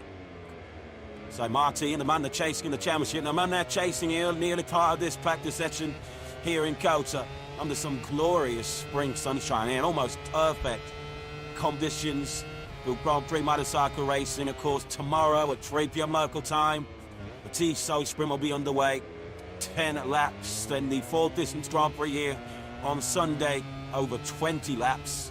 Yes, thanks to a brilliant boss, Massimo Rivoli. At the moment, Aleix Espargaro, you have to say, very non-committal about his plans beyond 2024. It does seem that if he does decide to hang up his letters as a race rider, well, he'll have an open door, an open ticket to become a brilliant test and development rider. That could be important as well, to tap into Aleix's experience, given there's all kinds of strong rumours that there will be a significant technical change, a capacity, engine capacity change, when the rules will, or new rules will be implemented in the 2027 MotoGP World Championship. Aleix, I think, just giving himself 3 or 4 more Grand Prix just to see whether the hunger, the desire is still there. I mean, he's 34 years of age now, and he's the oldest statesman of this MotoGP World Championship. This weekend is his 324th Grand Prix start. He's made so many sacrifices. He's certainly put in the hard yards, Lewis. You do wonder whether Aleix, being so non-committal as he is right now, whether he is actually sort of starting to seriously contemplate maybe the R word, retirement. Yeah, I guess ultimately it will all come down to how competitive Aleix Espargaro is. I mean, for so many of these riders, the enjoyment comes from winning. The enjoyment comes from being competitive, and if Aleix Espargaro isn't, I guess that will make the decision for him. Of course, he's been put in the shade a little bit recently by Maverick Vinales. It's so easy to forget, there's just a couple of rounds ago, the first race of the season, so many of us arrived at the sales circuit on the Sunday of Qatar, fully tipping Aleix Espargaro for victory that weekend, that afternoon, and it all went wrong in the race itself. The last 5 times now, Aleix Espargaro has finished the Grand Prix. He's finished now in 8th place, and has been in the top 6 since Motegi of last season. So that's the kind of streak that Aleix Espargaro's going to have to try and snap out of if he can. There's no question how high in esteem Aprilia holds Aleix Espargaro in. They love him to bits down at that Noale factory. He's been such an integral part of their rise from also ran wooden spoon merchants in MotoGP half a decade or so ago to now being genuine race victory and title contenders. Because from Aleix Espargaro's point of view, it's just how much more gas is there in the tank. It's a training regime coming into this 2024 season, which certainly isn't the kind of thing you do when you're winding your career down. But I guess Aleix Espargaro, the longer this season goes on, particularly if he's not able to extract the maximum out of Aprilia, he may have a decision to make. He said pre-season his future is in his hands. It will be all down to speed and results. And whether, of course, Aprilia want to keep him or whether they'll feel like they need to move in a different direction, maybe bringing on some younger talent on board. What is not up for debate is that Aprilia will somehow keep Aleix Espargaro in the fold in that test and development rider role, which is a role his brother's fulfilling very well at the moment at KTM. I think Espargaro was in Jerez, wasn't he, early this week before he hopped on the plane across the Atlantic to carry out his latest duties as what told is a phenomenal pundit and analyst at Spanish colleagues Dazai. I've actually saw Paul near the press conference earlier on doing a few interviews. So he's still doing a sterling job behind the scenes for KTM. Joan Zarco on the motorcycle with the team that won this very Grand Prix here 1 year ago when Alex Rins was sat on top of the LCR Honda. It's a really, really good weekend actually for LCR last year because Rins was second to Bagnaia in the Tissot sprint as well. Talking about Pekka Bagnaia and the factory Ducati team, let's see how they're faring so far here in Kota.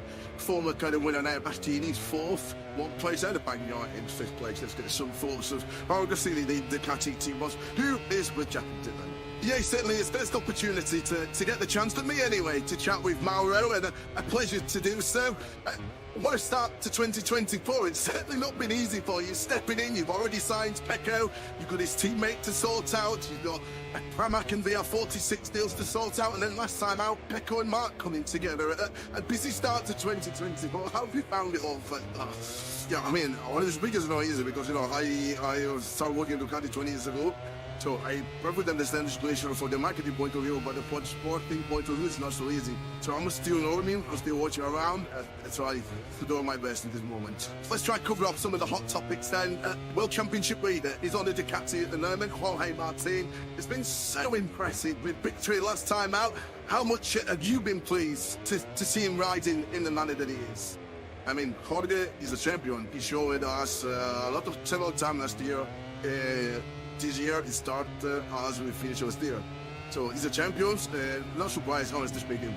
In terms of the incident between Mark and Pecco, what have you done after that incident to try and make sure we don't see something similar happening again?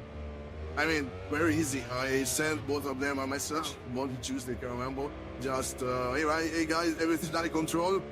Pecco and Mark's answer like, yes, there's everything under control, looking for Kota, so positive, very positive. That's good to hear. Already there's a lot of talk, not only about the rider market, but in terms of which teams are going to be running which bikes at the moment, for the next year, VR46 and Pramac. Both have their contracts end with Ducati at the end of this current season. What's the latest update on the negotiations with both of them?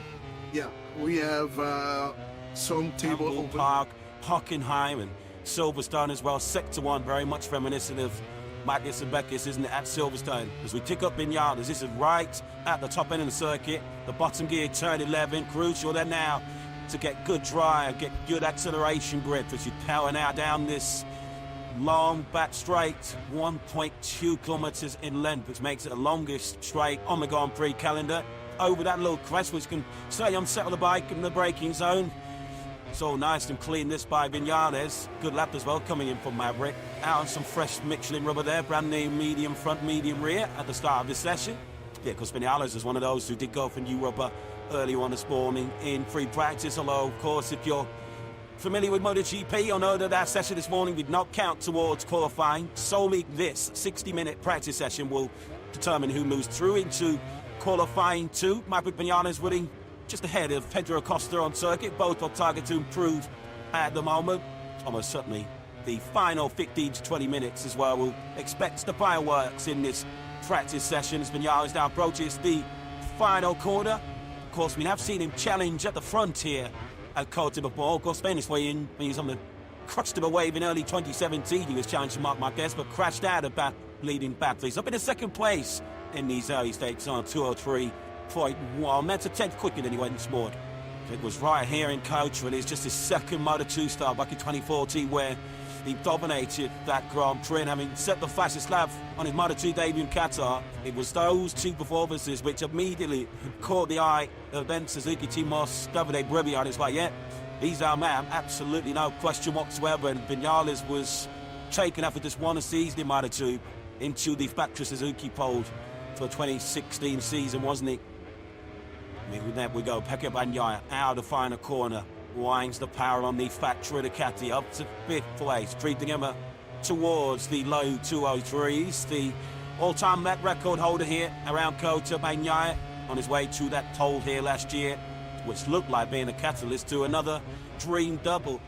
He got half a job done when he won the Tito Sprint, and then properly fluffed his lines right here when he dubbed the factory Ducati when he was 2.5 seconds clear of Alex Finn. And there was that rather strange analogy where he said, well, the Ducati's almost too good.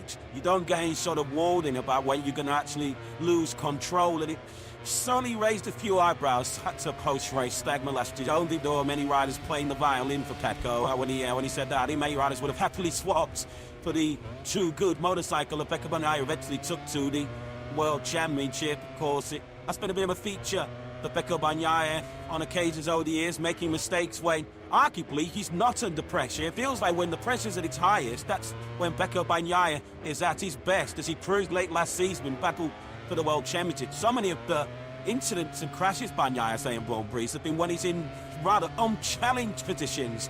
The unchallenged lead he had here last year, he was in a very safe second place in Argentina last year when he crashed, safe second in India when he went down, and he looked like he had the sprint under control in Portimao too when he made that mistake. So Bagnaia will feel keen to iron out those mistakes, because it's very clear already after just 2 rounds of 2024 that Jorge Martin is not going to leave many points out there to be snatched by the rest of them. Bounce back ability is what Bagnaia needs here this weekend, and he has delivered in the past. He's not normally a rider that dwells too low on setbacks. If you look at his most recent DNFs, his powers of recovery have been pretty amazing. Immediately after his last 9 DNFs, he's then gone on to win the very next Grand Prix on 5 occasions and be on the podium in 2 others.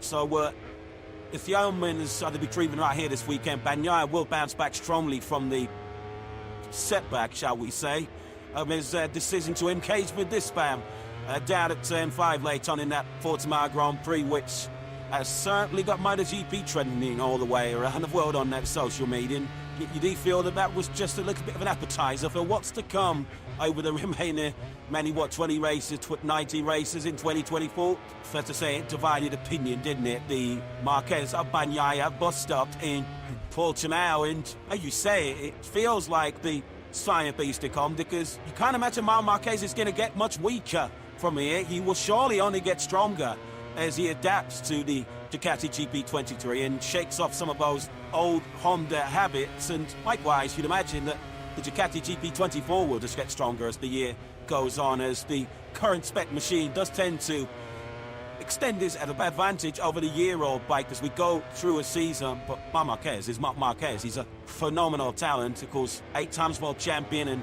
chasing an 8th victory here at the Circuit of the Americas. But of course, he's not tasted victory here since 2021. Marquez, I guess, likewise has a score to settle with this Circuit of the Americas. Of course, he missed the opportunity to compete here last year.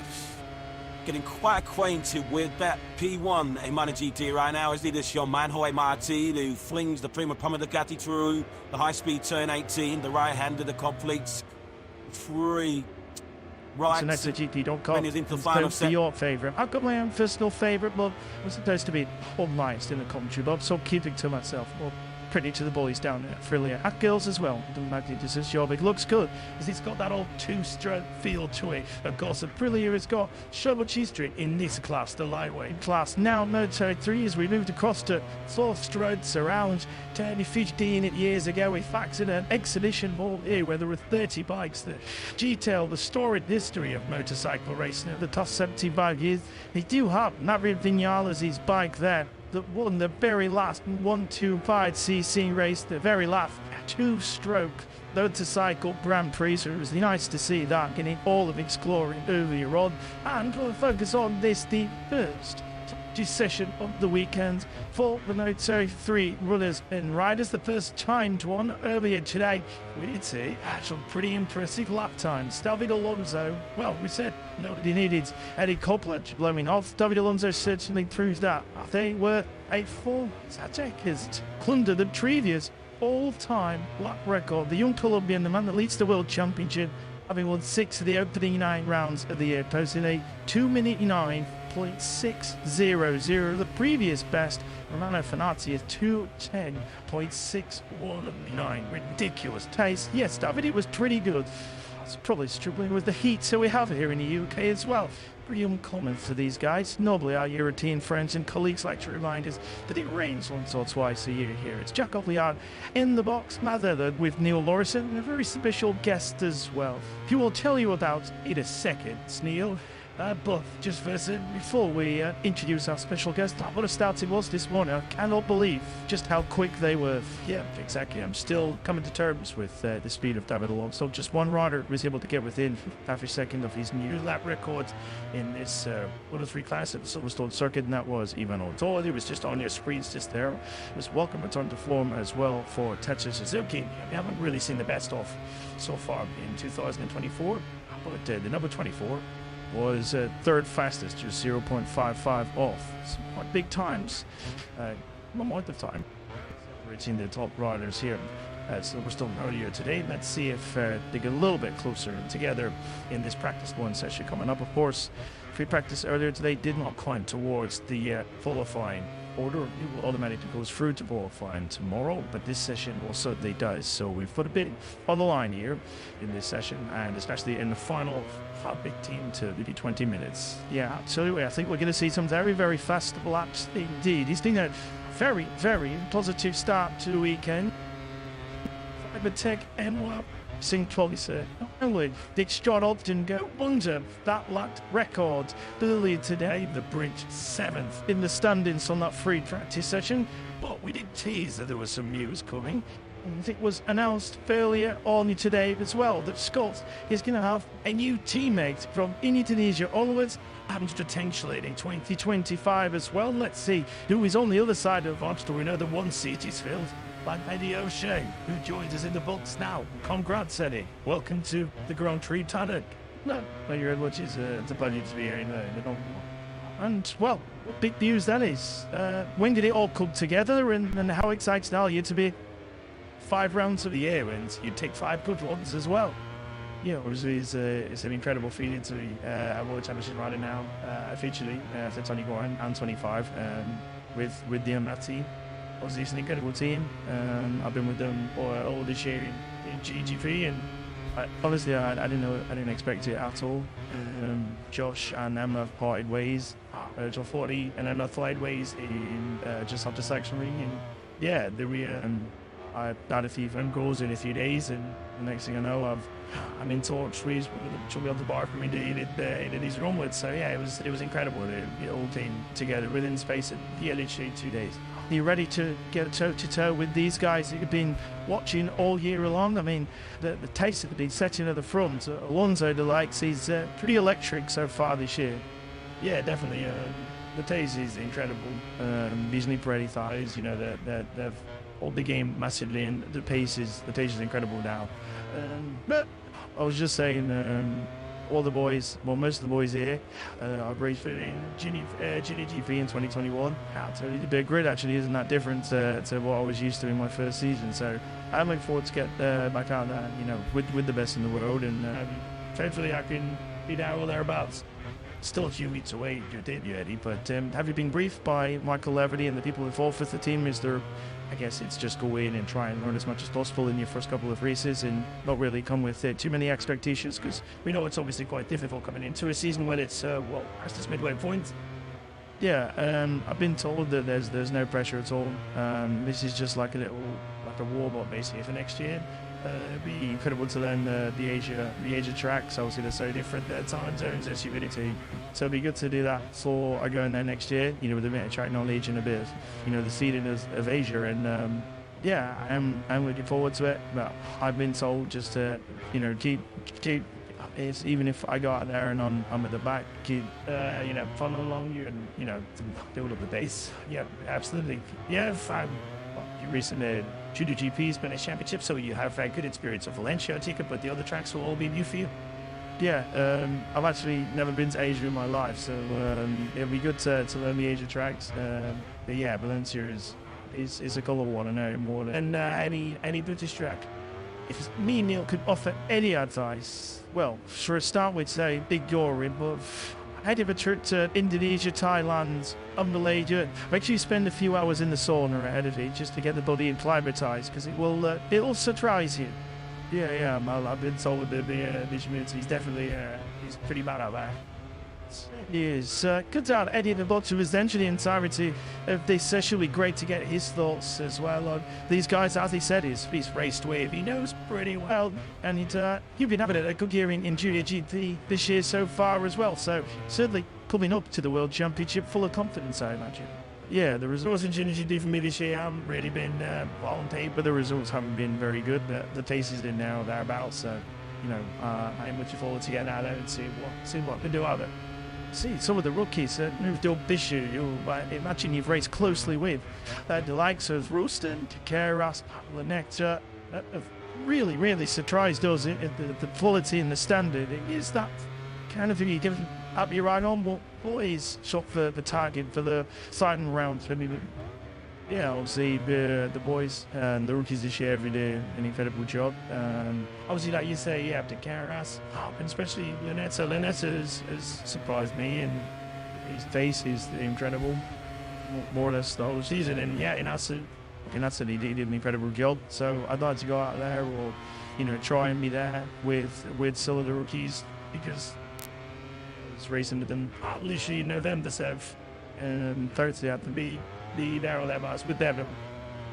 You said that the Valencia track more than any British track. Yeah, do you think that's quite a common? I think there were noise from riders from England or anywhere in the UK, riders from Australia as well, because basically you have to move over to Spain, but you have to try and get yourself set up in that championship to try and attract some attention from the World Championship teams. Can you tell us just a little bit about your backstory? I mean, how did you end up in the Junior GP series, and how did you end up with the MF racing? What was your path up to here?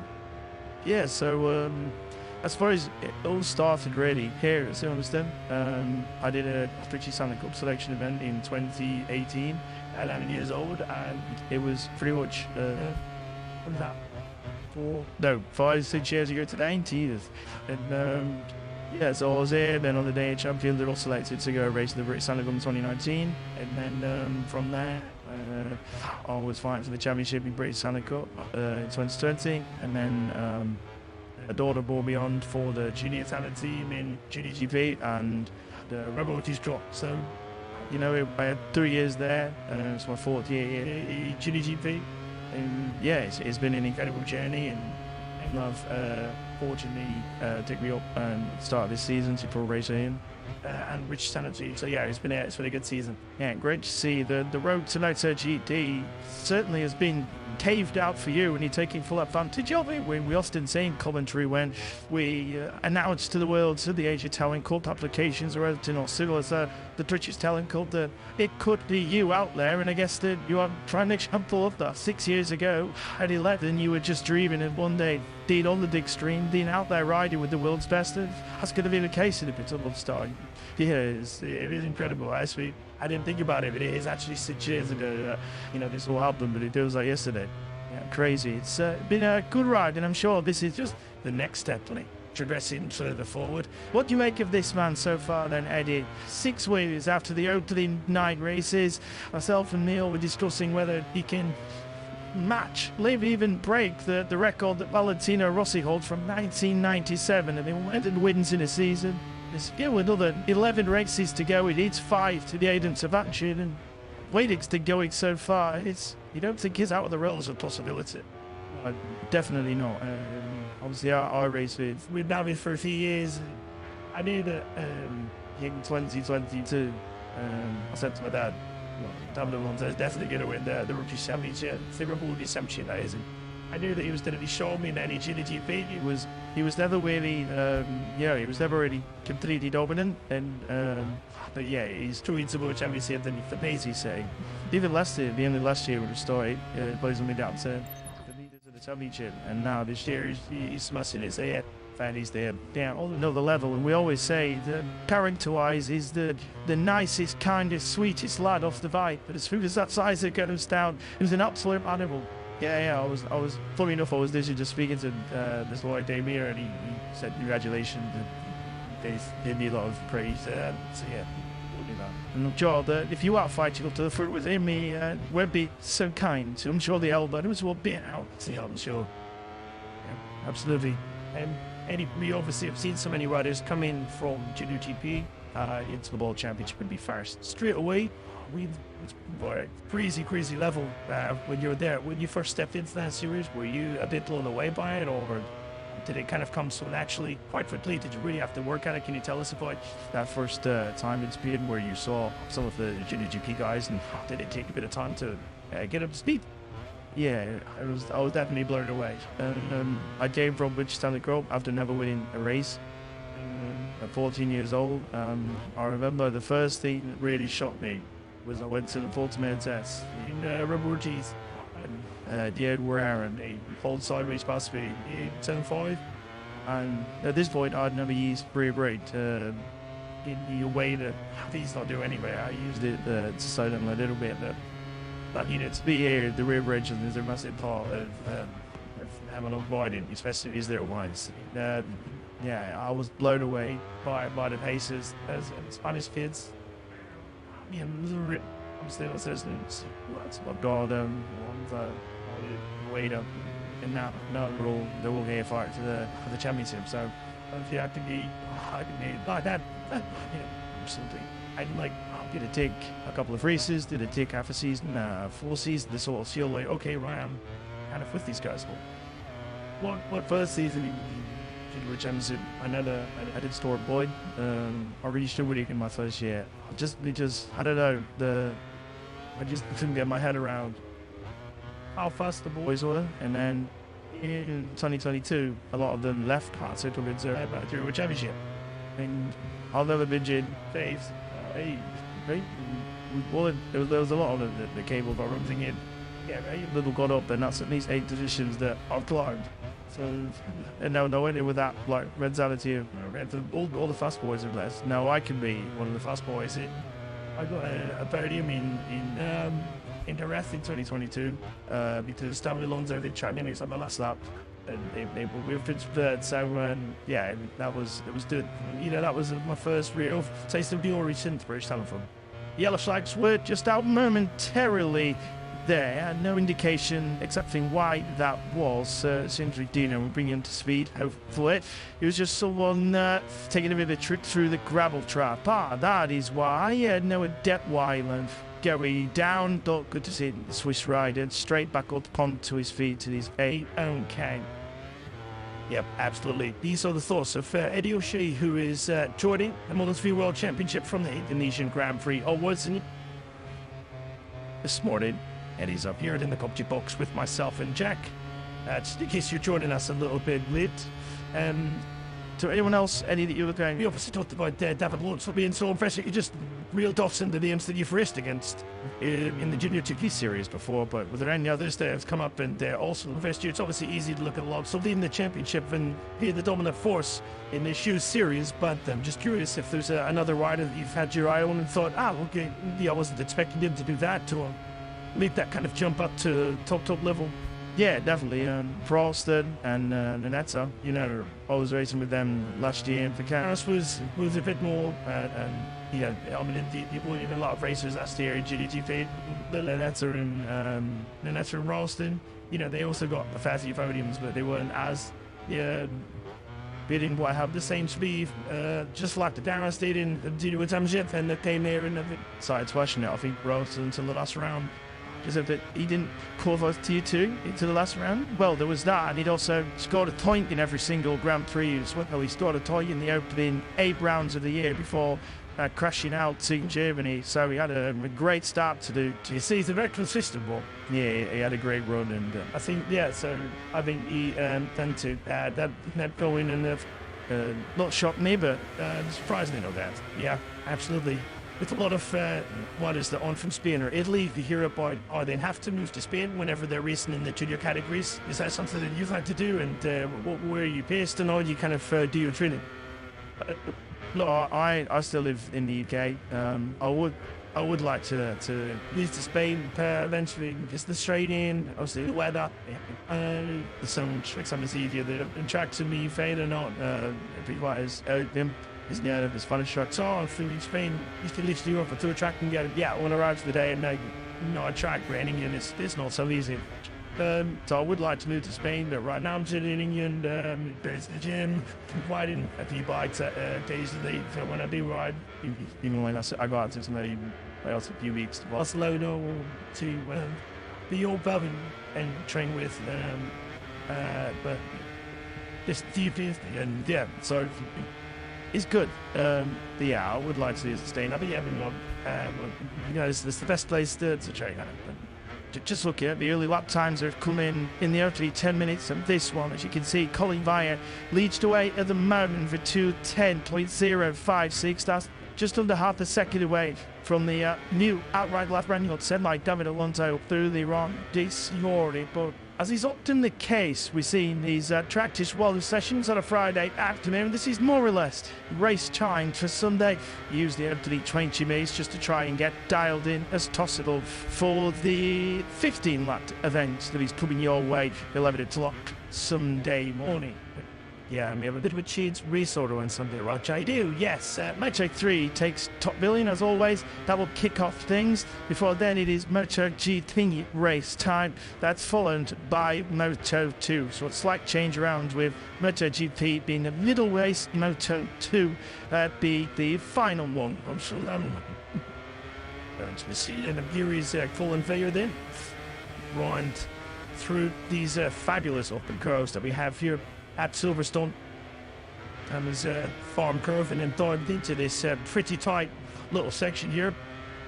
You have much experience at this track, Eddie, and but just very quickly as well, in case people were interested, official confirmation of the tyres. UK lies 11:15, Moto 3 starts, just a few minutes later than normal. 1 o'clock local time here in the UK for MotoGP, and Moto 2 at 2:30. So mark your calendars, mark your diaries, and most of them.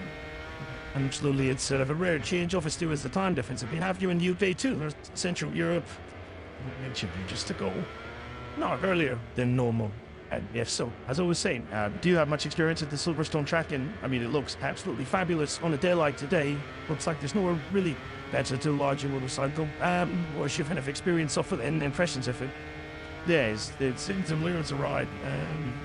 Dirty. I've already had one. I've been in track in Cincinnati in Rich Santa Group, and I love that. So who's a Jack? They've always tried public color, and it felt like the out of British Santa Group watch. But yeah, I enjoyed it a lot.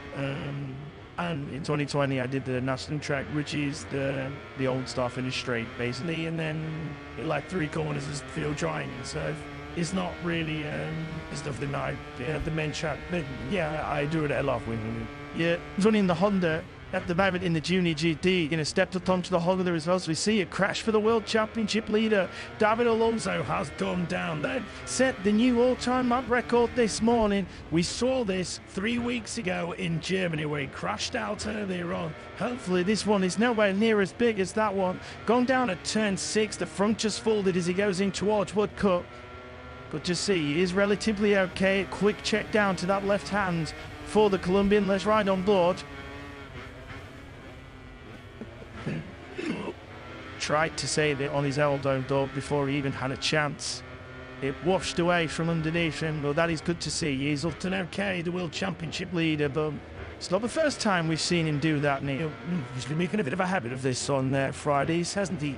Jack, I think it was twice in the one session on a Friday back at Essen, and he had that huge crash, monster crash through turn 11 at the Sachsenring. If there's one place you do not want to crash, at the German Fenians, and it was there.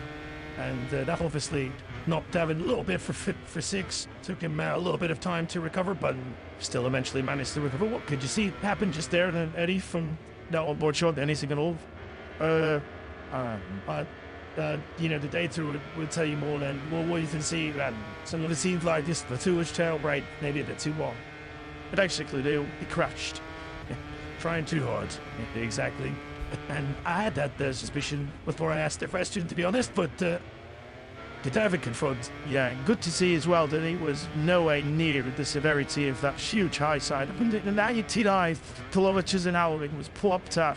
According to David Alonso and the team, when they checked the data afterwards, he said the fastest one as night career. Quite remarkable that he was able to just chop straight back up after that one and was laughing and joking in the box less than 5 minutes later. But as you say, he's making a bit of a habit. Now that's 3 Saturdays or 3 Grand Prix Fridays, sorry, let me get my dates right, in a row now that Alonso has crashed out. It finds the limit very, very early. It then continues to touch just to find the next step after that. And sometimes that does come as a consequence, but so far, the positive thing for him and the team is that if you are going to crash, do it on a Friday, not on a Sunday. Yeah, absolutely. He's managed to pretty much avoid that with the exception of the rest, of course, but he crashed on his lead on that number 1. And I think we were just beginning to ask you before Alonso crashed there.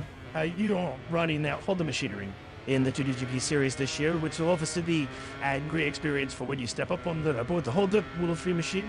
And we've seen in the World Championship, generally speaking, the durability group bikes are a little stronger, have a little bit of an advantage. How have you found riding the Honda this year? And how have you been dealing with maybe 1 or 2 of the weaknesses compared to the Rattle machine? Yeah, I look my Honda patiently. I think it's how I ride. It's quite smooth. I've never ridden KTM. Obviously, riding behind them is to more or less see what they're like. They're very stubborn, you know. In Alonso, following, all the top boys around them so well. I like my Honda, and the thing is, I don't race these new KTMs in this modest that that walk here. There's wattage in GP, and it seems like it's most intriguing. So I'm yet to find out, how they're really working. So how big is the difference going to be between the fact that you're riding now in the Junior World Championship and the one that you will be riding from Indonesia onwards? If I'm honest, I'm not too sure. I'm hoping it's not too different because I like how my bike's feeling at the minute. I feel very comfortable. My last time it's there in TB15. Another I got involved in a collision in my birthday, but I didn't get to show what race face I had. It felt very strong, and yeah, so the bike as it is right now, it feels so good. And I ride that another GZP and maybe it's Adla's in the World Championship.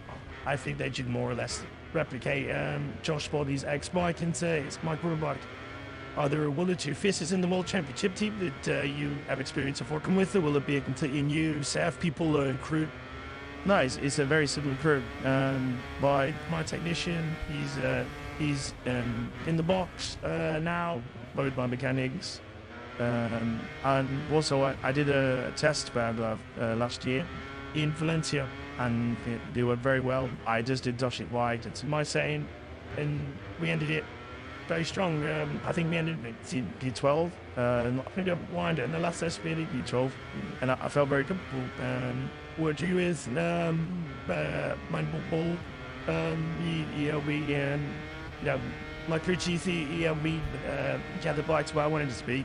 It feels like very, welcoming and nice environment to be in, so I'm looking forward to working with them. Sums up there from Colin's eye as he comes back into the box. Looked like a very, very fast little run of the Dutchman. It was able to do all in the mid to low 2-minute 10s. The base lap, the lap record held in the race is a 2-minute 11.011. Fire then was consistently a good half a second. Only to that, Again, seen this before. Not only Alonso crashing out on a Friday afternoon, but Zayed been able to put together a pretty strong rhythm. He certainly needs to bounce back on Sunday after the disappointment to the Saxon ringnail. Yeah, absolutely crashed out his lead on the second lap, I think for the second year in succession at the Saxon ring. Did fall in veil, but momentum he built up over the previous couple of rounds certainly went away from him, so he does need to fashion some kind of response, and almost true to form. He's never really the most spectacular, is he? Starting the weekend on in 13th in free practice earlier today. But when it comes to putting some laps together, usually rely on the tall Dutchman to be there with thereabouts. So fair, they're pretty so far in this P1.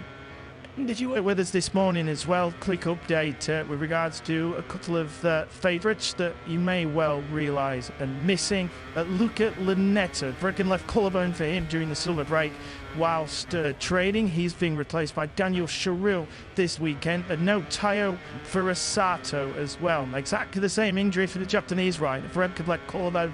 Did try to get test fit yesterday, was confident of at least trying to ride and trying to get through the weekend, but didn't get the official clearance from the doctors here at MotoGP, so has been forced to sit this one out and will try again in Austria in 2 weeks' time. A great shame today for that, Eddie, because, well, I guess both Tayo and Luca Lunetta, given the fact that they're on similar machinery to what you're going to be on, and it's because Luca, as you pointed out, been pretty impressive in his rookie campaign. I imagine 2 guys where you'll be hoping to try and follow that task, try and follow the rhythm that they've been clearly showing in the World Championship so far.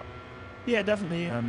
Yeah, and obviously it's a shame Gunetta's not here, and we've got Daniel Sharil in place, and I spent 3 years, I think, or 2 years. He was my teammate, so I'm happy with him to get some seats out of the World Championship, and yeah. Seems like a really great young lad, this Daniel Sharil. I don't think I've ever seen him without a smile on his face. Yeah, totally smart. He is a good lad. So you see Joel Esteban here in the CF Moto Aspar box. Sure, he's going to be joined by teammate very soon indeed. It looked like there was too much damage to the dual narrator machine of David Alonso. Yeah, so they're not in dirt. But it's just taking the time here before they go for their final run of this session. And while we're in this situation, Eddie, I have to ask you, what was the big change in Model 3 class for this year? Switching to Pirelli tires. I'm just curious how that's going for you. And has it been a huge adaptation for you and your general impressions of it? No, if I'm honest, it feels like it's more or less the same bike.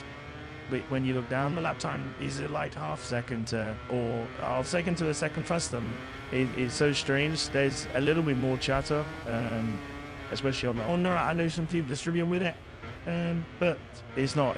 There's nothing major. It's just the tires are a little bit faster, but the degradation's a bit more. Yeah, so you didn't feel there had to be some radical kind of change in riding style. It just kind of naturally came to you. Yeah, for me, I didn't really have to change much.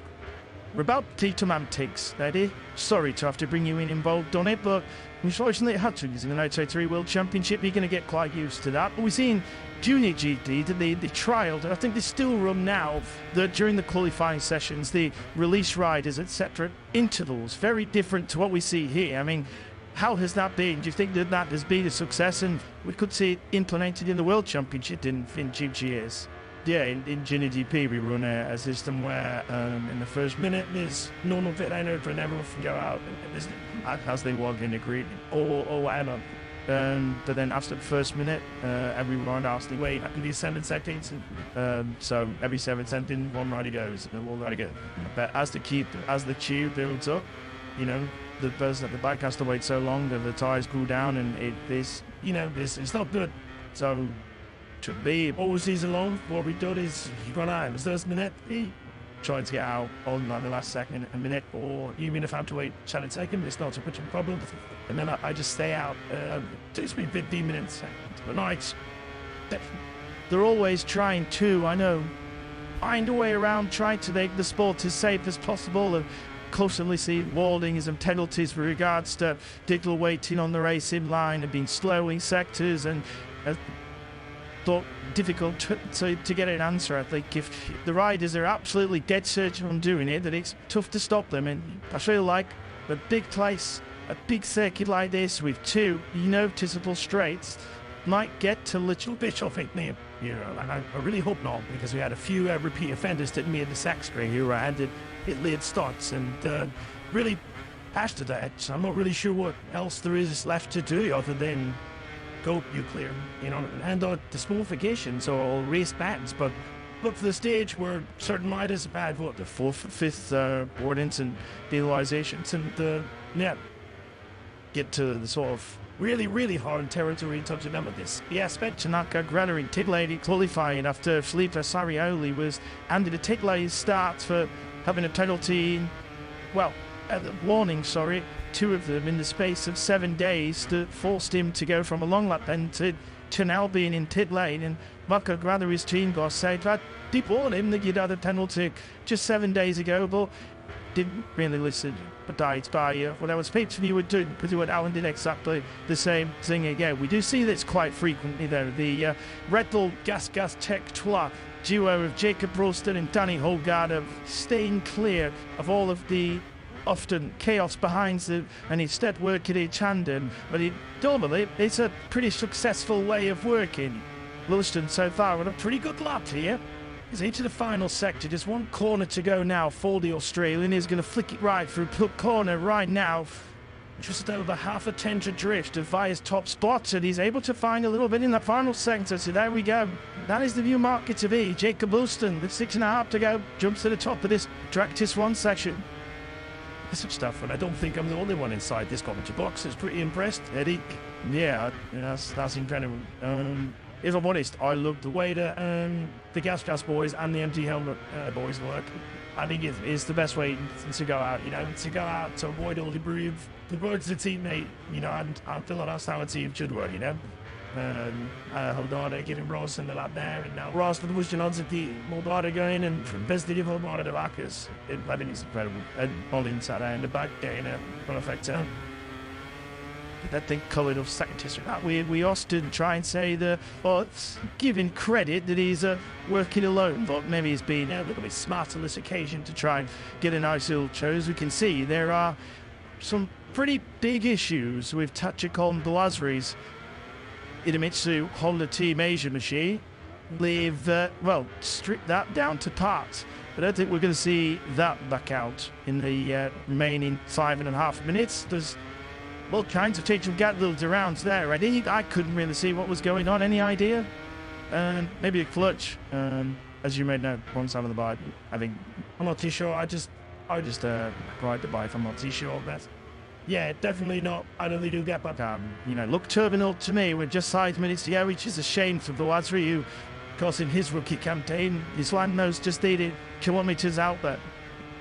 Yeah, absolutely. But you can see he's 3.2 seconds off the fastest lap time off this session, which is look, former Young's tie rider, as we see. Alonso then starting one of his late slime laps. A few riders have managed to find his slipstream tucked in behind. Tatsuka Suzuki being one of them. Those are some names that we'll definitely be keeping our eyes on as this clock ticks on for 4.5 minutes. Hopefully they're 0. He was just a bit wide there, Neil, as he got on the brakes towards 16 as they came down through Vale. Carraro is going to really cash in hard. Bolgada jumps up to fit, but he's still 6 tenths away over 2 minute 10.6. Carraro, though, great lap from him, positioned himself perfectly behind the Spaniard to jump up to 3rd. That's a great lap from the young Italian. Yeah, we talked about Colin Bayer needing a bit of a response here this weekend. Danny Holgado is another one that released up his game, just scored 24 points in the last 4 races. He's lost 62 points. David Alonso in that time. So Holgado needs to find something here at that Silverstone. They look as though he's really in the same league as Veer, Woolston and some of the other top liners here. Here we did see on the stream, Neil, I don't know when this has happened, but Fire set a new all-time lap record, a 2:29.565. He's better at what David Alonso did this morning. We had no indication of that timing screens. We didn't see it as well, so we have to hold our hands up. And now with yellow flags out, then it is because he's Fire. So he's just set the fastest ever lap of Silverstone, and now whilst pushing on, he was red through the first split. He's gone down at turn 6 as well, the same corner than Alonso crashed at earlier on. Yeah, catching quite a few riders are done there at Ruplin's. That turn 6 corner is Pedro Acosta in the MotoGP session earlier today came up down there as well. So there, the set fastest time of this session so far, but it looks as though that might be it from the Dutchman. David Alonso is going to try and have his say in terms of if he can go towards the top of the timesheets. Just here, he comes across the line, jumps up the 5th. That took his loop, he goes to 6th just behind him. And Scott Upton, another good performance from the young Brit. He's actually just behind Tatsuki Suzuki in this high-speed trip. Upton goes up into 4th position, so super stuff from him. Well, the top 2 men so far in this World Championship, although Vaya did drop out of the top 3 in the World Championship after that crash at the Saxon Ring. They've both fallen foul at turn 6. Brooklyn's here at Silverstone in this practice 1 session. Alonso is still out there though. As you can see, this session over for Colin Vaya. Will he be able to in this Moto3 grip thing towards Saturday and the weekend? Can he hold on to top spot? I think that Alonso will have something to say about it, although he's wide there and it is a 10 for drift through the Alpine split, so I don't think this is going to be the luck for David Alonso. With now less than 2 minutes to go, I think he should squeeze for him for one more, but it's going to be giant. Yeah, surprisingly, Colin Vaya was on another fastest lap, even faster than his own lap record when he crashed on down at turn 6. So he certainly was pushing on. You can see David Munoz just getting a little bit impatient there, just behind Tatsuki Suzuki. Makes the pass up into Copse Corner as they come down through one of the most famous points on this Silverstone circuit, Hackett-Beckett's complex. Alonso knows he's gone as well, and he's rolled out of this one, but Munoz, because he's on a good lap, he's going to have to carry on by himself. He's not going to have anybody in front to tow him round, though. Now it's split a little bit of shenanigans going on, and with him trying to squeeze up the inside of Tatsuki Suzuki, the Spaniard just lost a whole bunch of time, to me that 3rd split. Now Julius second adrift. He's a good lap as well, because he's shifting for the moment and looking at needed a big performance tomorrow morning. He doesn't want the leads. You can see there he's letting the other riders pass him, and not for the first time. Munoz is somewhat reliant on a bit of a tow to go quick around one of these Grand Prix circuits. You can see he's tapped flying in behind Scott Ogden again. We've still got plenty of time for these riders to come across the line. This is going to be it though. Last lap, sure, this gaggle. David Alonso will lead them across the line. And well, Scott Ogden, there's going to be a fair duty for cheering you on this, Scott. You tucked him behind the World Championship leader, the man that set the fastest ever lap this morning.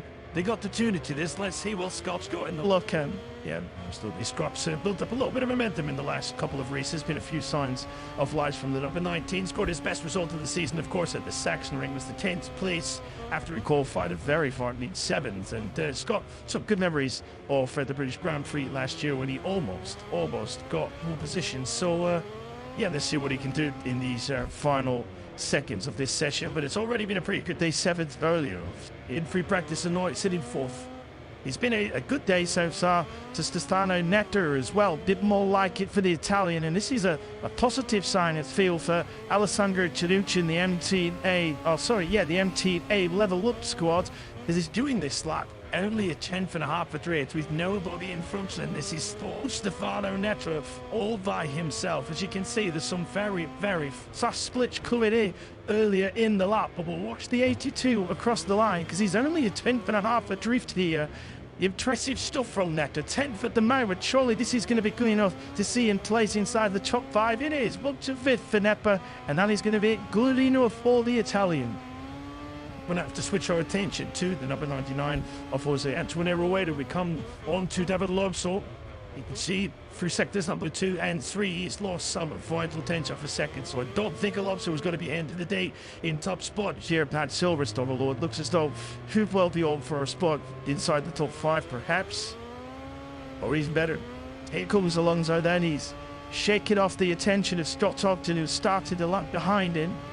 In towards the spiny part of the track now through Stowe Corner. For 3 corners remaining for the Colombian. As you can see, 3/10 adrift. That would be good enough to go second as Ricardo Rossi finds a late lap to jump up inside the top 10. Good stuff from the number 54. They will focus on Alonso. 6 at the moment to the World Championship leader. Crashed out earlier on and will stay 6. So, not the greatest of days for David Alonso, but if you are a big fan of the Colombian, then don't worry too much. I'm pretty sure he's going to be in contention come Sunday.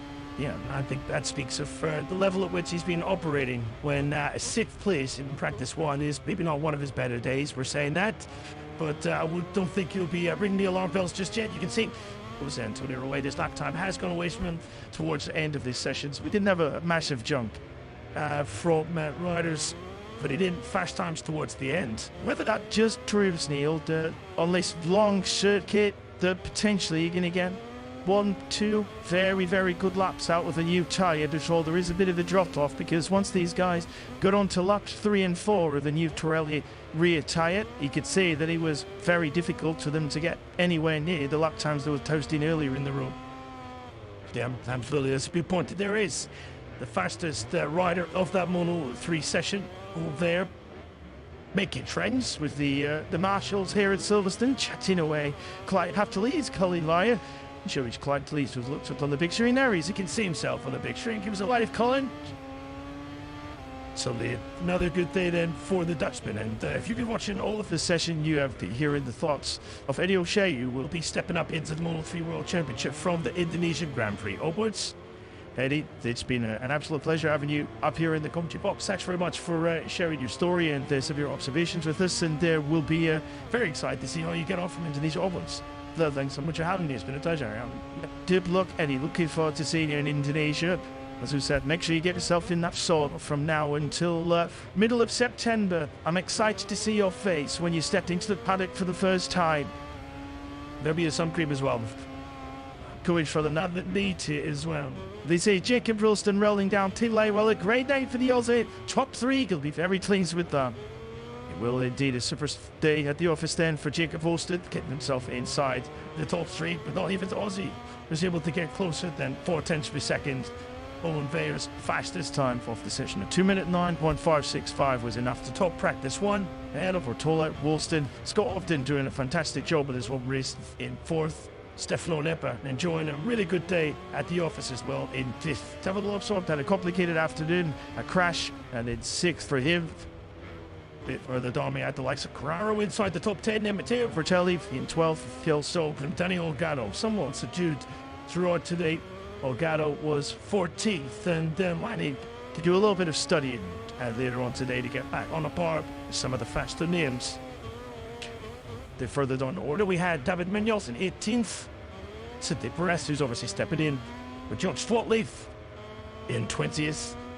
But it was Colin Weir who set the fastest time off the afternoon before decking it down at turn 6. An eventful day for the Dutchman, and he certainly showed that David Alonso is not going to have it all his own way here this weekend in Moto3.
Oh yeah, Joe. Neil, we arrived here this morning off the back of one of the MotoGP races of the season at the Saxon Ring, where it was blind altered to turn mildly. We don't need to draw too many firm conclusions, but what conclusions we can draw from this morning's session is that it looks nice enough to get here. Does indeed, Chair. Continuing the theme of Moto2 in 2024, but I think you're welcome, Sim, you would have to say as well. Not just did turn himself race by race, but the championship as well.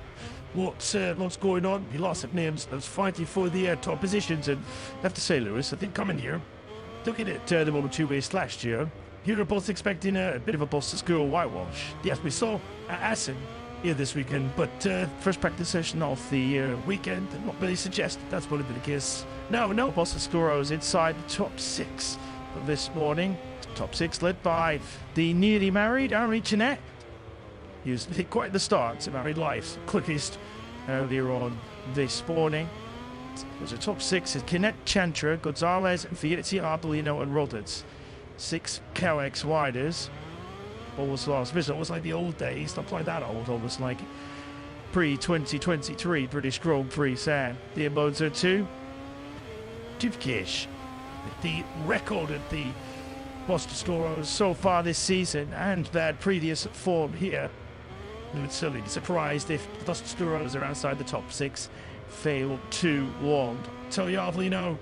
T7 enders pre-practice this morning. Either 2 or 4, 5, half second off the taste. He's been in the news as Tiger Tony. There's plus due applause linking him potentially with a spot in MotoGP next season with the Trabant Yamaha team. He whilst that's traps of discussion for later in the session. Something so the Arbolino is starting this weekend on the right foot in case season began in Dylan fashion for Tony Arbolino and the Monte Leaders team. Last year front end conference on one side of the garage and mixture of arm taunt and net injuries on the other. Bless one of the multi-million 1 and 2 front runners in the forward line VDS down the order, much like this team. Red Door, KT and Io. Celestino Vietti. He was up inside the top 4 this morning, actually looking through the longer runs this morning. Vietti's was actually one of the strongest. He was able to put in a good run of 8 laps with 7 in the 2:05s. So Vietti off to a strong start this weekend, looking to build Neil on that first pole position of 2024. Last time out in a Saxon, a result that he then translated, of course, into the race itself when Vietti was in the thick of that podium battle right the way until he was tipped on that very last lap. Yeah, exactly. You would have been really would-be going into the summer break, having missed out on that first potential first podium of the season. It was demoted down to 5th, but Vietti showed some good form here. Obviously, he had a complicated start to the season. Broke his collarbone at the ref test, and I'm sure wasn't riding anywhere near peak physical condition in the races after that. Even though he made for his heroic comeback fairly soon after the event. And Philip Noy, just like we're starting to see the best of Jake Dixon Moto2, it seemed to be said for Celestino Vietti.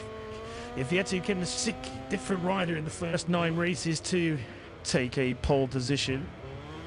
That's what 6 different winners so far this season. 9 different riders have stood on a Moto2 podium already this year. 9 different riders have led A1. Vietti, that he is named to that list, as did Tony Arbolino last time out at the Saxon Ring. But just for the way how old it was earlier on today. Second covered the top 12 riders all the way down to Jake Dixon. There's 2:04, 9:57 to put himself in 12th place, although as mentioned that didn't necessarily reflect the potential that Jake Dixon appears to have for much of this morning's session. Joe Roberts, leading title contender, I guess, in this morning's session. That's with no disrespect intended to the 5 riders who were ahead of him in practice this morning, but they're all on the fringes of the title battle. Joe Roberts back at his peak physical condition this weekend, having ridden through the pain barrier much at the German Grand Prix. Based on what we saw from Joe Roberts last year, expected to right back in the mix this weekend, and yes, it's still way too early in the weekend, Neil, to really understand whether the Boscoscuros are signing up for Taste or not. If there ever comes a weekend this season where they are, Joe Roberts certainly needs to take full advantage of that, which is what we've seen so far in 2024, is that Boscoscuro won't be off the pace in many places we go to.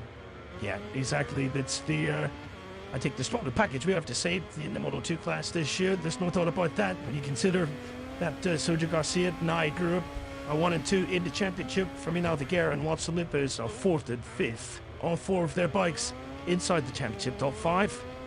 So it's pretty much a lone calyx up against the might of Boscoscuro this year. So often it was the other way around in years gone by, but Boscoscuro have just basically doubled their efforts and managed to get probably 4 of the strongest names in this category. Certainly 4 of the 7 or 8 strongest names, you would say, in the Moto2 class this year. And certainly their working method is really impressed anyone that has worked with them for the first time this year as well. But Gonzalez, well, had a decent start to the day. Gonzalez was 3rd quickest in free practice earlier. You were just touching on this morning. Lewis caught off the ball slightly, hasn't he? The number 18, the Spaniards, 9th in Ashton, 12th at the Saxon. Quite disappointing as well, considering he qualified for both of those GPs in 4th and 5th. Managed to fall away, good on order. Yeah, Gonzalez is expected podium salads in that. Both races never really materialized. Their close second, Mugello, was his only top 6 finish in the last 5. Plus, dropped to in both Le Mans and Barcelona. Yeah, he qualified very well in both the Sachsenring and Assen. Podium challenge never materialized, as Neil quite rightly mentioned. 50th Grand Prix started this weekend for Maniegas. Close to celebrate inside the Gresini squad on both sides. Unorthodox. Gonzalez knocked you off the half century this weekend and races back to the pavilion. Albert Arenas arrives here with a Suzuka 8-hour podium trophy in his suitcase. I mean, we'll go on to the iconic 8-hour endurance race in Japan. Representing the Yoshimura Set Suzuki team, took 3rd place overall in the race starting. So the 80 motorcycle racing fan should thought all their bucket list to experience at least once in their white. Practice 1 underway then. It is now where we start taking attention to the Tank Tour team. Just the British Grand Prix, so we do have to mention the word weather at some point, but certainly at this stage in the weekend, no fears of a repeat of the weather conditions we saw on the Saturday 1 year ago. It was cold, wet and windy for qualifying day, which meant that the Friday afternoon lap times are the ones that see the riders through to Q2. The forecasts we've seen at the moment indicate that it may well be a little more overcast than as we go to the weekend, but we're not expecting heavy rain to be brought with those clouds, and should they get used to the Moto2 field. The Moto2 field is sunny this weekend, which includes the wildcard Jorge Navarro. He's up at number 9 once again for the Clint Ford Factory team. He's Ford's only point scorer so far this season. We took that top 10 finish back in Barcelona. A heel outing of the season for Navarro. I told you twice before in the Moto2 class, in addition to a Moto3 pole position that he took here back in 2016. And we also actually wait to welcome back Dennis on Tuesday. That's the training stuff that he suffered back at the beginning of June.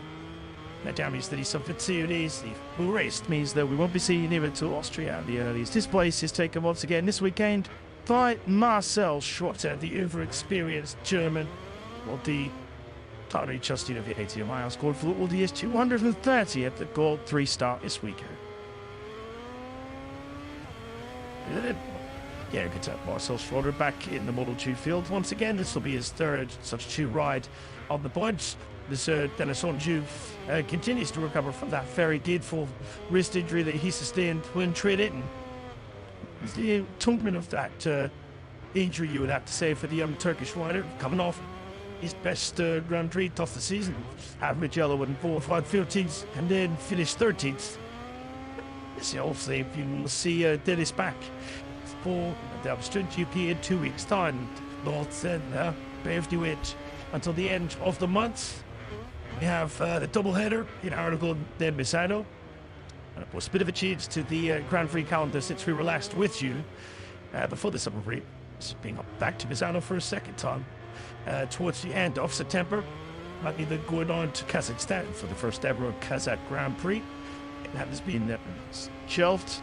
So this year, into the year, we'll be doing a double header at Misano with a week off in between. So the Emilia Romagna Grand Prix will be making a reappearance after 2020 and 2021.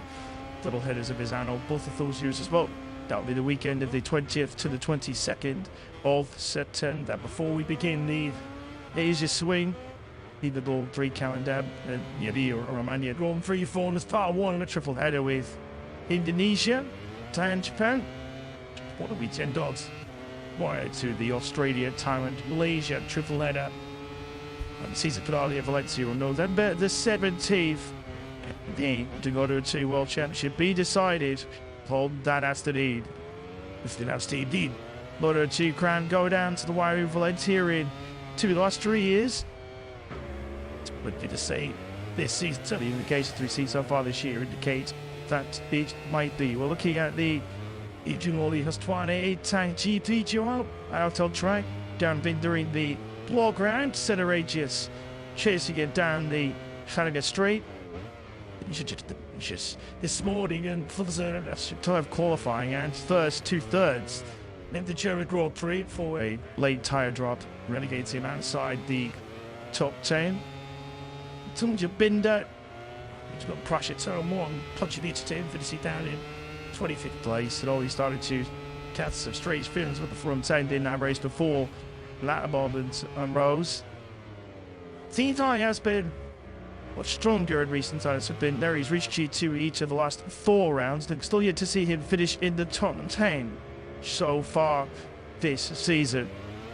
Well, she feels that Binder was one of those perhaps who was discharged more than most for the switch through all in WP suspension at the start of the season. So we are seeing signs of progress for Binder will be on off of the entire GT Sport, but it's a way to go. So he's been clearly expected to be. Yeah, absolutely, but fishing been those signs, and I think that the performance of it, Joel, where he go for it so well on his fight for leaders numbers, very hardly in a date. As I'm been able to build on that, hasn't it? Some that for the kids then, and that's still a tough second year. There's no master rated net.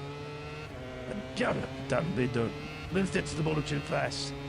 After a solid year, came MotoGP back in 2022. We were maybe expecting them to be a little bit further forward this development by now. Maybe even up there fine for race sprints. I certainly expected that. Anyway, I just quite comes up Aniston. So interesting years, I think, that was coming out. I think it was GP1, the Italian website, reporting this recently during the summer break. And it's ever looking to streamline their Grand Prix operations somewhat. He's crowned might be a bit of a casualty of those particular cuts and changes, and maybe there will not be an association with the entire GP sports in years. This one, this KTM maybe not supplying them team with kind of setup. Yeah, it'd be interesting one to perhaps ask what they think of it down in that team. Of course, I mean, made a switch for this season to WFD suspension. That's the kind of news that they were expected. Tawe through the air, having gone through such upheaval right at the start of the season. Still from Center Aegis' point of view, they're doing a fine job in recent times. Lost a 5th place in Barcelona, where he should have been told you, mate. You don't want to see what he thought was a rather strict long-lap penalty. It's back to 11th place finishes, leading into the summer break for Senna, who is the leading rookie in the Moto2 World Championship of. Yeah, next to to chunk his lead to the other way, but he does lead it by 6 points. Coming to this 10th round of the season. He's away to the Times in the grandstands, no doubt. The rider, though, we're looking directly at, just as he just hit out a shot there. The 96er Jake Dixon does lead us in the early stages of this practice one session. 2:04.177. That is a 10.5 slower than the fastest time that Wristman did. Aaron Jeanette early on this morning. So Dixon immediately on the line. He always said coming into the session that he had more taste, that he perhaps needed. This morning is immediately found 8/10 of the second from what he did from earlier on today. That's just again any nerves that he must have. This of all Grand Prix charmed slightly as he immediately goes out and takes top spot of this very first lap to be after it. Yeah, exactly good stuff from Dixon. We're not exactly sure what his strategy was earlier today, but we rather fancied that while lots of other riders were throwing new tires at it, Dixon was rather content to do that and was maybe a bit more focused on his race performance for Sunday. Obviously, the cards from free practice towards the rest of the weekend, whereas it certainly does in this session. And if Dixon is just a 2/10 of a second off the lap record, and at the very start of this session, you have to imagine that the lap record is probably going to look pretty suitless. Could go in the next minute or so as Agora can key this kind of performance off. Agora, the lead was Castora at the moment, as he was this morning. Did already do 2:04.5 earlier on today.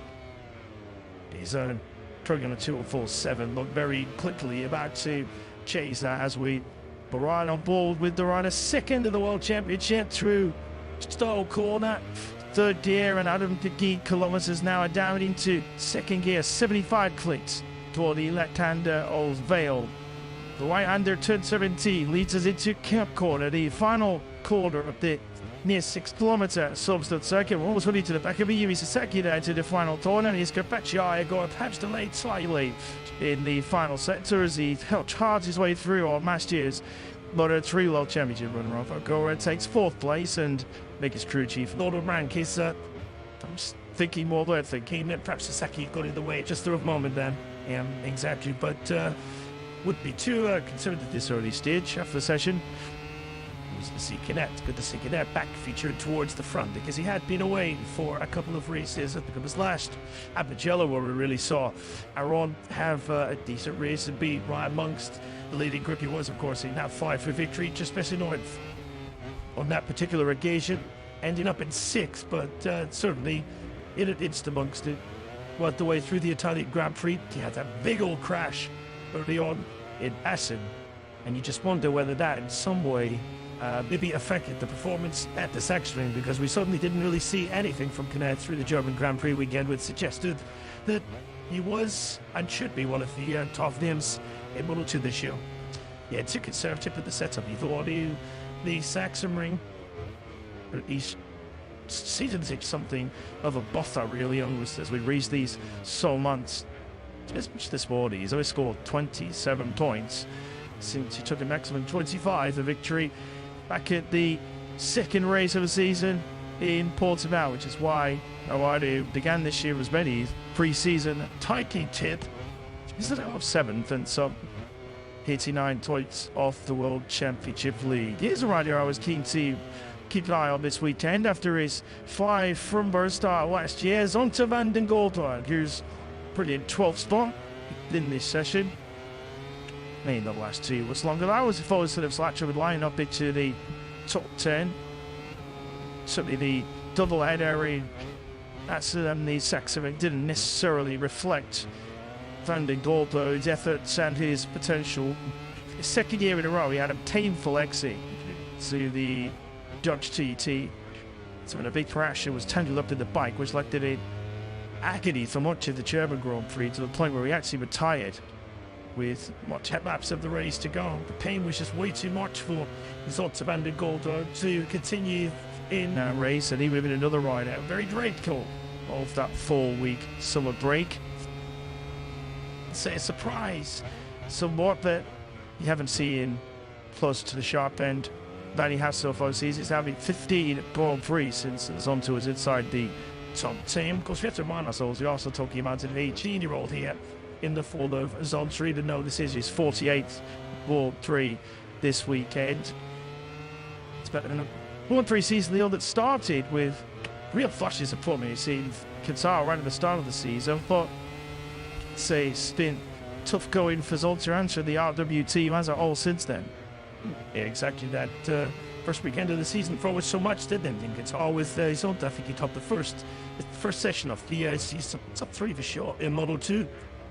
About the score that brilliant second place. You know, the night of the season, since there has been a tough old time for both riders. You can definitely see that Zonta was walking with it at the section ring, all the way down to 28. We know that Zonta's level, and it was much higher than that. You'll be glad for the 3-week break. Told the section ring to come back here with a clean bill of health and ready to go again. And of course, reasonably happy memories from here 1 year ago. So, you know, the Saturday anyway, when he managed to score his first solo start as a Grand Prix rider. He had a wet session. Didn't quite go to plan on the Sunday, but it was still a pretty valuable experience for Zonta, just a second Grand Prix season. Yeah, he did access something of the catalyst, didn't it? For one fall, I was like, but that run of strong results. It's been India and Motegi last year. But his teammate Barry Baltas does arrive here in high spirits too after Suzuka 8-hour experience, which he described as the most studies or been Whatley said since he'd had so much fun. What Bay racing fight as he had this Suzuka 8-hour 88. His team finished in 20th place. Moto 2 and Anti, what is his teammates for that one? I guess he's still riding. He's still going. We'll say saw that Moto 2 went out all the way back in 2014. He was taking victories. So that he is still playing the miles across the world in various championships as Anthony. Just in this session, number 7. 60, I still did 16th place, the Mono 205.3. Just behind the LV. Speed up Dos Gestoros, continuing to wait for the likes of Aldeguer, Lopez and Garcia to hoist themselves up into more familiar surroundings in the top 6. I didn't think they'd be waiting this long. Yeah, to agree with you, Lewis, I was expecting a little more, certainly from Aldeguer. Unfortunately, yes, we are still only on Friday. Big no points to give an eye. Or the order at the end of these sessions, or even big way through these sections, so not any reason to bring you along those just yet. But Julian Aldeguer, the race winner at this track last year, of course, the victor last time out at the Saxon Ring. To be both second off Jake Dix's fastest time so far is a bit surprising. But then again, we are exactly sure what they're working on at this time, and maybe let's reserve some judgment until the section is finished. So Aldeguer Lopez 14th to 15th. Yeah, pretty surprising so far. It is. So Sergio Garcia, as we just found this morning, does not necessarily have a stage here on Silverstone. That would indicate that he's going to be up to the sharp end. Of course, everything he's done so far this season would indicate he will be, and I'll say, yet to score a World Championship point on any of his previous visits to Silverstone. Back in 2021, when he was challenging Pedro Acosta for the Moto 2 World Championship, both he and Acosta had absolute shockers here. Garcia did his way down to the field, was taken out through no fault of his own. In fact, he terrorist Aaron Canet, he takes himself down, coming through the fast Abbey corner. There are a few corners where he'd like to crash here at Silverstone, but Abbey, sign number 1, said he would be quite beyond down the list. Here's the look at the 44.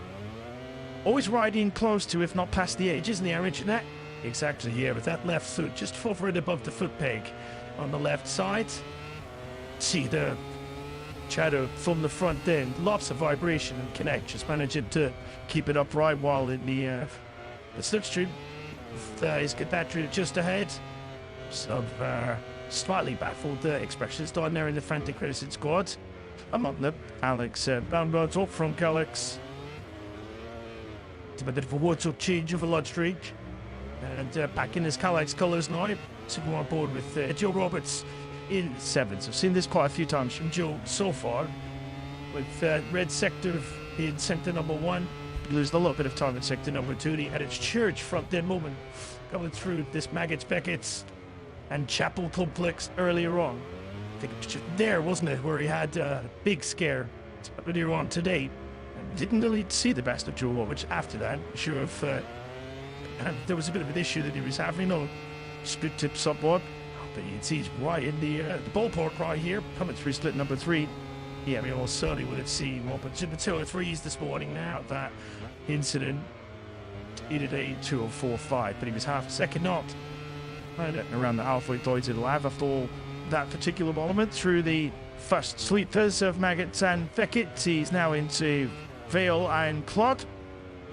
He holds it straight, which brings them onto the start-finish line. Joe Roberts another low to go for 208.3 for Roberts, touching into third place. Garcia's doing 204.9 to the moment. He crosses the line still in 12th place. So I mean, Aldeguer has pitched at the end of his first row. He's still not out of the 205s, nor is Alonso low test at this stage. So these beautiful Stewart teammates 15th and 16th respectively. I mean, should we be drawing your attention to at the moment? We've already mentioned Tom Van de Goldberg up in 7th place. Mario Anti's having a good afternoon so far. He's up in 10th spot, just behind his fellow rookie Joe Novarera. Taichi celebrating his given free start this weekend. We had to see him in a Q2 session, but he did say he was having one of his best races so far in MotoGP before a late crash at the Sanson Ring. So Archie and his teammates don't get Chandra dot inside the top 10 on a weekend where Papa teammates' Moto3 hopes might have taken something of a dent by going great guns at the moment in Moto2. Yeah, certainly a few signs from the second, or so for the first half of the season, that Mario Aggi was starting to join up the dots this Moto2 game, scoring points consecutive weekends in Barcelona and in Mugello. See Aldeguer break it down into turn 16 and 17. So he doesn't know why fresh rubber on the rear. That was the Scuro does it, which I think we have to throw into the mix when we set how he's jolly so far. Still in front of the dimensions. I think I might get a better idea in 20 minutes time, just what kind of shape Van Dien Dan he's in. 16 to the ball, but only 1 second off the pace around a 6-kilometre circuit such as Silverstone. Just again underlines how ruthlessly Trump runs these Moto2 classes at the moment. Should give Lopez full chance for second. He's up beside the top 8 at the moment, so far from a crisis just yet. So the Cheddar Grand Prix winner. Yeah, absolutely. Just it wasn't just that he won last year's race, it was the fact that he won it with such a form and almost so much in the Silverstone. Do you remember those final laps? He was head and shoulders faster than anyone else. Oh, right, just going down. He watched, could he? At this actually, he was looking through his fingers for pretty much the second half of the race. But yeah, Aldeguer was in at a full class of his own as he pulled away from the rest of the field towards the end of the race. As yeah, you can see Igor break it on into Ville. Turn 16 now at the Silverstone circuit. Japanese water. Silverstone hasn't been a great track for him in the years gone by. It hasn't usually yielded the best of results for him, but since Saxony didn't we? He still came away with a podium to his name. Pretty much anyone who's gone this year, the Gura is being competitive. I can only really say, yeah, races 3 and 4 potentially. Austin and Jerez when the Guru wasn't really fired the shot, and Tatnozo lowers it down to his qualifying 17 from the grid for each of those races and still came through to finish off inside the top 7. So he feels as if he's getting a grip of his qualifying now is Igora. So 7 from the grid of the Sanctuary coming through into Fernando Goss hinge on the upper run of the grid. That's he up to TT. And that's the week prior to that. We now run on board then with Jake Dixon. We briefly did because we've now found Zonta van der Goldberg on the side of the racetrack. As Ontaries saw him in the final sector. Suspect he's just off the side of the hangar straight there is Zonta. The implication at the moment is that he's had a crash. We'll try and catch a glimpse of where Zonta is up the 7th place. And the one which will, I guess, source of some frustration for he and the RW squad, because the session had been going very well this on, so that's why it's down. He was on a quite a slow lap there, has to be safe tied to that. It was down to 4 seconds off the pace, so whether he taps a little bit too much temperature and dropped out of his tyres, so I think we'll see shed some light on what happened to his own turret. Clearly it was not a crash, it was some sort of mechanical problem, and it is indeed partway down the hangar straight that he was on to Van Goldberg's RW into Foglia Calex as around to a halt, forcing him to stop the up the hill there around the right hand that he's just approaching is the tick lane entry, so he doesn't have too far to go from that.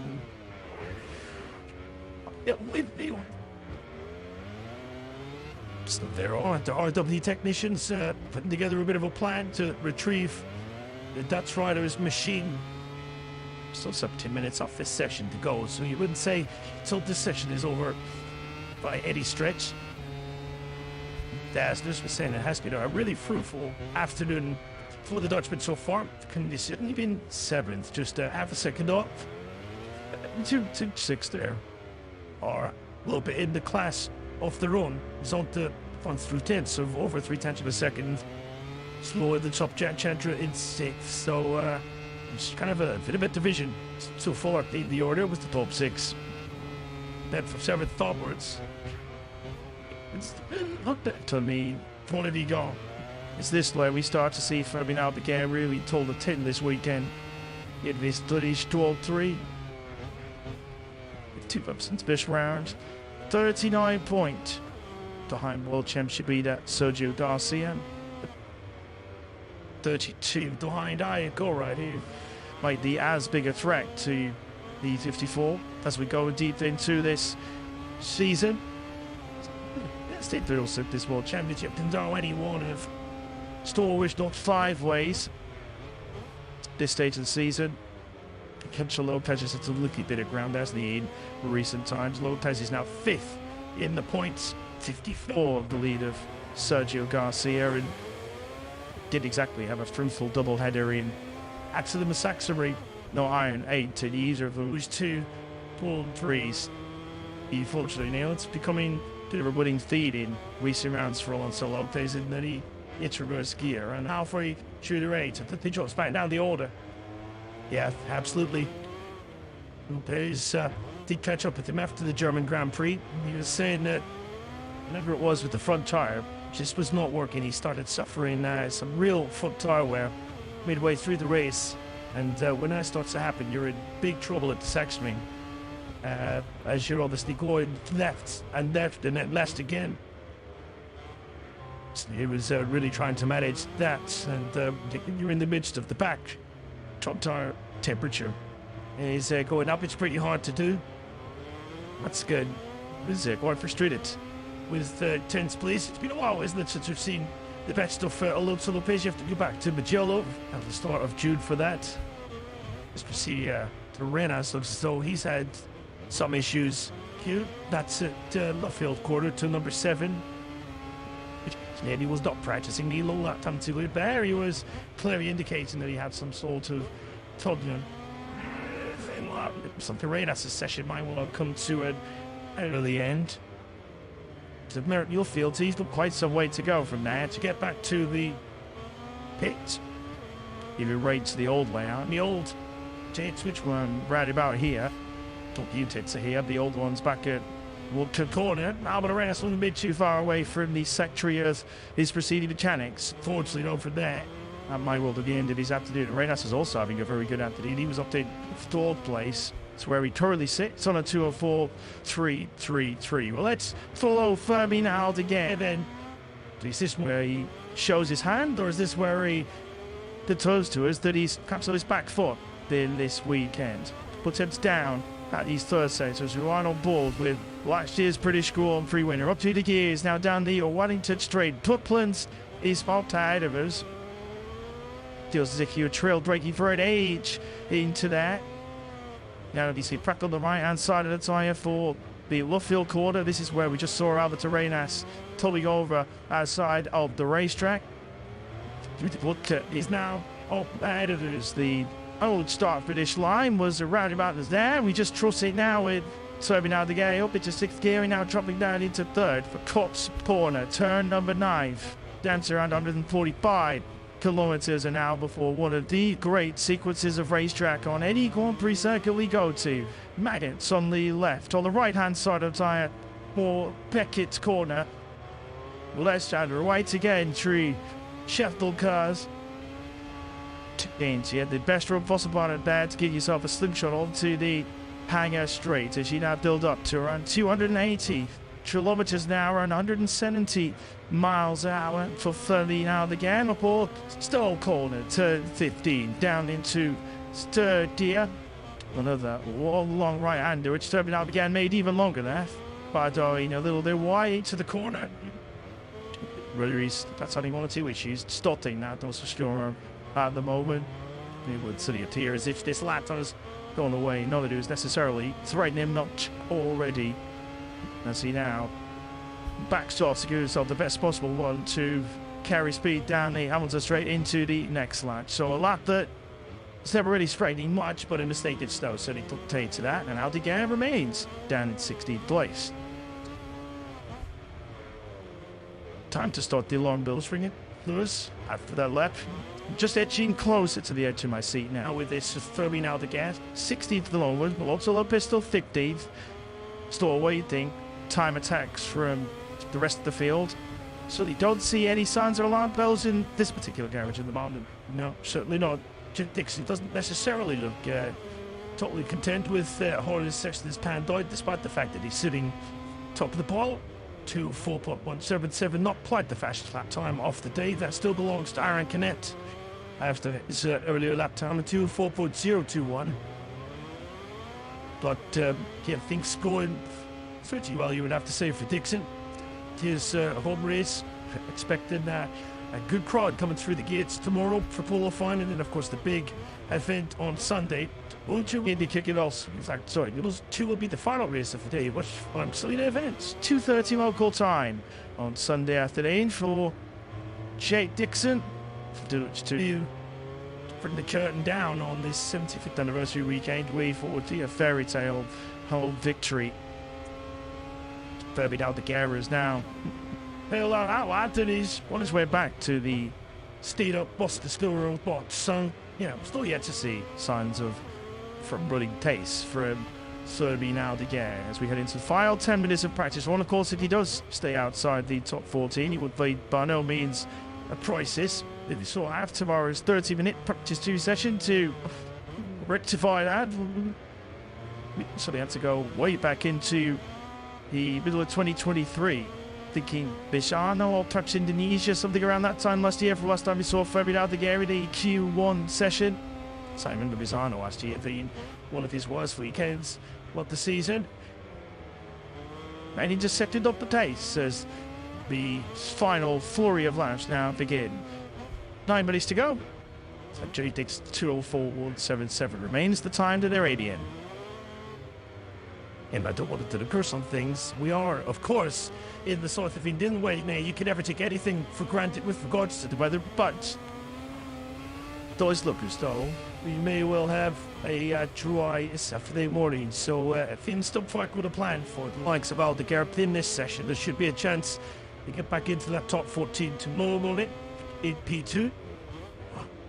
But certainly looked as though his speed-up team may have tried something with the setup, which is clearly was not working for leading. As Lewis said, he really was struggling to stop the bike to his right in. Simply down into Stowe corner when we went on that on-board lap, number 34. And I think the team could recognise that fairly quickly and called them straight back into the box. So still here to see the best of further Champs Scoop contender this year. Here, was so brilliant at the section ring, arguably his best performance of the year so far. He managed that early battle and then just managed to break clear at a very vital time to put some distance between himself and Jake Dixon. Managed that pretty comfortably until the checkered flag. So, and it's been a good form off late. That's how the gear. Was he have at least 2/3 of the credit alone in terms of the on latch. And some kept Chantry one of the couple later on. Swine Lunch. Speed. Jimmy the T1 Machine Media duo are riding together out there on the racetrack at the wheels. Holding the 34 at G. He's up in 10th place at the moment, as mentioned. Still chasing a first Q2 appearance. It is Moto2 Triet. They secured this afternoon, but he's going to be himself the best possible leg up heading into tomorrow as he tries to keep pace with his teammates on Chantry, who was mine untouchable at this stage of the German Grand Prix weekend before a crash at the Ferry the Giddy of Sefti Awardi's practice 2 session. Really turned his weekend on its head. Very fast laps that are developing behind them, as you can see from both Chostino Vieti and Iaguru, who are both and a Persex. Iaguru raced comfortably on Jake Dixon's third session topping time. We're in the final sector though with Songkya Chantran. He makes his way through the final of Langhandis to essentially bring himself up into the top 3. Chantran unable to do that, he stays in 6th. And Chantry really needs to keep his eye on Paul Fine tomorrow. That's when his last 2 Grand Prix have fallen down. He still managed to recover and score really respectable results, but they could have been so much better. And I had those dodgy qualifying 17th of the past 2 Grand Prix. He's managed to recover a total of 23 places, both at Assen and at the Saxony. His ex-teammate Iaguru looking very fast coming through that Maggots-Beckett complex here. And the 2 big hitters today so far, Dixon and Kenneth, then exit pit lane for their final runs of this session. The front post it is with Joe Roberts, who said just had his lap time cancelled, but he was pretty much even Stevens coming through split number 2. Tragic remains the story of Iaguru's session, doesn't it? We've already seen in Kenneth both of the Master Camp riders through this final sector. Now he's caught Marcel Schroepter, who's doing his level best, of course, as a substitute for Jenison Chu. The Taurus steals to 218.062. Eagle Wade was surely a delayed fair sector. Agora takes over the top, trawling at Jake Dixon, but he might not be there for long. We've got Moreira, Ardolino, Lopez, Fly. We are seeing finally signs of pace from the steed-up Buster Scoros. Femi Aldeguer is on an outlet at the moment, so we'll catch up with him in a couple of moments' time. But the other Moreira, who we should no longer be surprised at when he's up the sharp end, and he's set to 204.086. Ardolino now into the low 204s as he takes over from Iagura. 27,000's covering your top 3 at the moment, but we might be about to see the first ever 204 something of this weekend, and potentially the fastest Moto2 lap ever of Silverstone. It could be from this man, Alonso Turts. They're only a tenth of a second away from the absolute winning 2-lap record at this track. And Lopez has a ratchet rear slide coming through the final sector. Still manages to retrieve for his best time of the afternoon so far. But that was pretty scary there for the number 21. Tanya Slash to the World Championship leader Sergio Garcia right here down in 16th place as he's now, if it's trying, climbed back into the Q2 spot. Here comes Garcia, and he crosses the line to do a 204 beyond 1-7. So he now team out Dos Piscoros 2nd and 4th, and you don't question Alonso Lopez would have been many miles from the leader without that big long neutral corner. We'd have to imagine Lopez would have been Q1 with that time, had it up in for that dodgy final corner. Take that thing to put it now. Tight sets as what she thought so of is very nearly due to say he was completely sideways to Count Corner. He was facing the podium as he was halfway through that corner. The twisted Sergio Garcia, the World Championship leader, has gone down, and I think he's down at turn 1. So in the first sector, Todd Delatri is Sergio Garcia. Can they see the grandstand behind him from there? Sergio Garcia, just going to the top 4. He's actually gone down in turn at number 3 of Village Corner. Right there, wasn't it, where he was taken out in the Moto3 race a couple of years ago. But Sergio Garcia's only got himself to blame for that one. Yeah, was it Yabashisaki that took him on that particular occasion?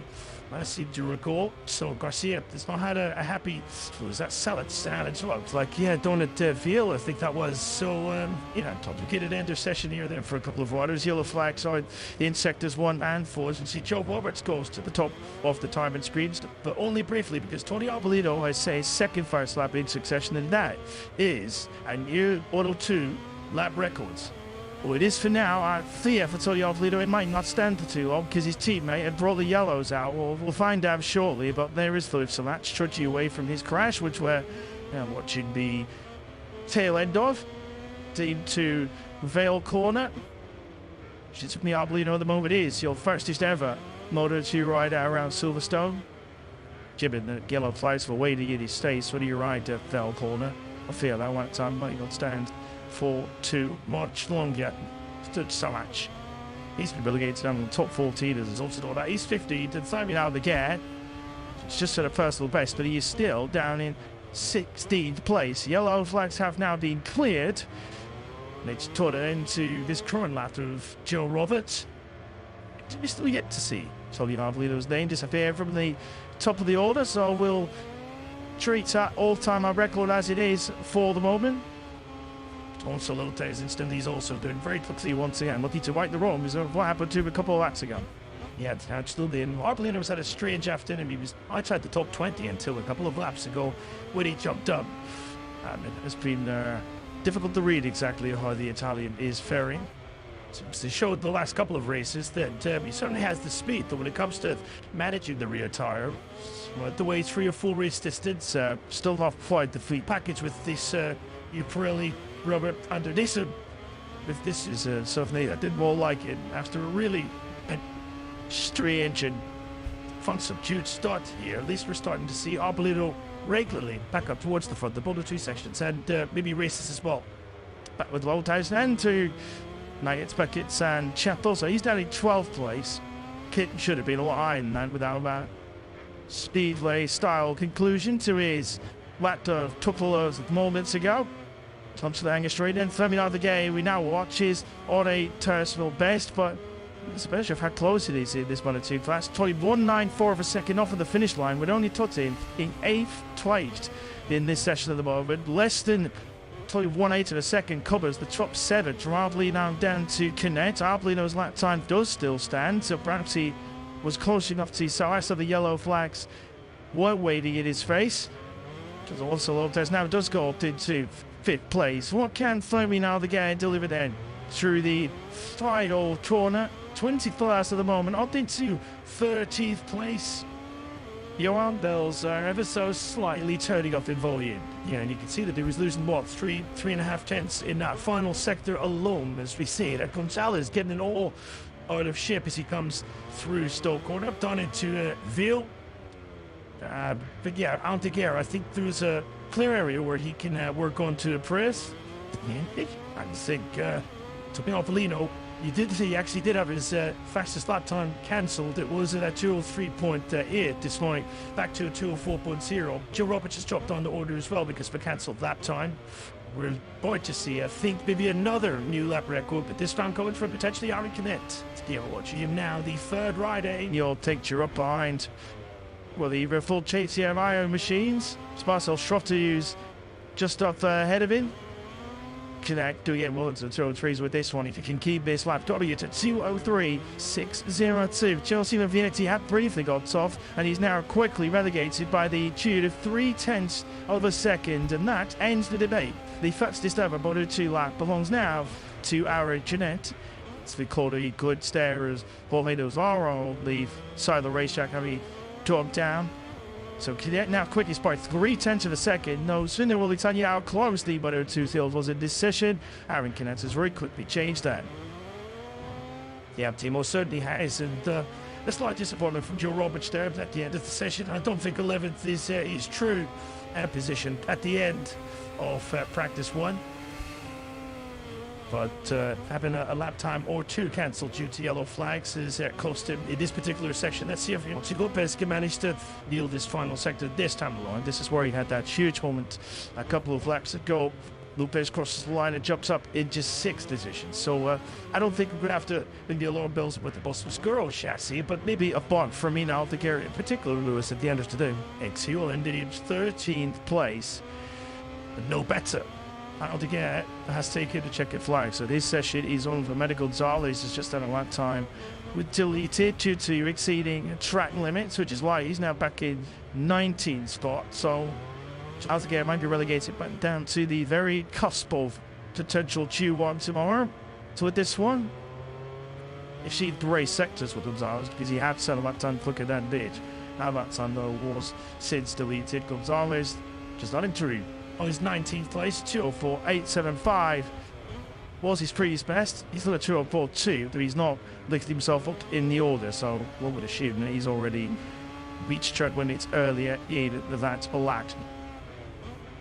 So sorry into the afternoon for third Sarge for this crash at Vale Corner. Then he had a front row here for his teammate colleague True Tony Ardlino, and that's why his all-time record was very good. He deleted. Yeah, the same for Roberts as well. So there might be a great deal of love lost between the two Montpellier teammates at the end of the day, but at least Salant is up and walking and looking okay after that Friday spill. Same could be said, of course, back in Assen 5 weeks ago. Salant will be okay to factor against Morel, but they're a difficult day for the Czech rider down in 18th. So Friday practice double then, just for Aaron Connect, quickest in free practice this morning, at the fastest ever Moto2 lap of Silverstone in practice 1 this afternoon. Connect by 0.3 of a second from Celestino Vietti. The entry did have 3 Doscascoros up inside the top 8 at the end of that session.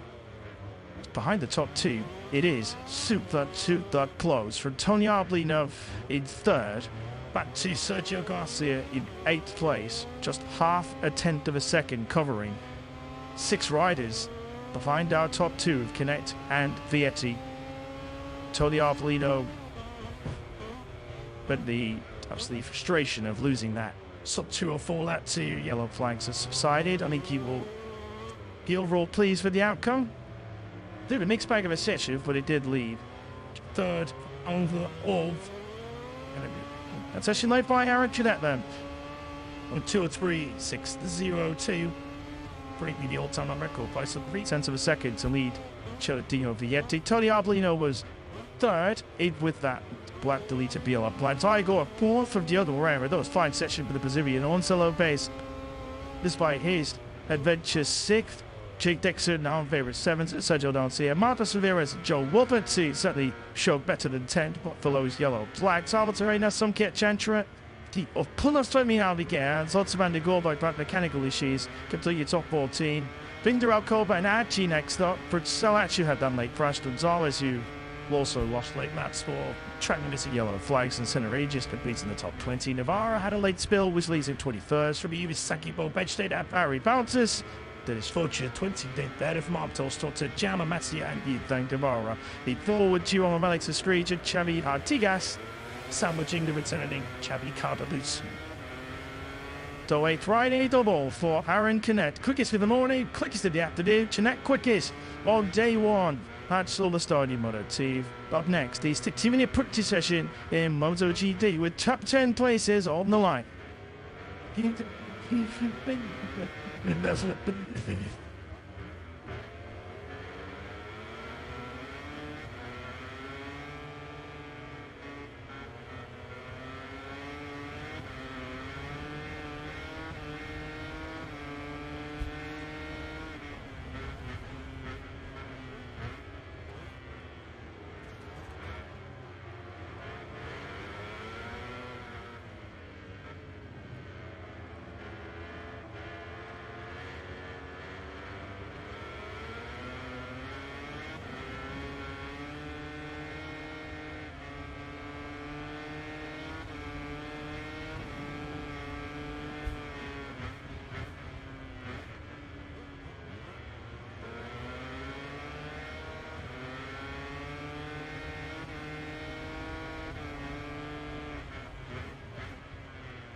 Teams will run special and tribute liveries, a nod to the great history of this World Championship. Yeah, the history never ends, does it? And so we move into the 76th year of Grand Prix motorcycle action. Coming your way next then, here in the heart of England, there's the 16-minute practice session, which as always will decide you will directly go through it for top 10 places into tomorrow morning Q2 session, where we'll have the fight, the pole position in this 10th round of 20 as we reach the halfway stage. What's already been a compelling title showdown in the MotoGP World Championship. Colleague is Silverstone, advantage the world champion. Pecco Bagnaia, 27-year-old Italian, 222 points. We factory Ducati rider collected the first 9 Grand Prix of the season. He's a stalwart race for the hair as well. At the British Grand Prix 2 years ago, had a win here on Sunday over those 20 laps. Will create a slice of history for Bagnaia in this historic weekend, as the no other Ducati riders ever won tries both GP races on the field. But what's on the tail potentially for Bagnaia, although it was his closest world championship rival Jorge Martin, who came back from the civil break and came back from the crushing disappointment of his late crush at the German Grand Prix, the Sachsenring, in some style. Fair play. That's the right on your screens. Prima Tamac Racing's Jorge Martin. That late blunder in the Sachsenring saw him lose 10 or slip 10 points behind Bagnaia in the championship chase for 159.383 in the FD1 session over 45 minutes this morning. Saw the Spaniard seize top spot. It was close. They have the 2 factory Atreides per company. We expected the Atreides to be super strong here at Silverstone, as they had proven to be in recent history. Patrick Vinales, a multiple podium finisher here. I'm pretty sure he was second, slightly pursued in the hot conditions by teammate Aleix Espargaro. Cashing mind back to this very Grand Prix 12 months ago, where Aleix beat Pecco Bagnaia on the very white lap. Pop Burnett and Sorry Drake, but as always, in the comedy box, the jack up full yard down in pit lane. So, of course, we're always kind of very excited and enthusiastic to get the action back underway after Worcester Icon and Alonso, but I think Tubble is enjoying more than those. There were some busy riders. Show and Zarco, Gadget, Suzuki, Ray, Towers for the road, the Ducati Week, race of champion for all of the Ducati stars in MotoGP were busy in action. Fresh plate of Jorge Martin. There's been no hangover from the section ring spiel at all. He looked red off this morning. Yeah, I mean, imagine it was a hard summer, mentally to go through after what he'd done. He'd be beating himself up for a while. But as I said in the beginning of this event, it's easier falling off while leading. Easier to swallow that than, and it's an elderly around at the back, which is every rider's nightmare. So he knew he had the speed. He almost got it done. So he's just got to make sure he doesn't do that mistake. He was very, very close. 2 laps away from what would have been the perfect weekend. Pole position, he dominated the sprint once again, he so often does. Pecco Bagnaia, after that Sachsenring Grand Prix, he did take the checkered flag first. He said they were so the limit. As we heard from Gina Paul this morning, that pushing on absolute knife edge. Pecco said it was like riding on ice. Those last few laps, and he said himself he nearly lost the front line for 3 occasions. You just saw Jack acting the full veer Toro Jack. Doesn't look good, does it? He listened to his debrief last night. He hasn't got right in the paddock yet enough. He won't give up until all doors are closed. But saying that, did you get any Superbike rumours? He said he hasn't run to anyone, hasn't heard from anyone. Yeah, you would rather bleak and Bob, how'd you say something? I mean, Jack, there's not be such a upbeat, positive character, was struggling a little bit when he spoke to be to sort of to the brave face of it, because she did say the phone just is not ringing. 0 contacts at the Byron, 0 possibilities to stay here this paddock next year. Nothing really going in World City Flights as well. Like Marquez, well, there's always fireworks in the when Mark's around. This was towards the back end of this morning's FD1 session in the braking zone. 4 quarter, that was a turn 15. Not the way we wanted to end that morning session. The vlog leaders indicates what might have happened in their son. Yeah, well, my take is they ride often on Friday morning with the tyres they don't want to use. They're just burning up the rubber they don't want to use in qualifying, or any other time during the weekend when they need to push. They need to learn the track while it's getting some rubber down, so they just burn up the rubber they don't want to use in. It's often when you see mistakes, using a front or rear tyre that it is, especially front, that isn't the one they want to ride on. Yeah, Mark was tough for the OK, of course. He was a little bit batched and bruised at the start of that summer break after a top with heavy crashes in that German Grand Prix. This will happen to Pedro Acosta as well this morning. This isn't a heavy braking zone for Lee Brooklyn's corner. I'm not sure we can really fool this crash. The forward to retain control of that gas machine. Just a licky top oil there. Yeah, it was just, I think, late on the brake. He's probably testing the limits, seeing how far you can brake in there. And it's quite bumpy as well, man. This surface all the way around the track is fantastic. Well, I spent an hour on it yesterday. Don't normally get to do that, but the man who normally tests all the camera signals for the onboard all the way around there, he wasn't here, so I had to fill in from that. Poor old me.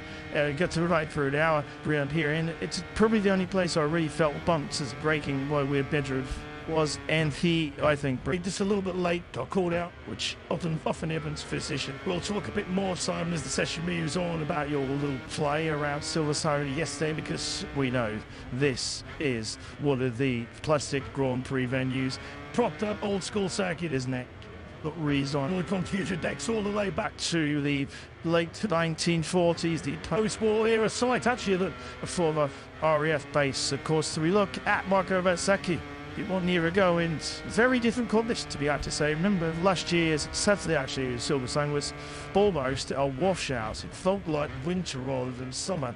Dear, I'm pretty sure it was 1 year ago. Marco Versace splashed his way to pole position. We'll have some updates about his team, all his current team, towards me, the Enduro VR46 race. Well, let's go down and say good afternoon to a sun-drenched Jack Altuyona's got some Ducati updates for us. Good afternoon, Jack. Yeah, good afternoon to you guys. Good afternoon to everyone I know as well. I'm pretty used to send me that after our summer break. And we've got a little bit of sunshine to still just well, just on Ducati had the pleasure then, 3 session getting underway on the MotoGP.com to chance at length to GT to lead here. We've had that new PR into 6 field at his side. Quite interestingly revealed in that it is a 5-year deal that both Ducati and VR46 had agreed together, so a very long that indeed. You'll see them together starting next year for the next 5 seasons. Did put to him Davide Tardozzi's words earlier. A wry smile came across his face and said, "I don't want to comment on what Davide may or may not have said this morning, but we are close.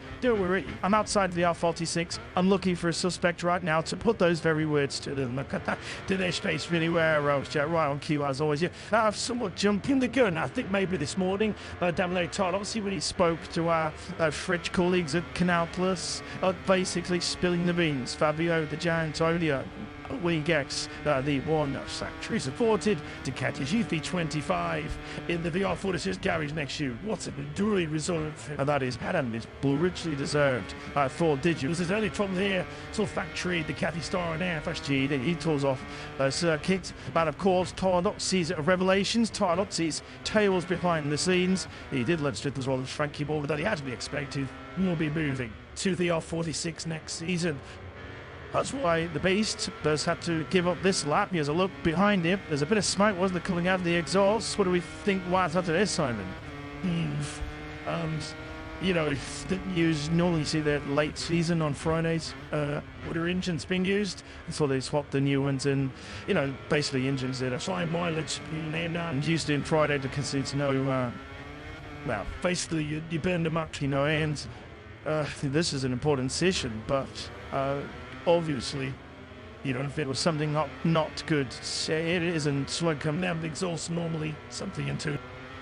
See, what we'd expect my rider of his experience, as soon as he thought something wasn't quite right, as soon as he possibly could, the last 2 years, they get himself off the circuit. I was going down into Brooklands. He looked down at the dash, which you don't often do in the braking area, kind of approaching it, and like he had a warning light there, or maybe race direction telling him to get off, because they'd already seen the smoke. And then, like you said, real pro just dropped straight off forward straight away. There's a reason why Ducati Voss GT Ligne is looking rather concerned about, because as you can see, there's a light fixtures to read like Marco Bezzecchi then. I was also linked to Berlitz Pig Gremlins. Then this afternoon practice session, at the moment the sun's certainly not shining on the Ducati cabin. You can see that more smoke than out of a GV23, but out there out the back of a 24, that's more power oil external, you know, because the engine's not running and it's smoking a lot. So it's either got a leak or, I mean, there's quite a bit of smoke that comes off the carbon fiber when they stop after they've been pushing hard, but as it normally look like that, he's trying to fire it up. It looks like it's going to leak to me, something, you know, weeping or, you know, drifting onto the exhaust. Worst possible start this vital session. Of course, it's at the start of this tractor section time where they'll go out with a pretty hefty offshore load from the race tyres that they think could be an offshore for the remainder of the weekend and try and get some data out a bit to issue since they don't want to be sitting on the side of the track. No, like, absolutely, yeah, not the way you want to be getting on this 60 in front of the because it will get pretty fast, think. In the last 20 minutes, 50 minutes or so, where the time attacks get flyed in as they batter for a place in that top 10. Through the stone we go. That was the report on the engine this morning where Marc Marquez crashed the Grazini Ducati. Looking at Joan Mir, of course, one of several signings confirmed in our 3-week summer interval. He's staying at Repsol at 325 in 2026. So at the early part of the season, after a real tough start to his second full year of HRC, Duran was very sort of downcast, downbeat, upset with the lack of progress, upset with the lack of development. I mean, he was even mutterings of potential retirement. So I was surprised that he's decided to put faith in Honda for another couple of years. Sort of, I think, yeah, the important thing is Honda would have put faith in Turan for another couple of years, and they want him there, which is enough to make you feel good about continuing. You know, they know he's fast. He is fast, isn't he? And, you know, he's won a little championship. Yeah. We can see he is regularly like in that battle here, which ain't not just the highest every number of falls, but regularly the fastest as well. You know, he's often fast. It's normally Tucker or Hidden usually, you know, that is putting in the fastest times, and often when he isn't putting in the fastest times, it's because he's quite open to then just throwing you the 3 seconds of the black, you know, and some of the lyrics and date, and he's determined to help try and get them out of the hole. I think the telling sign of how good his work is Alberto Push wants him to stay. You know, he knows he's clever, gives good feedback, and if they give him the right equipment, he'll show the results. And as he showed the press conference yesterday and asked him about what convinced him to stay with HRC, he said, actually, it is all of unfinished business here, and of course, from his own personal perspective, how they really toiled for the last 18 months or so on the Honda. Of course, I'm sure he's being told that there are medical updates coming, we're changing the thought, we're changing the velocity, changing the strategy. The last thing he wants to do is leave his HRC and then see about a bit of a renaissance, having played up so much hard work himself, and then he doesn't get to rig the walls. And I really sort of saw Miguel. That's where we're looking to go, yeah. Have a bit of a twitch on the front, turning into the Indian corner of the in and down straight, just staring. I really love this the revised Trackhouse Racing interviews will stay for the remainder of this season. I'm definitely getting a lot of Suzuki vibes. Haven't they, the reviews, especially a big felt inside that Trackhouse. Oh, I see here. He didn't exactly, I mean, that was a bigger, but he had a twitch like that in the hanger straight. That one's nasty. So you're going through that happy corner, turn 1. Still at gear about 140. It's now out the apex, and that's rapid. Yep. And you don't want to land on your face something. Looks like stuff is really every same sort of thing. If that could have been just late on the brakes, you know, easy not to stop in time, but I don't want to see his guys fall so early in the session. You know, I think we had some work to do. Just a quick look. Of course, we know, compared to you this morning, where the ambient temperature was 21 degrees, which meant the surface temperature was 30 degrees. It has gone over about 25 degrees ambient temperature. That's seen about half the field. Have a look at other Michelin type studies. And they go to level both on that high through this morning. Well, that might be a little bit of a factor. But well, it's the engine. I spoke to an engineer. I'll speak more about what he told me soon. But he said that the soft front is the one to let finally, because this circuit is so important for turning, like basically agility, changing from one side to the other quickly. But what took it falling?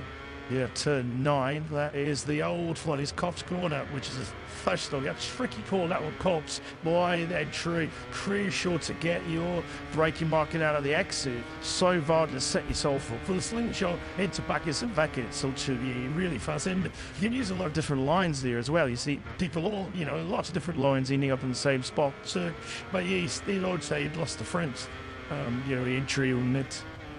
Yeah, so that one. So this engineer telling you how important the turning of the bikes and agility, like basically getting it from side to side. I've seen in general the machines are often, where they're normally set, they're about 10.05. Looking at where the forks are set, so right like the whole bike, front and rear, up higher, which normally makes it, believe it or not, easier to get from side to side. That's more importantly easier to hold it on its side when you've got to be those big long corners. And with the soft front, they said they get more edge grip and more turn, which helps you, stay online and then get the exit. So you get advantage in all areas. The problem is with the via temperature, where they can't use the soft front, so they've got to look at the others at the temperature viewpoint. While we're on that subject, so they're just a phenomenal circuit. Silverstone is actually a 3-session. It is just old school, classic MotoGP circuit, up there with the likes of Magello, Thailand. The first one that really does get the forces racing, the adrenaline flowing.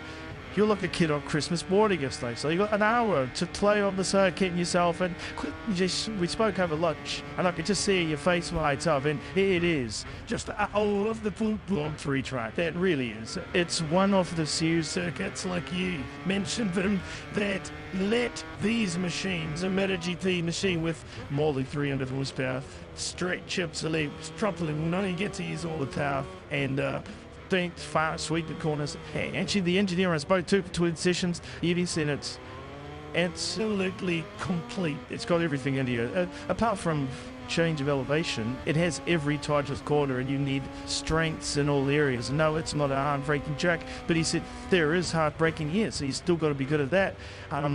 So yeah, and I love it. I've got to say, amazing circuit tour. Yeah, it is. I want to see most jaw-dropping circuits, spoiler calendar, great to see as well. Silverstone shows it for the venue for our 75th anniversary celebration. So many of them that are going on throughout, of course, the weekend. The most special and certainly most obvious will be right here on Sunday for our feature race cemetery. Actually, every single rider and team of our 75th anniversary celebration have all won a special retro livery. We saw them all about yesterday, and there was stuff that will literally take your breath away. Tune in on Sunday for the special retro liveries as Bang Ireland finding his form on 59.47. I showed that down around front works so that you could see. Clearly didn't have the edge grip they were expecting. We were twitch on this ramp. It's decent lean angles, on the brakes. It's not scary, but I'm hurting, man. That after that, so that the temperature gets into it and they come better, because if it doesn't, it means it's not choosing, to race it, and it's not good with. What the hey.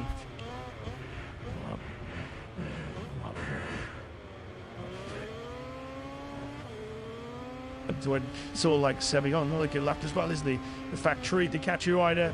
The wife could not be better signed with me. Got married in the summer break.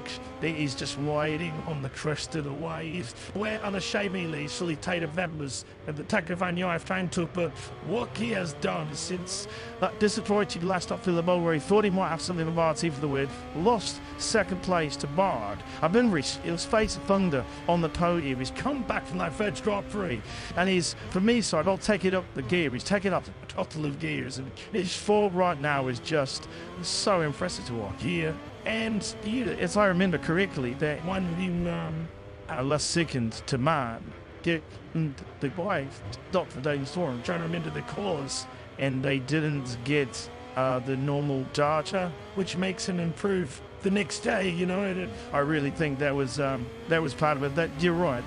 crest of a wave line on form, and then he went out on the stop fights, and Bazzano, it crazy Jordan spun away on those stopped in the little Tenegales, like 30 size flat. It's saying, oh, they're nuts. The second faster than the old ones, so yeah, they're going to be impressive machines by looks. And with headlights on the 35 flat, and that was to me, it looked like he was playing with them. It looked like he was playing with them. Meaning he came back a bit closer towards the end of the race and then put the hammer down, disappeared again. So yeah. They just sold out. The old boy takes up Taco about half lap ago. On the old boy, you could see the zit and the sort of the chin, the sort of strut at the top is that it just points itself a little bit loose. He got the dashboard message at me, and as soon as he saw that, he went to practice to buy the issue. Of course, there's been several light-wide water malfunctions that reached the air of Hawaii Martin in India last year. Fabio Quartararo 2-3 years ago, and Catalunya. Told me the Ducatis. Told me it wasn't the short little 3-star that Lombard Jansen wanted to return from his well-earned summer holidays. He still finished inside the top 10 this morning in the 159s, but there was that late tumble going into Stonefall. Less than lots Avo K fighting fix. Let's get to straight the horse's mouth. The boss, Michele Massini, joys Jim. Yeah, he does indeed. Down here in pit lane at Michele, as the guys would say. Not the ideal starts, but Mark straight back out this afternoon. How is he after that after this? Not like so the important things is that the Mark is good. Then it is good. This is the important things. I can say that the feeling this morning is not very good with the medium in front. So now we step up with the art with this transformation idea. It's already a lot of times. But this parts of the season now done. We've been to Austin, we've been to Saxon Ring, Mark circuits. We're still waiting for that first win. Is it going to come in this second part of the season? And how would you evaluate what we see so far? You can thought what about this? Not just get it out. It's hard to get these some but yeah, you have to take it there now. We say it's that it's just an issue. I guess, but you have to improve because they got with him and now people made there also meet step there. You know, and sis, it was yeah, it wasn't. So we can play. Okay, like thanks for your time. Good luck. Back to you. Thank you. Thanks, Jack. Thanks to Academy City Water Day was in the Saxon Ring. For the Grazini team and to the Marquez family. Let's not forget. Second and third, the Marquez siblings, Surge brothers on the MotoGP podium since 1997. Lubuap Seward, Takiri Ayurki, two of the 3 Fireball brothers from back in the day. So that's fast, which I feel like that's where the loose ago. Less Paco is just loosening himself on the lap. He was coming in immaterial at the moment. The Tom was with the material because 159.142 is pretty comfortably at the top of the standings. Yeah, he's just still got the more driver shoes. Quite important there, top button as well, because well, at least on mine, and I believe it's second there when it's the on switch. So the airbag. So when you close it, the little light comes on in your arm and lets you know that the airbag's ready to go. So you don't want at least the button underneath. You don't want that coming out. We're starting shining on Silverstone as we had to work through the Silverstone. They're shining early on this practice section on the factory, the Gatti team. Because look at that. Well, you will scream the Italian Pax GD on the 23 machine. And Ingo's just found the 1:59.026, which has fired the beast up into T1. So over 10th clear of his teammate Bagnaia. What was the best lap time this morning was Martin's 1:59.383. So we're already nearly 4 tenths faster now. Sure. This line, just for your reference, the all-time lap record here at St. John's Arc at 1:57.767. So 2 riders right here having a bit of a, right at this moment, you know, or helmet along was heading to, which is kind of like a double latex stuff. Oh, see the rear leading go there. Nearly hard accelerator onto their straight. What happened, Matt, is Piccoli thought he was, offline enough. He went out on the track, but you into the right-hander quite quick. You doing run out to as wide as mid-track. That's all coming back and getting the launch out from there. You saw that instability from, and they remember to go. And I think what entered is Piccoli thought he was off the line wide enough, but because roll winning the 1.5 ran the same solid distance out and ended up, towards And letting him to the back of the deck, so he was not happy that this show. I think it's just one of those things, you know. Dico thought he was off the line and that's to let him through. Raul thought he wasn't. He absolutely looked like there was plenty right there for Ralph Fernandez to slow up the inside. As if I think he'll let people here by King Labochi, world champion. He did it hard on the brakes. I think if I all got it, you just see that rear tyre lifting up in the air, the engine braking up proper, but work how as he dropped down the hill into that Vale section. He's touching on Italy, really is. It's close, 159.026 on this previous lap. Almost that's a little at 159.039 is a real strong couple ups there for a night. And that's medium front, medium rear is very Leon. Yeah, he was saying yesterday, got to get his backside in gear on the side. He had to lose to the Saturday morning with him qualifying just missing that sort of razor sharp taste on the soft tyres in time attack mode, because we've seen how many times, as we said this, not just this season, but over the last couple of years, the beast end of race taste sometimes is just a side to the whole is off the scale again. Like, he always gives himself a little bit too much to do, coming through from relatively poor qualifying position. Gotta say, he looks fantastic, especially braking areas for all of his. But meanwhile, coming to Silverstone in recent history means that we've got a lot of attention and focus quite rightly on the factory of 20, because he was here 3 years ago. Aleix Spargo memorably in 2021 until their first ever by the GT title. You'd be going even better last year when Aleix won a last lap beside her against Bagnaia to take the victory. So they're hard. Huge folks, huge expectation of the factory of race squad here this weekend for both Aleix and Maverick Vinales. They've had a pretty strong start to the 2024 edition of the Race Grand Prix. Let's find out. One of those stakes, Paolo Venora, Joyce Jack. Yeah, he does indeed. He wasn't back 2 years ago as well when Maverick Vinales pushed Becca Bagnaia right to the end. It has been a real company hunt. Silverstone trip, Aprilia, so I imagine expectations quite high this weekend. Paolo, what can you guys do?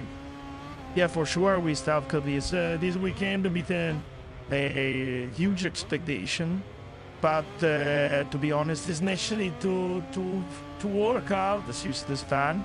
Maybe both people to keep this more now during playing the weekend. We are not happy until we have not seen on Saturday in San Diego with the result. Because many times in this first part of the season, we have seen on Friday the factory Aprilia in the top ranking. But after the Saturday and Sunday, we didn't achieve the goal we set. So we have to work on them this weekend. And for sure, we like this flag. And the communities use this movement more certain. That's both sides of the gallons. I think we can, for a lot of reasons. We'll start on the fact that Ralph Fernandez is now up onto the full 2024 package. How important is that to you to now have data to compare with, and also to you to have 4 bites where you do from then and listen, it's actually all right. We work hard at the end this summer break. It was not a break for us because we bring the new bike push for in the new 2011 for in the second homologation in his side. We are trying the second homologation fairing or showing the factory bikes, and it is a show useful for us to avoid the same bikes. It's the specification, and it goes into the much more receive to make you that after they're doing his end. You got thinking about the homologation there. That's the one allowed update on the airway dynamic. Really, we chose it to use this weekend. With that update, what are you hoping to achieve? Yes, and reward during the last amount to the I just prove the don't not provide, but sure they do full activity of the then we work closer to an even more each from the bike, because last year we started a bit with this problem. Well, thank you for your time. Good luck this weekend. Thanks so much. Yeah, thanks as always to three of us. Paolo Venora, thanks as well. To Jack, we're looking at Vinales now. I'll see attacks towards the start quarter. Great record here in Silverstone. So there's a new fairing there. If you have a look, they are just where the AT of the Trillier is. It's like a little drain. When you look down there, it used to be like a little flat ridge, like a hip. They're poking out. They were the first ones to do it. That brown effects, and helping the turning, and it looks like everyone's followed their lead, and now they've dated it. And just listening to Taulo there, there's so much with these fairings because, like he said, there's got to remove heat, to obviously look after the engine temperature, sage performance and reliability feedback from the rider. That is if you don't suck enough heat out of that area where the riders are behind that fairing, that you cook them about, and you lose more performance. They're telling me by 1 degree rider temperature up than you do 1 degree engine temperature up. You remember this man at India? That was, really not nice to see. He was literally cast out in our talk for mate, and something like 220 half rates, so very scary. So they've got to get the heat out of that machine. Agility, because the riders get exhausted at the end of the race if their bike is too heavy from side to side, and the down source does that. It makes them more heavy, and then efficiency is a big one he didn't mention, but they're always working on that as the engineer's goal. Because when I say efficiency, to give the down force that they want, to stop the wheelie and do whatever they want to do, make it turn, whatever, but without holding the flag fast on the straight, because often you can get lots of downforce, but the flag will be real slow. So just figure out a way to get the downforce and then not slow the machine down as much. So yeah, as Simon mentioned, it's really happy at the forefront of the ground. It's like Abat says with the lower fairing for the World Trailblazers and at the top. And as he mentioned, they're on the high expectations. But if you give it a very recent record, we're looking at, well, just behind Mark Marquez is on your screen right now, is 2023 for his Grand Prix winner, Alex Spargo, and there's Tyler Nugatsu in the conversation there with Jackson. Of course, it's really beneficial for Trillier, and in particular to Ralph Fernandez. He gets the 2024 upgrade because it now means that there are 4 identical spec 2024 Trilliers, which is an increase in the tool of data and the base which should argue help you over a race weekend. And in particular for Ralph Fernandez, it's no sort of question box himself. He's no longer the outlier. He used to be able to look at Maverick's data, Miguel's data, the latest data, and go, okay, well, this means something now because I want the exact same package. So it's absolutely beneficial for everybody concerned. Yes, and they really have given them exactly the same thing, because even out of the trackhouse machines have that latest updated fairing that this weekend as the factory bikes. And I want to get your opinion as well, so because one of the significant summer sightings was Ralph Fernandez re-uptick for 2 years with trackhouse racing. Obviously read the comments of Davide Bruvio and Justin Marks, and also your little chat with Wilco Zingerberg this morning, a Trackhouse Racing team manager. There is clearly something that they have seen dealing daily with Val in terms of his situation, both physically and mentally, his work ethic, the potential that's to come, that they have seen, that they clearly feel that he deserves this next 2 years, and they feel that he's ready to take that next step. Because making no mistake, Trackhouse Racing on the end of April onwards, they already contested and fighting at the front, and they've talked their trust in Russ Thunders, which is a big league to face. It's something, yeah, well, especially we watched them over the smaller classes, like I asked Wilco this morning, and he was phenomenally good. And then turned up, yeah, and he, the first couple of years on the KTM was not good, and you can kind of understand some of that, because KTM were going through a tough period, and then he's got to live earlier and not done what I'd hoped, and right up until recently, and then he's had some pretty damn good illnesses.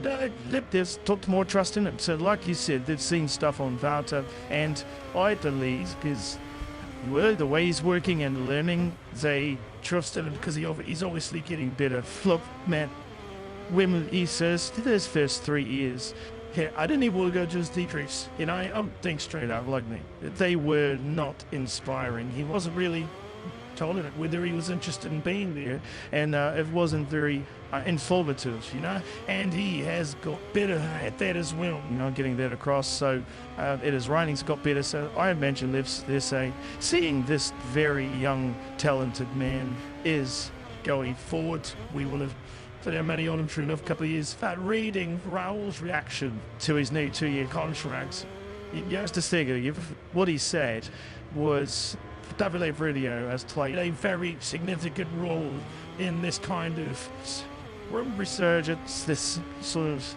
consistent challenge for the top 10. And maybe that's all it was missing and stuff.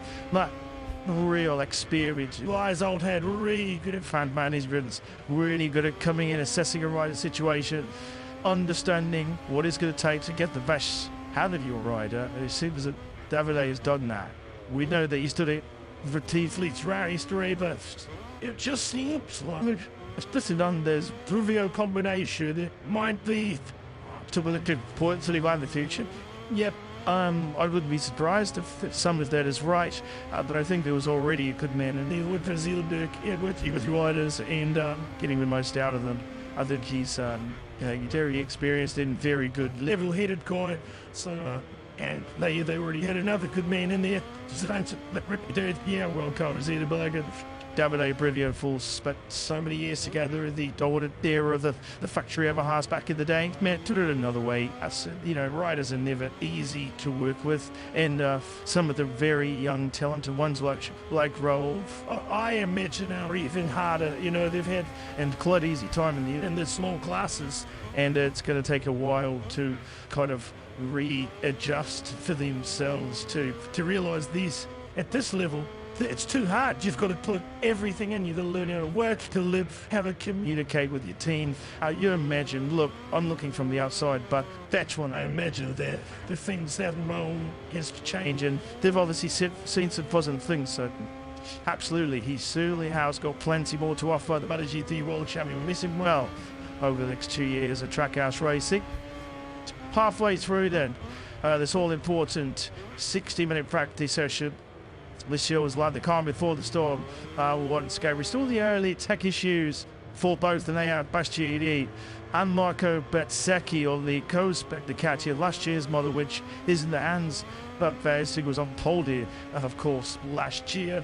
Jack, what's been going on down inside 30 metre Enduro V46? Yeah, as you rightly say, we saw that big technical issue for Marco Bezzecchi. That bike has expired down to just the one. For the remaining half an hour of this practice session now for Marco Bezzecchi. So when he has to put a soft tire, he has to put. This is very, very carefully, Dave.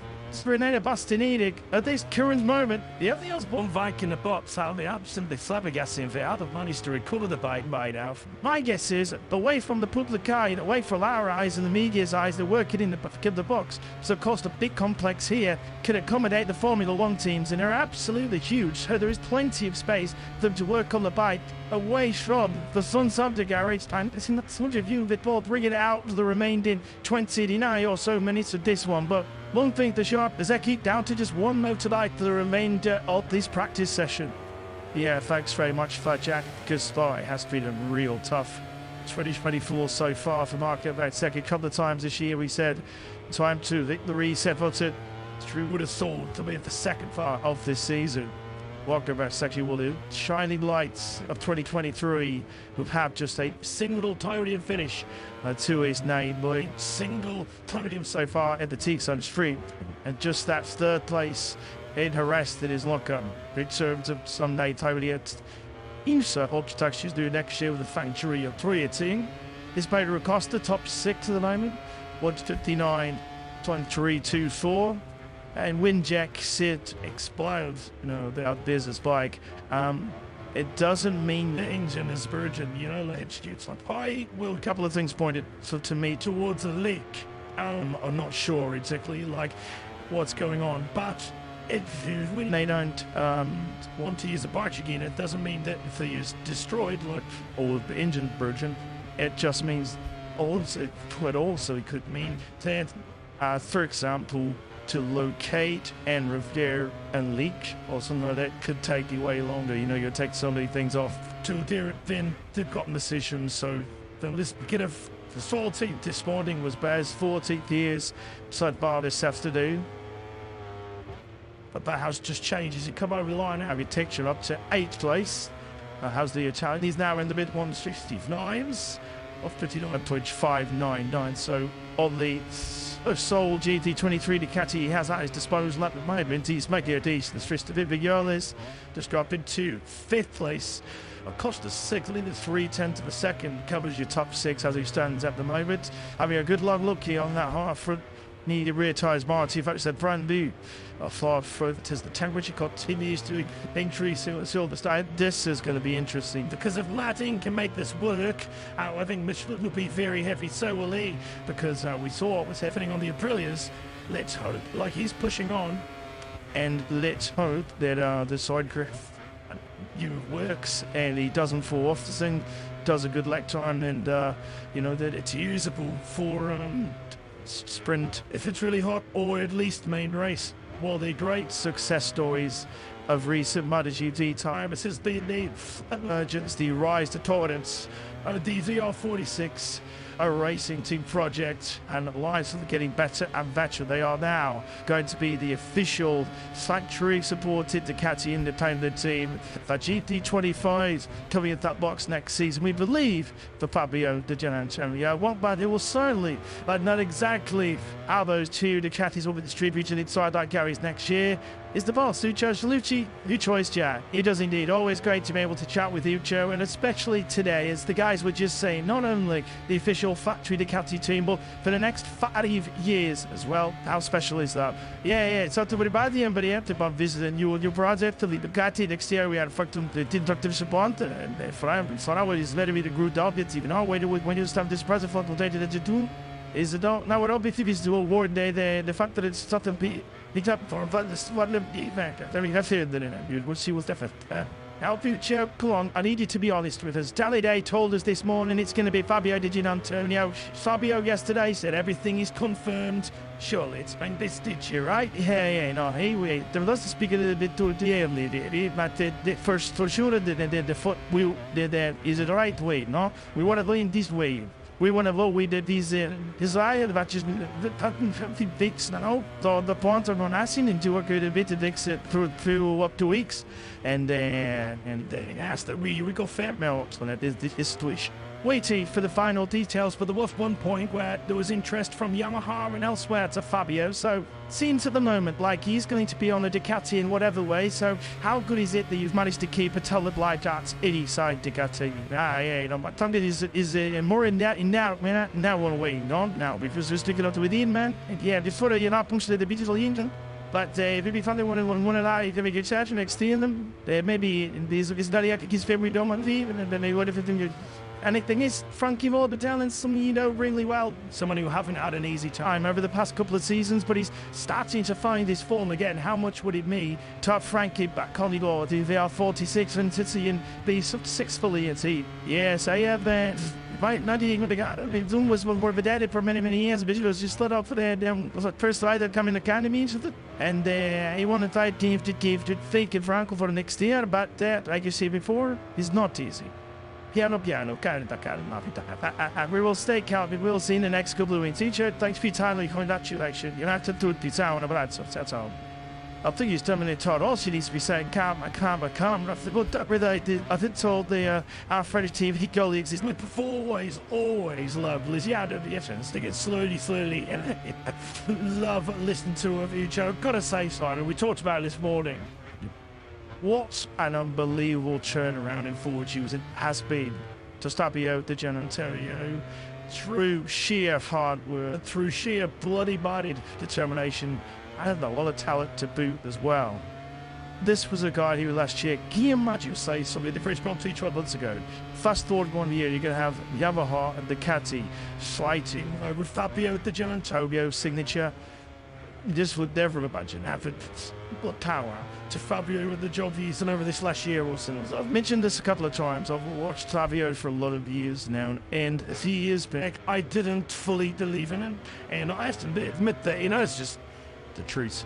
And it was because he didn't seem completely committed to the job. He was having a great time and he loved motorbike racing, but you remember the Moto2 years and then first coming into MotoGP, and then again, it looked like just the releases arrive, and he found the ingredients, to solely commit, to get better last bit out of everything, and he had some good results, and I believe he's realized what the ingredients is to be successful, and now since that moment has not stopped or let up. And if eventually it looks to me watching his career, and look, it'd be great to sit down and talk to Vanna one day and see if there's any truth in what I've just said, but that's what it looks like to me. I'm really happy for him. Yeah, and sometimes some good old-fashioned hard graph with some tired, so it could be a pretty talented combination. That the success for any sports person is the talent and the work effort, the good work ethic, combination of those two things. I remember the back end of last season, the tail end of last season, it was clear they lost the Grizzly seats. That's about Marquez, which they even started the accent. Hey, Bob Marquez taking you see half it Brazilian and all the catchy say no to that option. But I remember where there was a few murmurings late on to the back end of last season. You and both Jack for constantly going to Pablo Nieto and Dicho Solution. Dicho's name was being mentioned with Leo 46, and I've got to say, we weren't exactly over enthusiastic about the prospect of Stavigate coming in. Of course, there were some talks about throwing Aldegar coming to that seat, and yes, here we are. A year later, and they're trying to for now to make sure they get a Digi's signature out of my contract next year. Dico's pushing on. This will be to watch. His body language. Look at him. He's throwing it on his side and real part of the braking areas, doing everything he can. He's having a proper push. Yeah, when the world champion is in the groove, when the world champion is in the zone, it's a sight to behold. His poetry and motion of the attacks towards Brooklyn's medium front, medium rear. And good point. Jack just telling me to shrug that in tail light. Does look like for the final 20 minutes of this session, he was wide on that last left end. I tell you, I think he lost a bit of time. We just a little bit of time. Bastianini down to the 1-1. African Martin, or the two riders that broke it into the 58s. A couple of early markers in for the two Spaniards. Be followed by Nora through and Maggots and Beckets. Been tested your upper body strength, a real test of the agility of your motorcycle as well. I think that's my favourite spot on the track. The virtue Maggots and Beckets so fast you're staying on the top on the ledge and then braking from left to right. It's important to me a few sort of violent left. We had approach going into the decisive last flick, shall we say. Shit's gear about 275 kilometers an hour, which certainly on the section of Silverstone to the 8th for the paint hearted, that's for sure. But your thoughts about love, he's actually being caught in for the flag change, as you can see there on the dashboard message. So let's just have a little bit of a read before it all does start to kick off properly here. He was medium rear tire, which is he's having a good push on probably what is a race set out. And now they would have to come in into the nice soft rear tire in the Vinales leads. Martin second. Ralph Fernandez third place. Of course, he was on the front row last time out at the Saturing. But Bakshi did it. Led up by Nyaya. Aleix Espargaro is 6th. He's Miller 7th. Costa 8th. But Seki, remind you, is down to one back. So is Bastianini. After that tech issues early on, he's 9th pairs. Morbidelli is 10th. Bob Marquez just outside the top 10 in 11th place. He's doing sort of mid 159s, but now is the time for the time attacks to unfold. So we're looking at number 49. Lovio de Gian Antonio, what a shot that is from the curb cow as he sweeps through. Aintree call that turn thighs. Third gear there, but I thought out over the 50 kilometers an hour, top of the front end into Brooklyn, of course, on the old layout. When we used to use the old international tech straight, this used to be the thrilling climax to this Silverstone lap. It's not again 5 years ago now, 2019, right here. Marc Marquez versus Alex Rins. He was shutting down, that was, to complete that British Grand Prix. Still the fourth closest Premier Class finish in history.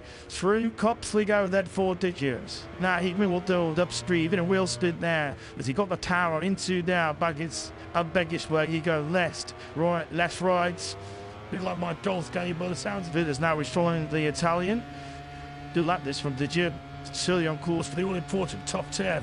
So poor suddenly makes such a long left here in Silverstone. Nearly for the sick end of 2 minutes, and you make in one small mistake, it can cost you so much because it's a long one with here now, just hard, another lap. Yeah, and also the rear tyre, you know, when using the soft one, the theory best of that tyre, it's going to struggle to do more than 1 lap because the lap is so long. We can see that Fabio's out on that soft rear tyre. Doesn't say that he's on a new front, so on a Ward B at the moment. As he starts to click through the gears and that through turn 18, the club corner. Is he in the Q2 club? As he stands on Harry Sill, he is up to 8th, the 159.272. These long corners, speaking to the engineer, or one of the engineers I spoke to between sessions, he was one of the interesting things he told me was the delivery of the torque is very, you know, from the engine to the rear tire is very important here for not just grip, but he's saying if you deliver the torque not smooth enough, the bike transfers too much weight to the rear, you know, like when that tower kicks in and the bike runs wide. So he said you got to deliver it so smoothly so the rider can keep the bike turning as it stops accelerating. It really is one of the toughest tests for the rider and machine and for the engineers as well. And to make sure that everything's as stutter as it can be. So this 5.9 kilometers at 3.666 miles. So it gives you a ride like the devil at the final quarter of this session. But what is sitting tight on the Grizzly Ducati. It's boy Marty not yet ready to be released by Prima Planet Racing. His crew, she said Daniele Ramaggioli was just the fast Marty. There's a bit of kidology going on here, there's a bit of mind going. It's only Marty briefly jumped off the club at Ducati. Alicia Spargo decides he's heading out on circuit. Now, back on 2 wheels is partner team. The 158.856. Marty to set himself up for a challenge for what will be a 5th pole position of 2024 in Smart's G2. Toll in Qatar, poles in Le Mans, Magello, and last time out in the Saxon Ring for the number 89. At the moment, is still very much in the hands of Vinales, who's only 3/10 of a second clear of Chase and Tapman. This is now the time where we will see the taste get as hot as the Ivorish weather. You meant to say that during Austin, that's why we readily get it. If you join me on Wednesday, it was 30 degrees. Real scorch, you got conditions. There's Bagnaia entering the fray as well. And Vinales straight away marks on cue. Already T-Ball looking to consolidate his advantage. Oh, there's something happened to Vinales in that second split. He lost a second, so he's obviously made a mistake somewhere. Raul Fernandez in 3rd at the moment, making good use of it. 24 model. The tree that he's just been given this weekend for the first time from Italy anyway. He's had a couple of tests on it, but it is now from now on. And all Italy is having their new series. He's doing a tough job. He is second Italy at the moment of their quartet of riders. Of course, we still not it's a completely crystal clear on the goal of ours. I see it in MotoGP next season. It does feel like the Torshy style will be remaining. Seems like Destination Pavat Yamaha could be his preferred pick. Seems like the trail has gone cold about a renewal with Trackhouse Racing. They are, of course, as they've actually sported the American camp being very strongly linked with Ayakura, a great news for Japanese fans, and splendid great news for a Durasan. Well, yeah, I'd like to believe that it's true.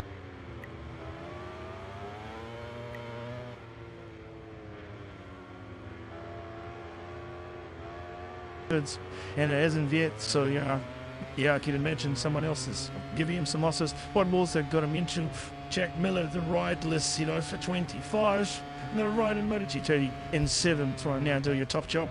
Like he said yesterday, all that he can do is come out there, push to his best, push to his limit, hope the results come, and then so beyond hate, baby. Certainly not every Jack Miller's last full season. The MotoGP World Championship, he said yesterday, still feels like he has more than 20 prep to offer of the MotoGP World Championship. Miller, 29 years of age now. This will be his 222nd Montfrey. Whatever he does going to be bags of experience, but as he makes the start of this test and this morning, the moment Jack Miller has absolutely nothing on the tables the next season. With Oliveira just moving up to 10th, all 4th, Aprilia is in the top 10 man.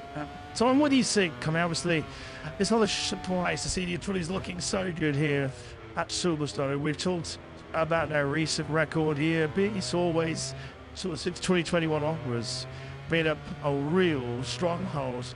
This circuit for Antonio's being Arquez a flag a bit of the shenanigans.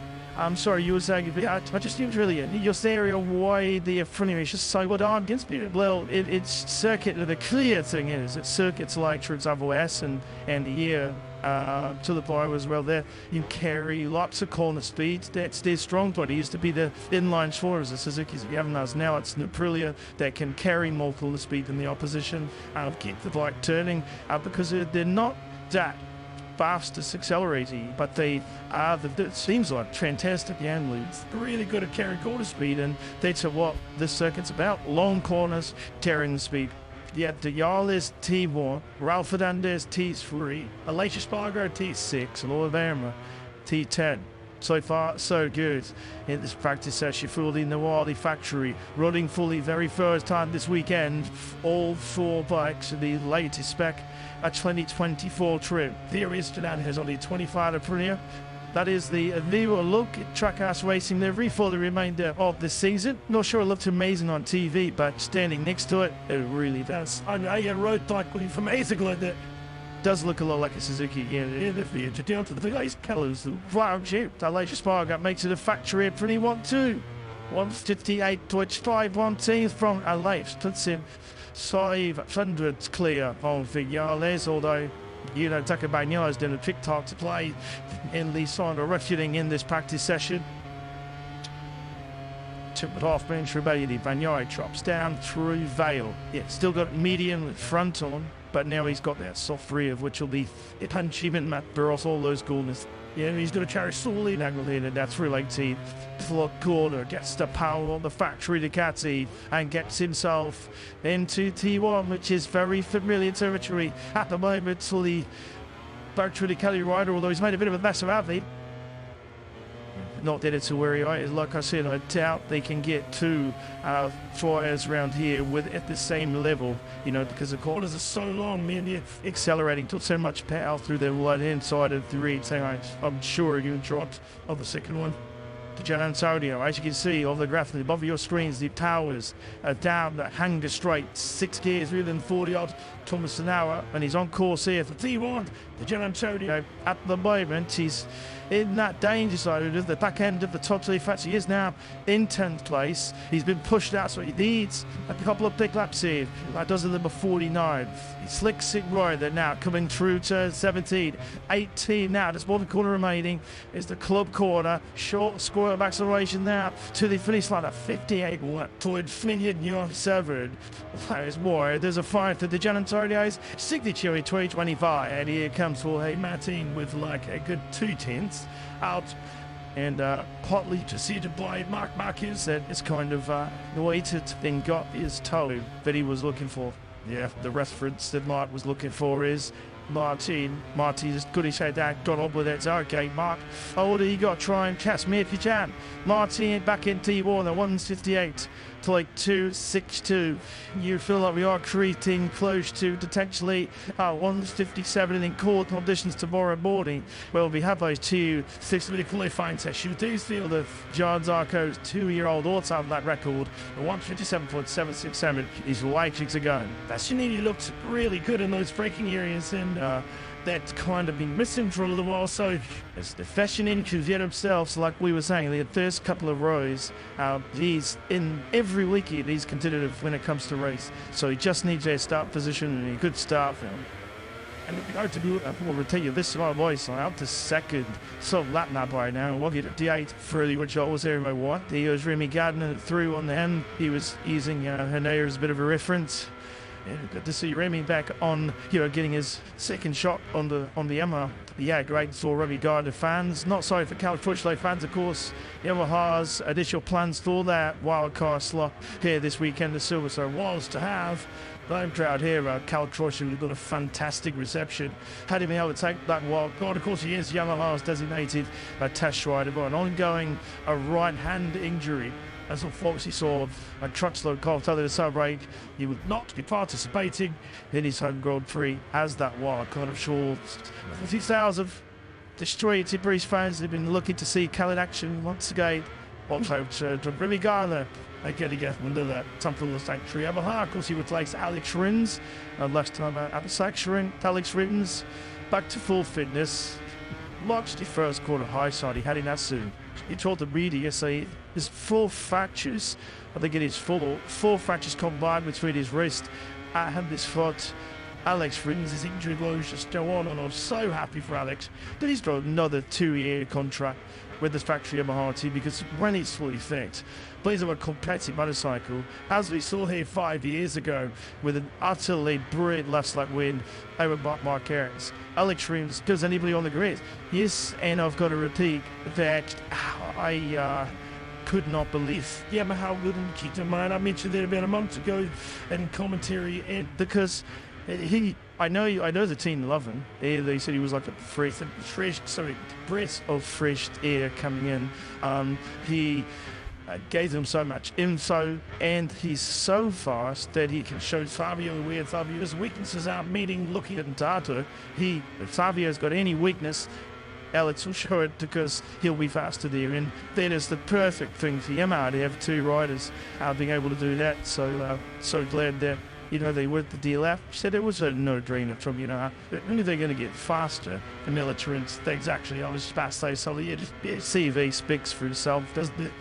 There's Marquez at Martin. Well, this Marquez who was quite clear there for wide to reveal. Slots himself to between Martin and Zark a little bit further around. I'm like, oh wait, that's what he got off 93. Yeah, 93 says, no, I'm just going to sit more on your rear time, mate. See Martin there is always down to, don't worry folks, we'll find a way to get rid of it.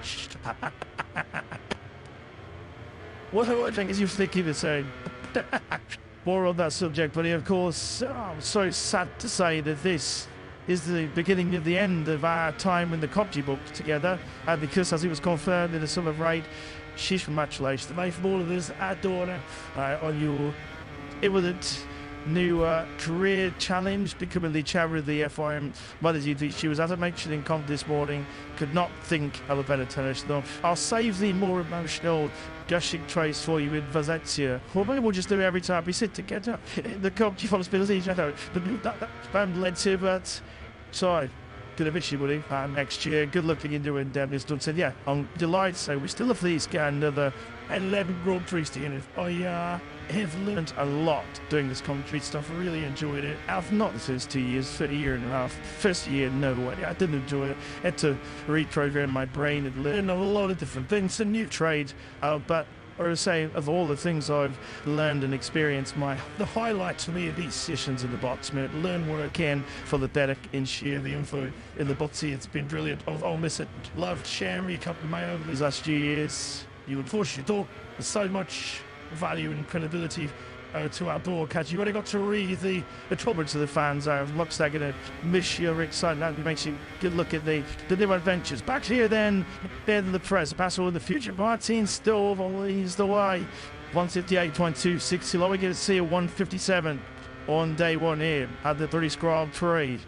A sun-kissed Silverstone. I'm certainly not saying that at any time of this great Grand Prix last year, but yon moment soars. You feel like a 58 falls, and the difference is to get Matt Jones through into the session, although he's on a good lap, as you can see, through the first split, and that's in fact really kept you towards the top flies. So it was an excellent sector. Such a long latte suit. Have you said to feels like it? It's levelity, doesn't it? It's a long lat, and also it's physical. Like you do get a rest, don't hang it straight. But there's so many fast change of directions, especially with all these winds on. Even on the stop bike yesterday, I was tired. Getting it out and play out there, and it's really physical. And the heat is live and Knowles. Yeah, so the sectors nudging close to 30 seconds. The last sector is a proper track. That's through the English countryside here. The little publisher there, 40 seconds up to that entry. That is unreal. Like you said, 270 something kilometers an hour entering that little end of, and then just get on the brake and foot to the right. Hazel, this is the engineers tell me it's so similar Actually, to the first section at Texas, the left right, and trying to get the bike set up and the rider to use it efficiently. Very similar. That section to the US.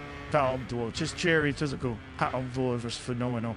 Just the Colfords, Slimmer Corinthians, they did not say she was just awesome to watch. That's why these riders are the world's best. It's why they are the tree with the trunk. Old Bull living yardless. Looking back, see set up to do Brad Binder down at 20 fights. The thing to think like nice round one.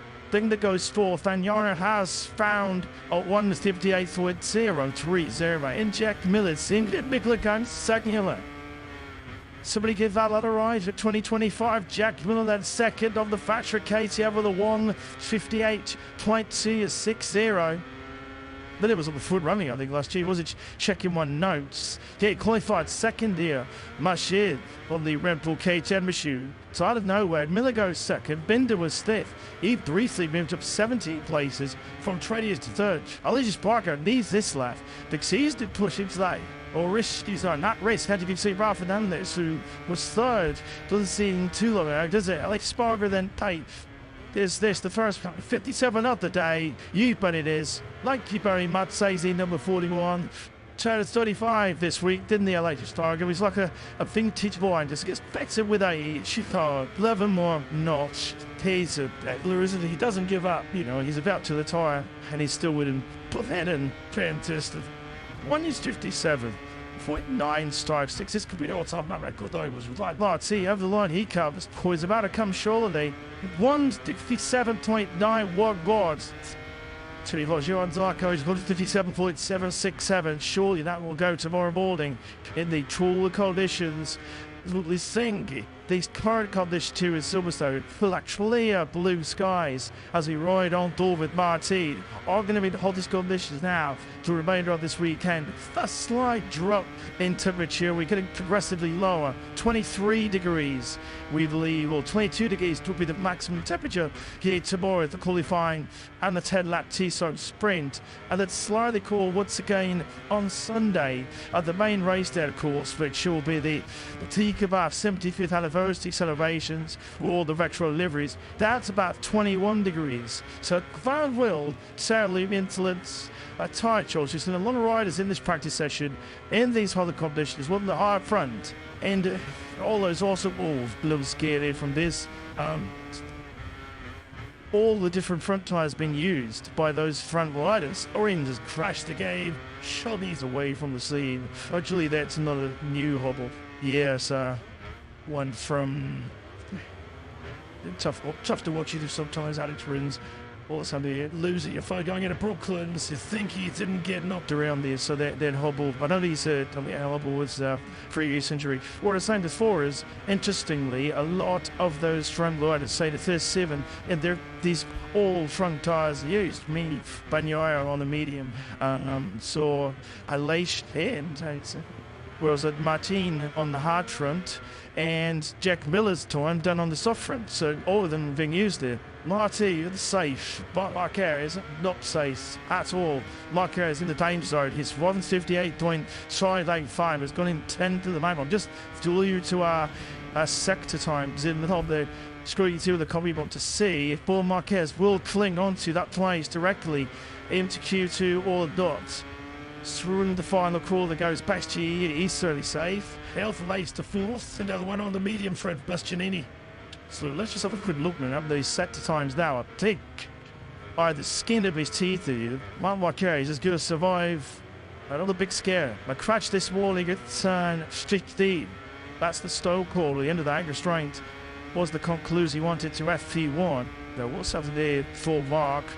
Touch the line here and see the front tuck given the proper skier. It was a hard front. I think it is with the big yellow day on it. That's the back in the back. It says these just trying to build the speed here to get the sleep right.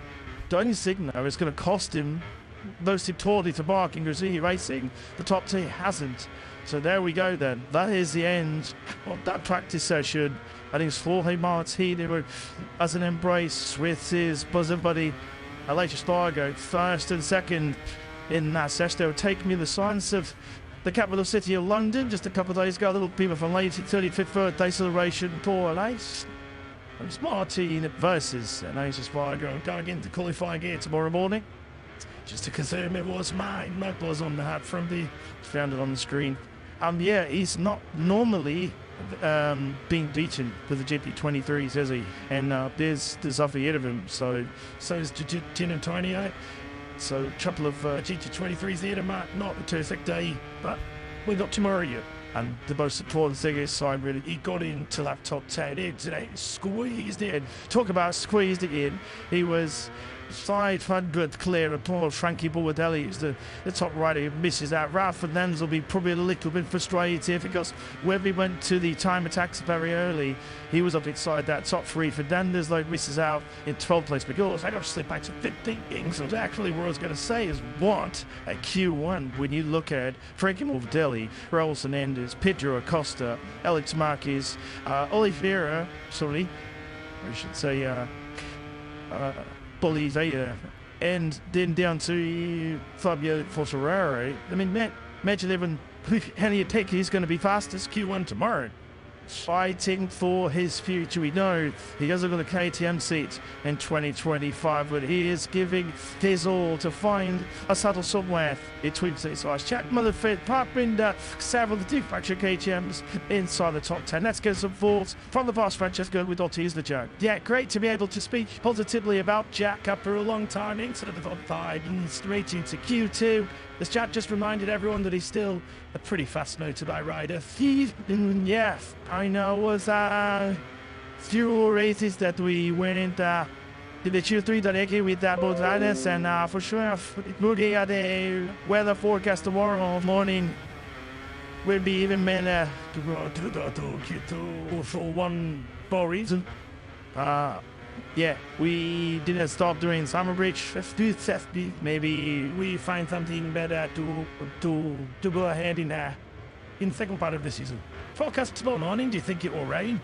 Yeah, looks like there's some risk of rain, so maybe Q1 could be done. Better to avoid. Good man, Francesco, on a great day. There you go. Played in Great Britain. Not likely. Fuck. Gotta say sorry to you know. I'm so happy for Jack. He's had a hell of a little touring, yes, and it sounds like that was Francesco admitting KTM have found something they think to make a difference in. So Jack likes it. Yeah, the work sled taking in the summer break, which factory was, of course. Most of us enjoyed a relaxing 3-week holiday. You'd imagine all the factories done in the midnight all throughout last 3-week hiatus to ensure they set themselves up for a strong second half of the season. Just looking at my weather forecast app now tomorrow morning after Francesco Guidotti and check out the ultimate being a damn running. Thankfully, mine's saying no rain, although I have to say it's not always the most reliable of weather apps. Jordan for Leisure Spargo, sacking every ad without Simon yet, talking to his crew chief Antonio Jimenez. Yeah, well, like I said earlier, you got to admire how deep he digs, even though he's on the way out. He's announced his retirement, and he just went second fastest. Head basically on the same time as Paul, as fast as all in my team, which is no mean treat. Alex Reardon has been able to ride to that means that wise now well, Yamaha back to the pit lane, or back to the lane. Could say shout out to Bax Giannini and to Bet Seki, of course, after their very early tech issues. They spent pretty much 55 minutes of that session with one bike, which plus the pressure on. But Seki is known for the hot lap, because you now make the mistake, can't make a mistake. And now it falls. Bears ninths, top jobs. Nobody though performed better on the opening day of this British Grand Prix here, round 10 in this year's MotoGP World Championship. And Jorge Martin, he's back with a bang, but 157.911. Atossi, the catchy rider, top of the tile. Only 2 riders today, the 157s, Martin and the latest Spargo. Your race winner here, 1 year ago. Then to Q2, directly go by Noria, Bachini, Miller, the D'Antonio, Bender Villalas by Seki, and Marquez through by a whisker. Frankie Morbidelli missing out by, I don't even 600 in the second. Swell the down with 5 Ralph Fernandez, Pedro Acosta was straight in 20. Alex Marquez, the spread went here 1 year ago. tall team there. The Bolivari faded in that session. Quattararo's 16th header, followed Frenchman Zarto's 17th. The late fourth, Alex Rins saw the Spaniard take 18th for the Marie. Augusto Bernardes Mia. Nakagami, the Yamaha wildcard. Gardner. All around the lap summaries then for Marti. Went out of small that old Michelin and thin tyre. They medium rear tyre. This way switched the hard as the temperature started to increase during that practice session. Some decent solid race pace there from the Spanish rider, and as he so often does when he slotted in the Michelin with softer slick rear tyre, he was super rapid at 157.911. But he was 2/10 of a second away from the all-time lap record, which surely that will go tomorrow morning. For you, boy. Eddie Rain, the latest Spargo, looking strong as he so often does here at the British Grand Prix.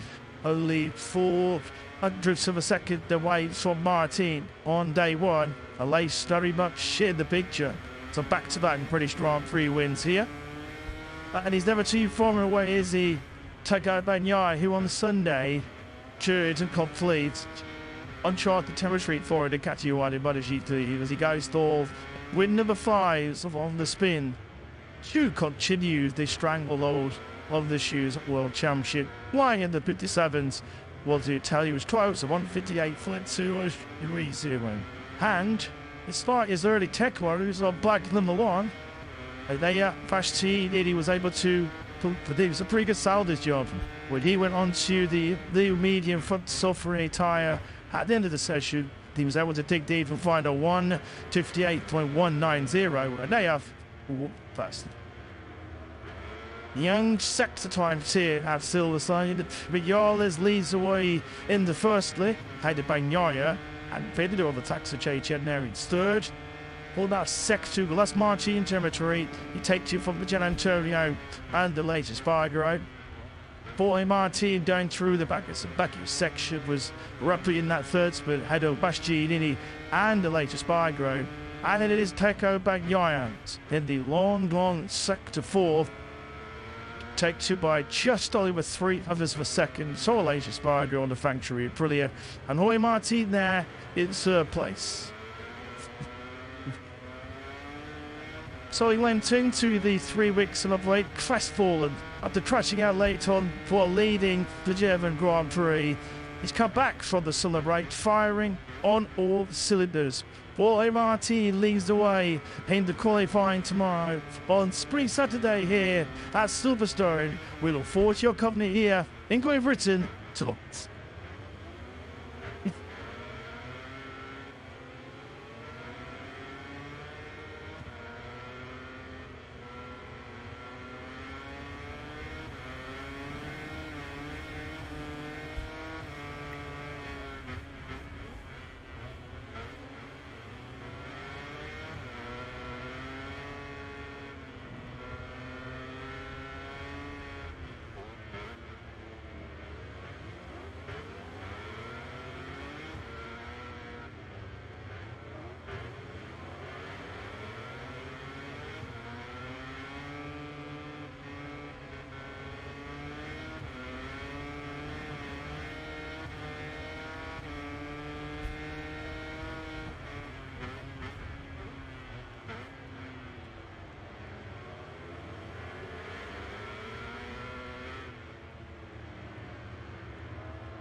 for the first year, turned 12, and unfortunately, he was nowhere near the apex that time, but he's not the first, he won't be the last to make a mistake through there. There are so many big braking stops around this Cota layout. This is another of them into turn 1, while we've already seen Marc Marquez run wide earlier on into turn 11 and into 12. Huge, heavy braking zones where, of course, you need that braking stability, which is why generally riders favour the harder front tyre around here. Yeah, when you see those hard braking zones, you know that Kevin Schwantz had some influence in the design of this Cota circuit. Great to see so many American legends gathered here this weekend.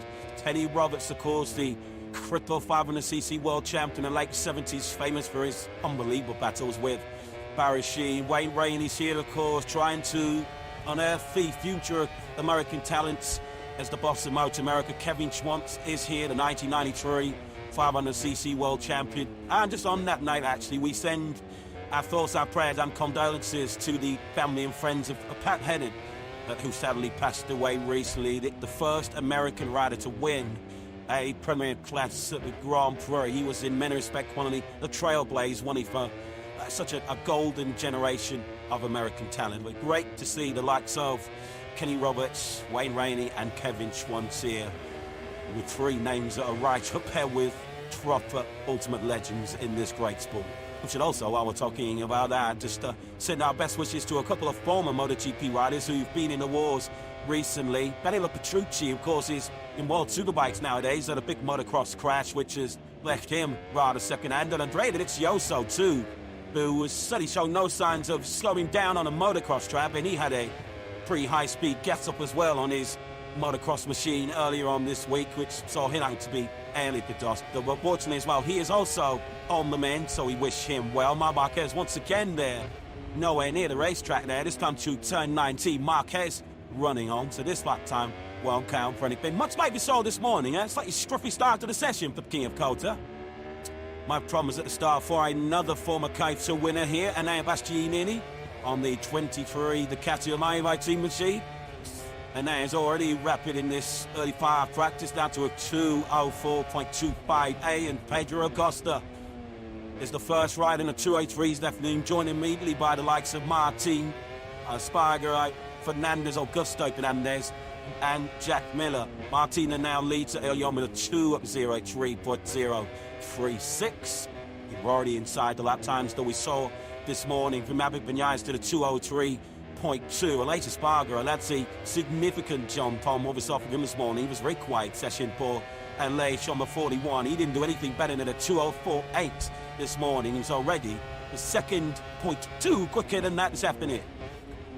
So Martin, the man that's chasing the championship, the man that's chasing here near the part of this practice session here in Cota under some glorious spring sunshine and almost perfect conditions for Grand Prix motorcycle racing. Of course, tomorrow at 3 p.m. local time, the Tissot Sprint will be underway.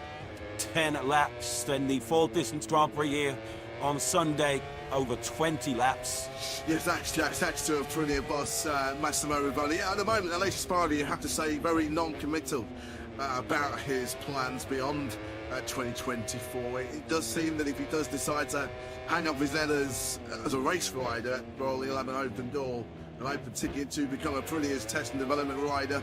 That could be important as well, to tap into Aleix's experience, given there's all kinds of strong rumours that there will be a significant technical change, a engine capacity change, when the rules or new rules will be implemented in the 2027 MotoGP World Championship. Aleix, I think, just giving himself 3 or 4 more Grand Prix just to see whether the hunger, the desire is still there. I mean, he's 34 years of age now, Aleix. He's the oldest statesman of this MotoGP World Championship. This weekend is his 324th Grand Prix start. He's made so many sacrifices. He's certainly put in the hard yards, Lewis.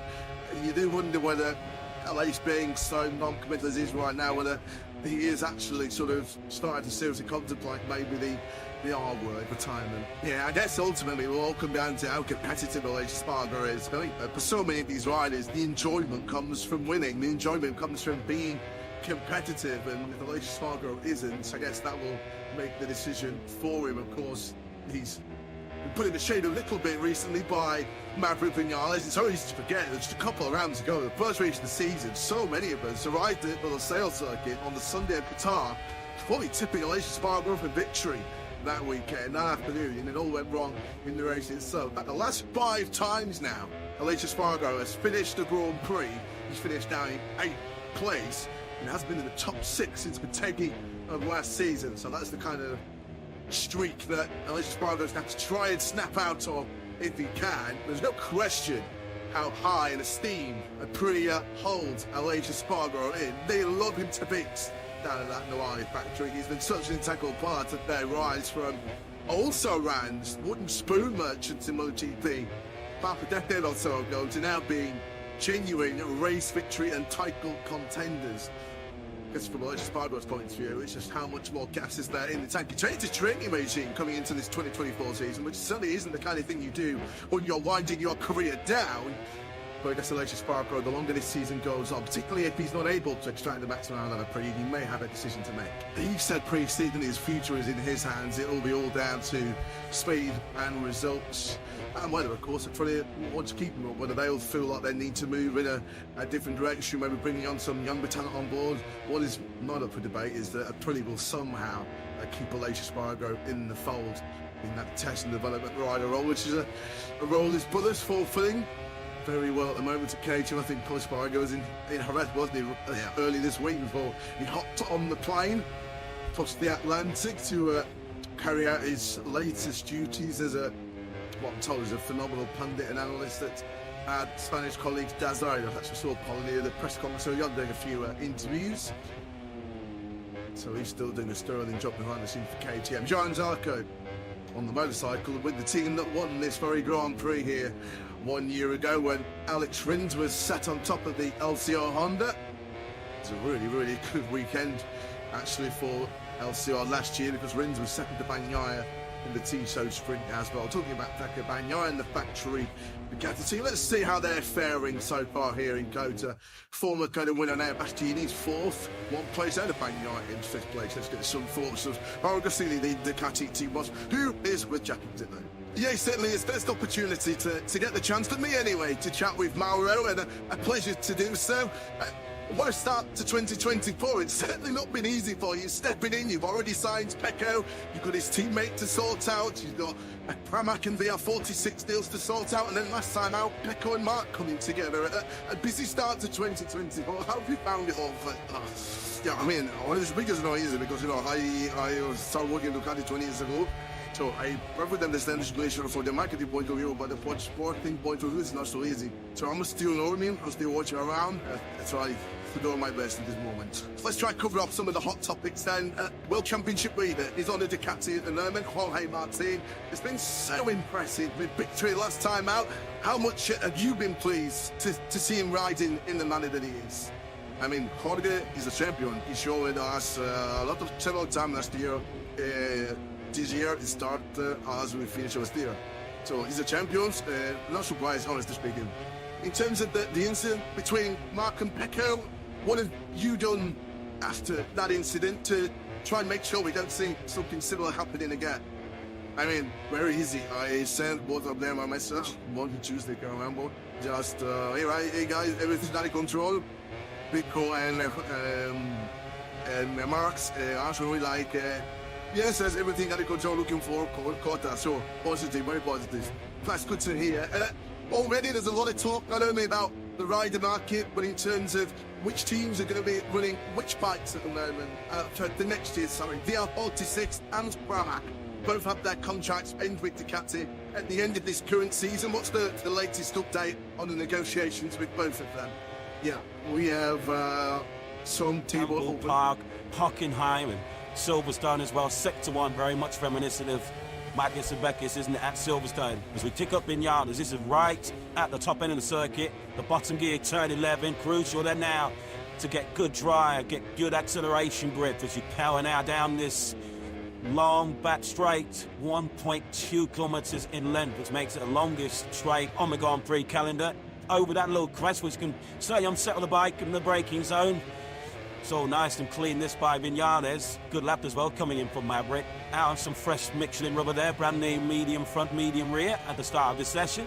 Yeah, because Vinales is one of those who did go for new rubber earlier on this morning in free practice. Although, of course, if you're familiar with MotoGP, you'll know that that session this morning did not count towards qualifying. Solely this 60-minute practice session will determine who moves through into qualifying 2. Maverick Vinales winning just ahead of Pedro Acosta on circuit. Both on target to improve at the moment. Almost certainly the final 15 to 20 minutes as well. We'll expect the fireworks in this practice session as Vinales now approaches the final corner. Of course, we have seen him challenge at the front here at Cota before. Of course, famous way in, he was on the crutch of a wave in early 2017. He was challenging Marc Marquez, but crashed out of that leading battle. He's up in the second place in these early stages on 203.1. That's a tenth quicker than he went this morning. It was right here in Cota, and it's just his second Moto2 start back in 2014 where he dominated that Grand Prix, and having set the fastest lap on his Moto2 debut in Qatar. It was those two performances which immediately caught the eye of then Suzuki team boss Davide Brevio. It's like, yeah, he's our man, absolutely no question whatsoever. And Vinales was taken after just one season in Moto2 into the factory Suzuki fold for a 2016 season, wasn't he? I mean, there we go. Pecco Bagnaia out of the final corner. Winds the power on the factory Ducati up to 5th place. Richigamme towards the low 203s. The all-time Met record holder here around Cota, Bagnaia, on his way to that pole here last year, which looked like being a catalyst to another dream double. He got half a job done when he won the Tito Sprint, and then properly fluffed his lines right here when he dubbed the factory Ducati when he was 2.5 things clear of Alex Finn. And there was that rather strange analogy where he said, well, the Ducati's almost too good. You don't get any sort of warning about when you're going to actually lose control. And it certainly raised a few eyebrows at a post-race statement last year. Only though many riders playing the violin for Pecco. When he said that, I think many riders would have happily swapped for the too good motorcycle that Pecco Bagnaia eventually took to the World Championship. Of course, that's been a bit of a feature for Pecco Bagnaia on occasions over the years, making mistakes when arguably he's not under pressure. It feels like when the pressure's at its highest, that's when Pecco Bagnaia is at his best, as he proved late last season in battle for the World Championship. So many of the incidents and crashes Bagnaia say in Grand Prix have been when he's in rather unchallenged positions. The unchallenged lead he had here last year, he was in a very safe second place in Argentina last year when he crashed, safe second in India when he went down, and he looked like he had the sprint under control in Portimao too when he made that mistake. So Bagnaia will feel keen to iron out those mistakes, because it's very clear already after just 2 rounds of 2024 that Jorge Martin is not going to leave many points out there to be snatched by the rest of them. Bounce back ability is what Bagnaia needs here this weekend, and he has delivered in the past. He's not normally a rider that dwells too long on setbacks. If you look at his most recent DNFs, his powers of recovery have been pretty amazing. Immediately after his last 9 DNFs, he's then gone on to win the very next Grand Prix on 5 occasions and be on the podium in 2 others. So if the omens are to be proven right here this weekend, Bagnaia will bounce back strongly from the setback, shall we say, of his decision to engage with this spam down at turn 5 late on in that Portimao Grand Prix, which has certainly got MotoGP trending all the way around the world on that social media. And you do feel that that was just a little bit of an appetizer for what's to come over the remaining 20 races, 19 races in 2024. Fair to say, it divided opinion, didn't it? The Marquez of Bagnaia bus stopped in Portimao, and as you say, it feels like the Science Beast to come, because you can't imagine Marc Marquez is going to get much weaker from here. He will surely only get stronger as he adapts to the Ducati GP23 and shakes off some of those old Honda habits. And likewise, you'd imagine that the Ducati GP24 will just get stronger as the year goes on, as the current spec machine does tend to extend his advantage over the year-old bike as we go through a season. But Marc Marquez is Marc Marquez. He's a phenomenal talent, of course, 8 times world champion and chasing an 8th victory here at the Circuit of the Americas. But of course, he's not tasted victory here since 2021. And Marc Marquez, I guess, likewise has a score for settled with this Circuit of the Americas. Of course, I missed the opportunity to compete here last year. Getting quite acquainted with that P1 in MotoGP right now is this young man, Jorge Martin, who flings the Prima Proma Ducati through the high-speed turn 18, the right-hander that completes 3 rights, bringing it into the final sector. He'll then bank it left 390, now to the final corner 20. Another lap that's right on the money here for Marti. The man, good look at that medium from soft rear tyres. Another low 203 from the Spanish rider. First corner, which is right at the top of that brow. It sort of flattens out the gradient as you reach that first corner, and it's sort of a tricky first corner to get right at the start of the Grand Prix. So many different lines available through there. Marc Marquez, who knows the fastest line through just about every single corner of this Circuit of the Americas. 6th at the moment for Marc Marquez, 2:03.175 for him. He's improved by a thick end of a second on what we saw from him earlier on this morning. What about our most recent race winner here in Coates Valley Twins last year? Still trying to understand what he needs to get the best out of himself and the new factory Yamaha. Alex at the moment down in 17th place. He's currently actually in the pits right now. A best of 2:03.991. And there's some rather interesting news that's breaking here right now at the Circuit of the Americas in Austin, Texas. Some of our colleagues at motorsport.com have had an interview with Lynn Jarvis where it seems that Lynn Jarvis has confirmed that 2024 will be his farewell in the MotoGP World Championship, of course, fresh off the back of retaining Fabio Quartararo for 2025 and 2026. Well, that was one of Lynn Jarvis's final accomplishments at Yamaha. It wasn't about bit of business, was it? So, yeah, Lynn Jarvis, it seems, deciding to step aside and chase some new adventures in the future, whatever it is next in line for Lynn. Has been such a stalwart, such a loyal servant to Yamaha. We wish him well in his new endeavours.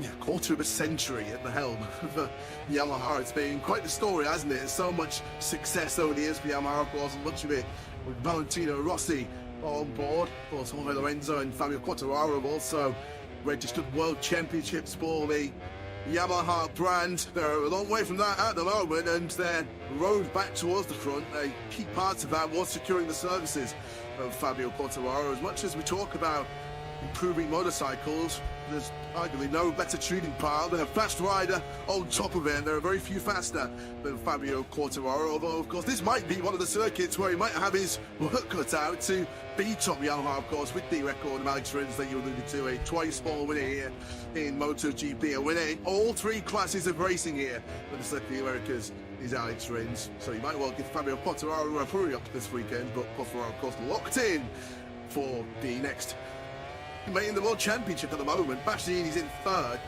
course, that pole position in Portimao, which he backed up with a 2nd place in the race itself. 21 point top current World Championship leader Jorge Martin. Of course, the story at the back of the last season was of Martin knowing that if he won the World Championship, it was going to be the key to unlock a spot in the factory team. Well, of course, Ducati haven't got that luxury this year to wait and see how the World Championship plays out before they identify Pecco Bagnaglia's team. And of course, we know Bagnaglia's going nowhere. That was announced before the season began. Ducati have been in this position in the past, haven't they? In the years when Jorge Lorenzo rode for the team, and of course, Daniel Petrucci too.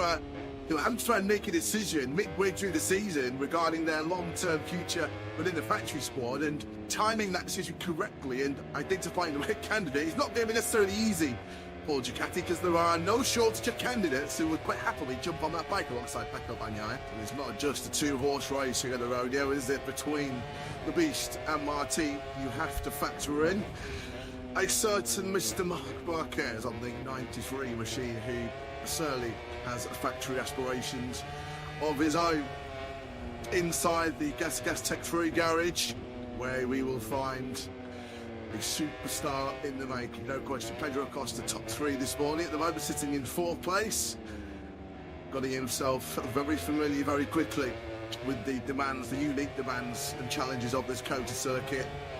Hard on the